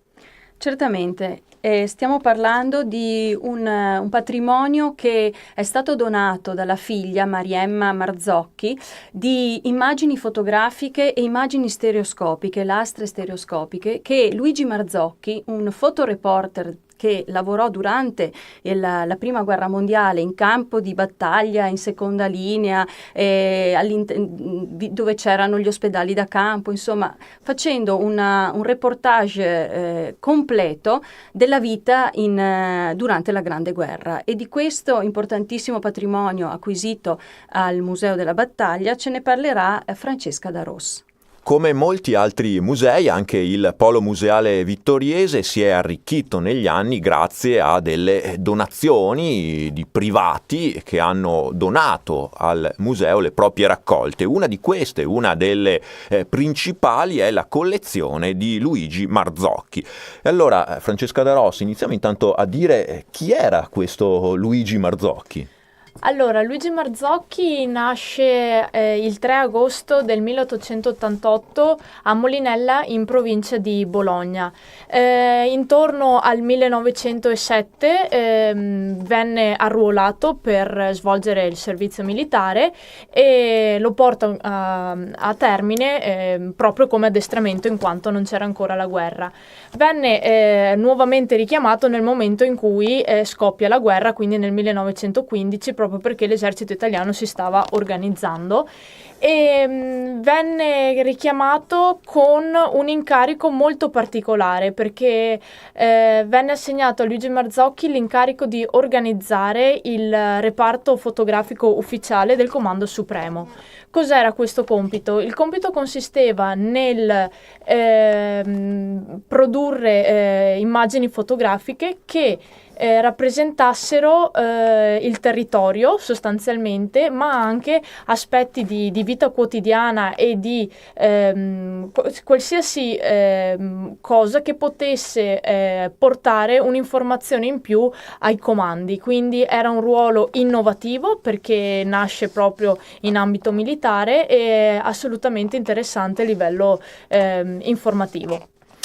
E quindi poi di tutta questa sua attività, parte di questo materiale che Marzocchi ha raccolto l'ha donato al Museo di Vittorio Veneto? Esatto, per me è proprio un onore parlare di questa donazione, in quanto io insieme alle altre 2 ragazze del servizio civile stiamo studiando questo fondo.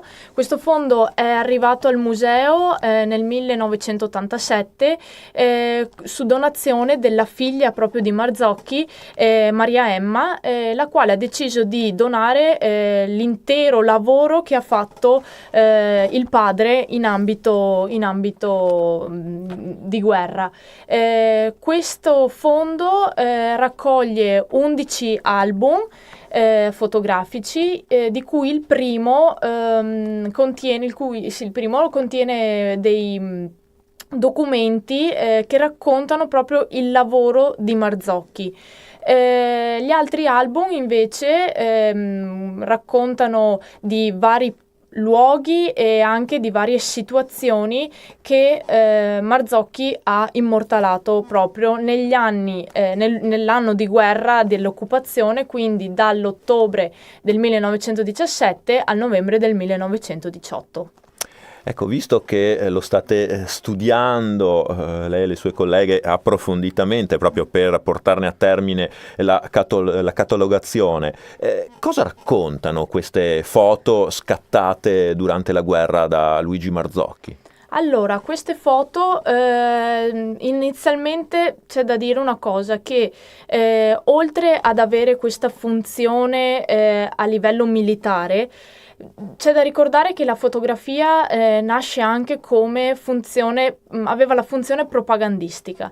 Dunque non si dovevano rappresentare scene troppo cruente e scene che rappresentassero il malessere dei soldati, in quanto potevano queste foto scappare alla censura e arrivare ai cittadini che, non vedendo la guerra, potevano percepire questo malessere dei soldati, che erano molto semplicemente figli, mariti e chi più ne ha più ne metta. Quindi non doveva faceva trapelare il malessere della guerra. Quindi queste foto raccontano la prima parte, le prime 400 foto circa, rappresentano la ritirata dell'esercito italiano dopo Caporetto, e quindi Marzocchi non lascia spazio alla disperazione dei soldati e neanche dei civili, ma bisogna presto riorganizzare l'esercito, e questo traspare proprio dalle foto di Marzocchi.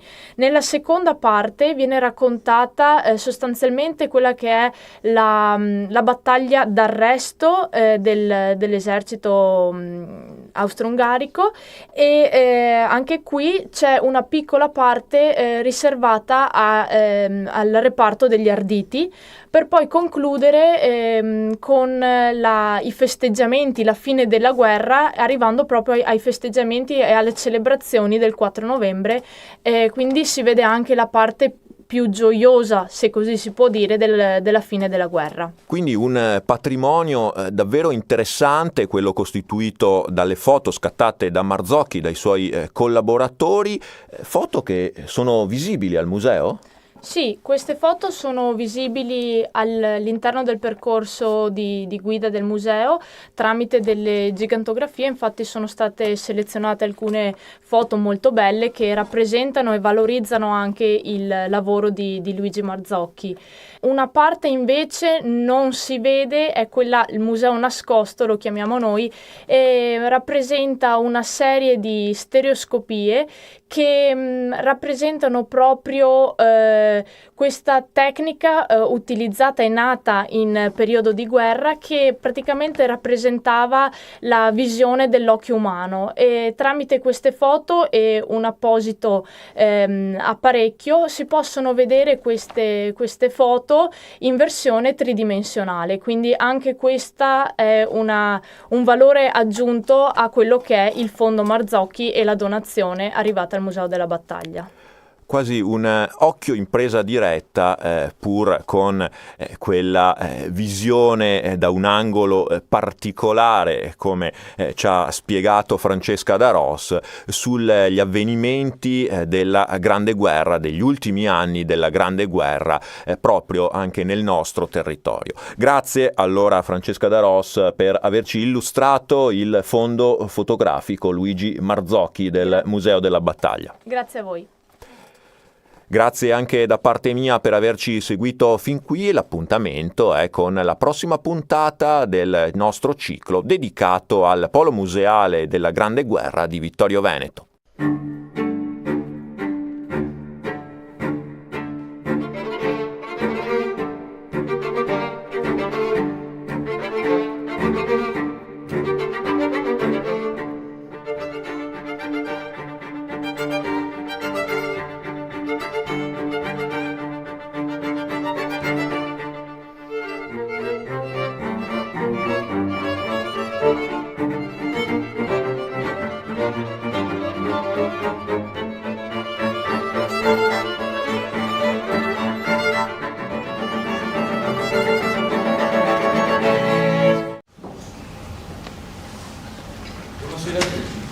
Prima di tutto un grazie a voi che siete qui presenti in un numero che non avrei mai supposto.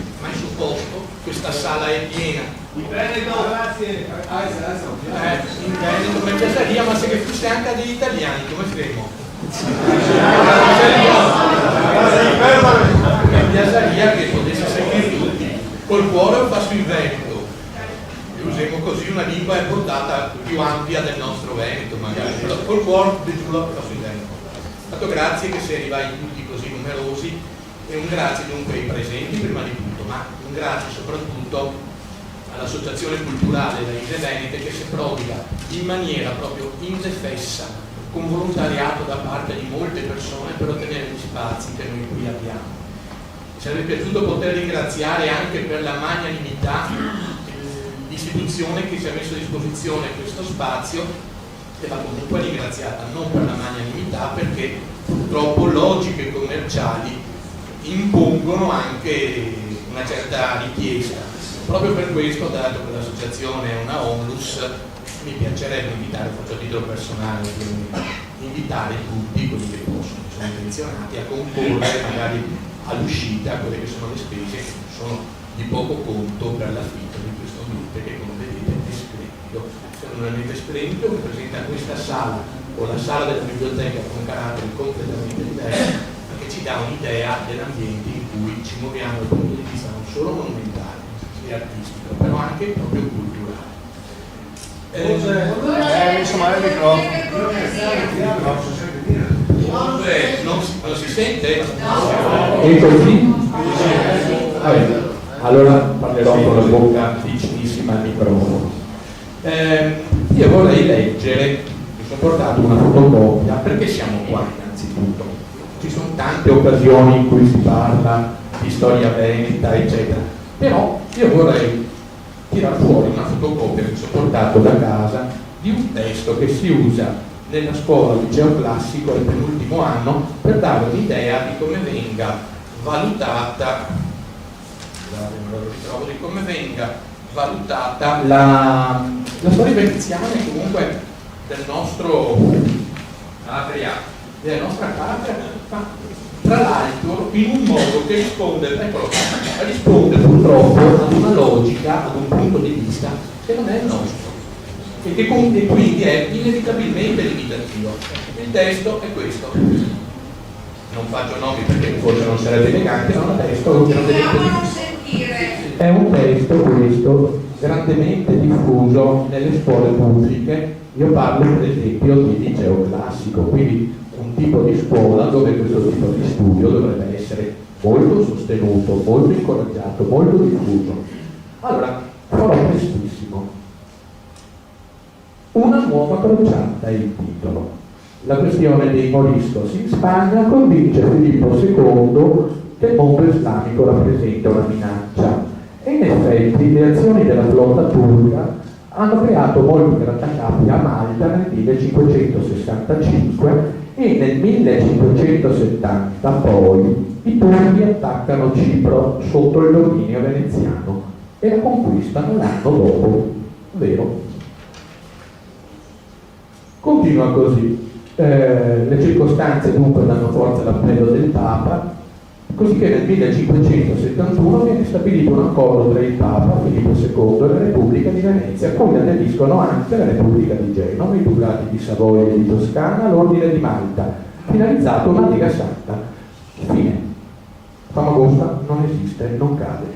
Il 7 ottobre 1571 la flotta della Lega Santa comandata da Giovanni d'Austria, Venier probabilmente era in TV, fratellastro di Filippo II, ingaggia il combattimento con le navi ottomane al largo delle coste greche arrivando al golfo di Patrasso, ottenendo una clamorosa vittoria. Vero anche questo. In Europa appunto viene celebrato, però poi cosa succede? Che alla vittoria non seguono altre azioni militari di rilievo perché la Repubblica di Venezia, maledetta, preferisce sfidarsi dalla Lega e trattare una pace separata con la quale dal 1573, pur rinunciando a Cipro, ottiene dai turchi garanzie e franchigie per la propria flotta mercantile. Mi pare che sia sufficiente come trattazione di un evento come quello che ha rappresentato appunto la battaglia di Lepanto e il confronto tra mondo cristiano e mondo islamico, tra Europa e Venezia in primis e il mondo turco?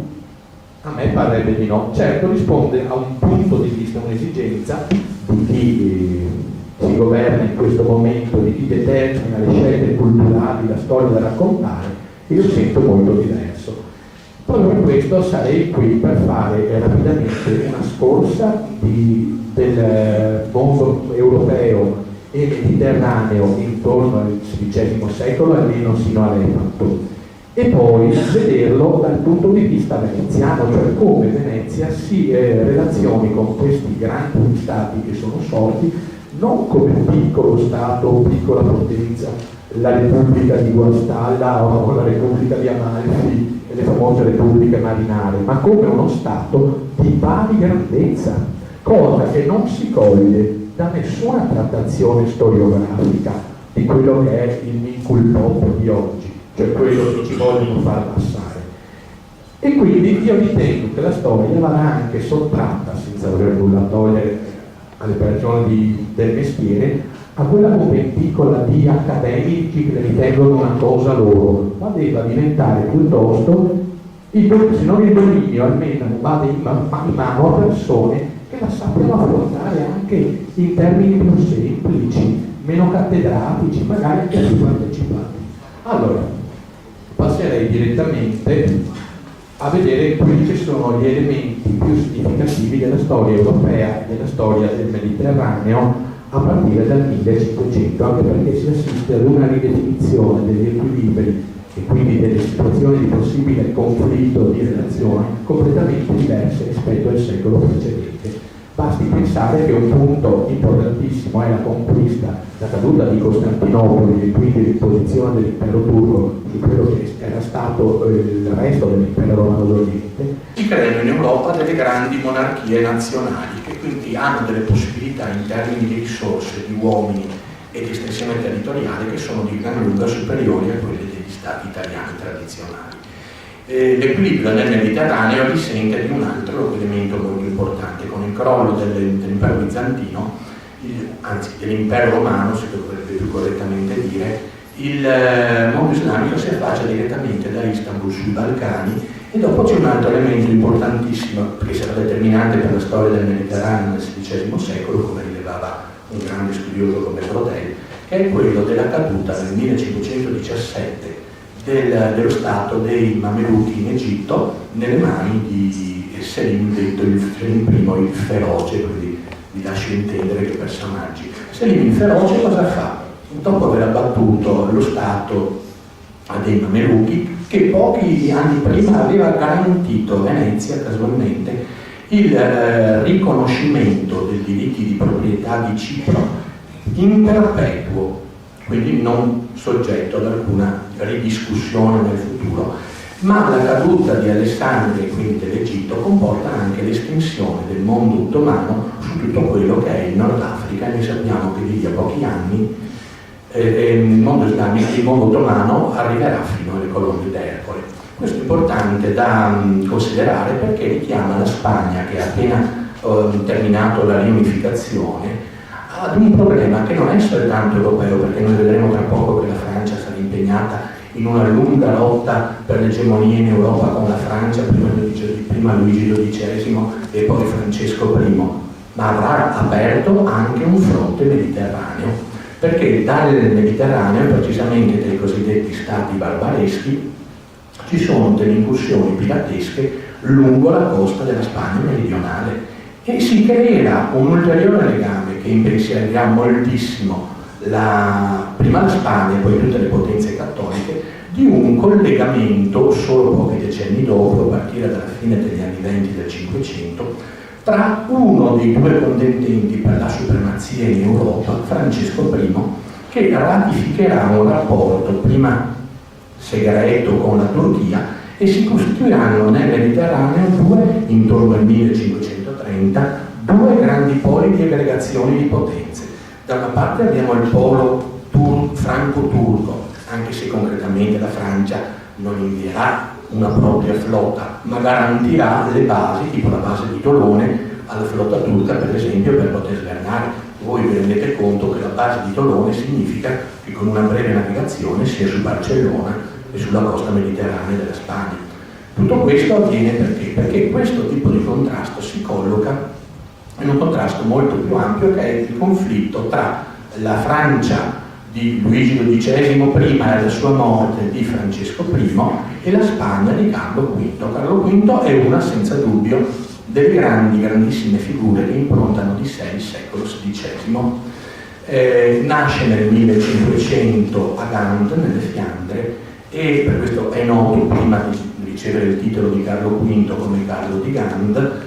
E un'altra delle grandissime figure che improntano di sé questo secolo sarà la figura di Solimano il Magnifico, che coprirà buona parte della seconda parte della prima metà del 1500 e morirà combattendo nel 1566, quindi proprio pochi anni prima della vicenda di Cipro. Dall'altro abbiamo un grande sconfitto, che è la monarchia francese, prima nella persona di Luigi XII, poi nella persona di Francesco I, e abbiamo anche un grandissimo progetto che Carlo V, che ottiene appunto questo suo titolo a metà degli anni, non ha ancora 20 anni e diventa imperatore di Germania, se vi lascio immaginare, lui è del 500, nel 1520 lo diventa, ha un fratello che è imperatore d'Austria, diventa addirittura signore suo fratello di Ungheria e lui della Repubblica dello Stato Ceco, perciò della quella che si chiamava Boemia, quindi voi potete facilmente comprendere che l'intera Europa centrale viene sotto un'unica grande famiglia, la famiglia appunto d'Asburgo. In questo caso l'obiettivo che si prefiggeva Carlo V era quello di una renovatio imperi, cioè un rinnovamento del potere imperiale in chiave di ripresa del potere carolino di Carlo Magno e una parallela renovatio ecclesiae. Perché si sente bisogno di un rinnovo anche della Chiesa in Europa? Perché nel 1517 si è verificato un altro avvenimento importante, che è iniziato lo screzio con Martin Lutero, la pubblicazione delle famose 77 tesi, e quindi buona parte della Germania, soprattutto i principi tedeschi, colgono questa opportunità come l'opportunità per sganciarsi da Roma, dal mondo cattolico, sosterranno le nuove idee protestanti di Lutero, e quindi anche l'Europa diventa un gran subbuglio, iniziano le lotte di religione.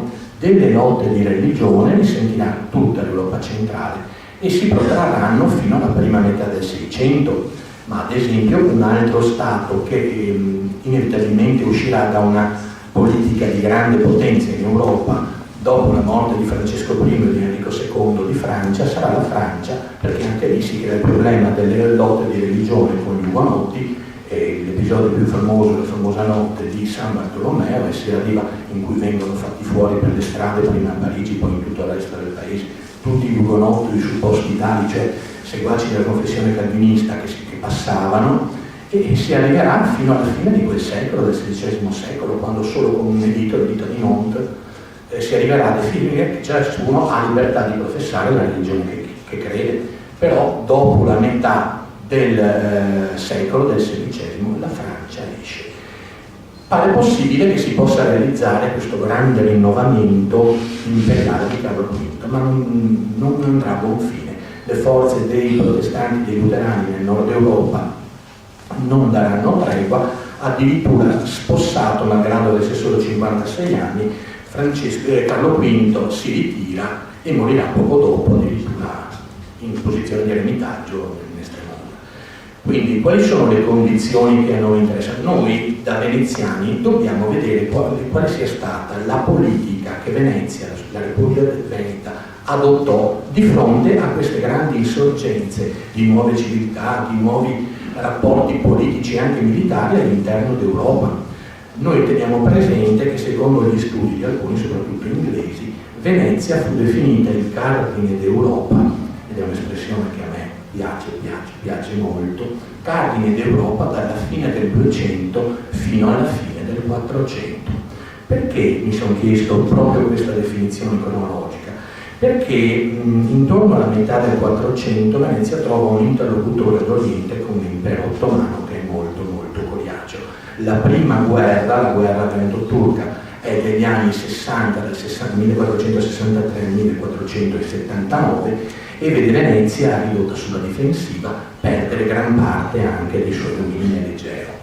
Poi abbiamo una interruzione e Venezia è comunque impegnata nella politica di terraferma. Noi sappiamo dell'acquisizione del suo stato da terra, sappiamo del tentativo da parte della Repubblica Veneta di governare direttamente i territori sui quali sfociava il Po, e quindi l'esigenza irrinunciabile di scendere a sud verso Cervia, verso Rimini, verso Ravenna. Continue erano richieste di aiuto da parte anche ad esempio degli anconitani, soprattutto delle città delle Puglie, che trovavano in Venezia un possibile difensore da quelli che temevano gli attacchi appunto turchi, come si sarebbe verificato, perché nel 1480 a Otranto i turchi fecero un massacro. Ma questo ovviamente metteva Venezia in pessima luce di fronte alle potenze peninsulari e anche di fronte al Papa, e anche di fronte agli Stati europei. E quindi noi sappiamo che il Cinquecento si apre da un certo punto di vista positivamente per lo Stato da terra, con maggiore difficoltà per lo Stato da mare. Questi studiosi inglesi che hanno approfondito la nostra storia in quegli anni ritengono che dalla guerra veneto-turca tra il 1499, conclusa con una pace del 1503, sancisca che Venezia non è più l'interlocutore, il nemico, l'avversario primario dell'impero ottomano nel Mediterraneo. Noi in effetti tra questa data e la data del 1509, con quello che ne consegue, conosciamo tutti la vicenda della guerra di Cambrai, della battaglia di Anadello, del disastro che ne seguì, i testi normalmente di storia dicono inizio una inesorabile decadenza. I portoghesi portano direttamente le spezie sul mercato di Lisbona e a Venezia fa la fame, non c'è niente. Io infatti vorrei contraddire questa che è una visione molto stereotipa. Venezia ovviamente non conserva più un atteggiamento offensivo, ma non comincia affatto la decadenza. Inizia invece una intelligentissima ridefinizione di quelli che sono gli obiettivi di questa Repubblica. Una Repubblica che ha interlocutori europei nel Mediterraneo molto molto difficili e ci lascia vedere il suo comportamento. Ce ne ho più avanti in un lampo anche all'uscita dalla Lega Santa dopo la battaglia di Lepanto, che non può che farci vedere quale fosse l'intelligenza della classe di governo veneziana di fronte alla realpolitik che lei si presentava davanti.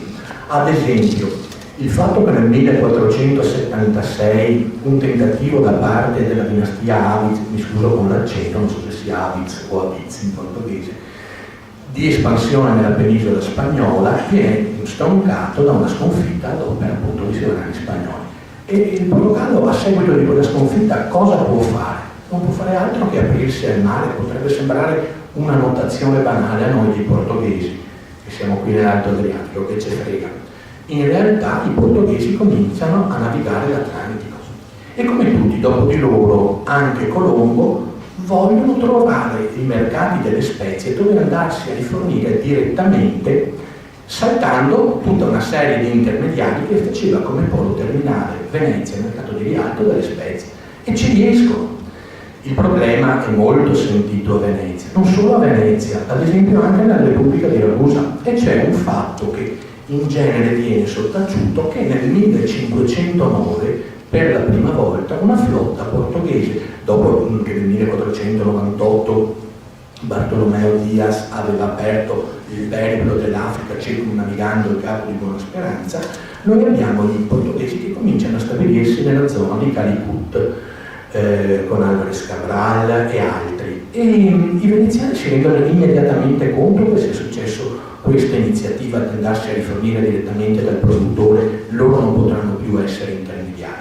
E ad esempio nel febbraio, mi pare, del 1509, al largo di Calcutta, nelle acque di Diu, c'è una battaglia che vede da una parte la flotta portoghese armata di cannoni contro un assembramento di navi che erano prevalentemente del Solano del Gujarat, erano di egiziani, c'era anche un supporto turco e almeno nominalmente c'era anche l'appoggio della Repubblica Veneta e di Ragusa. Perciò noi vediamo uno Stato che è straordinariamente attivo, che ha una visione assolutamente chiara del nuovo scacchiere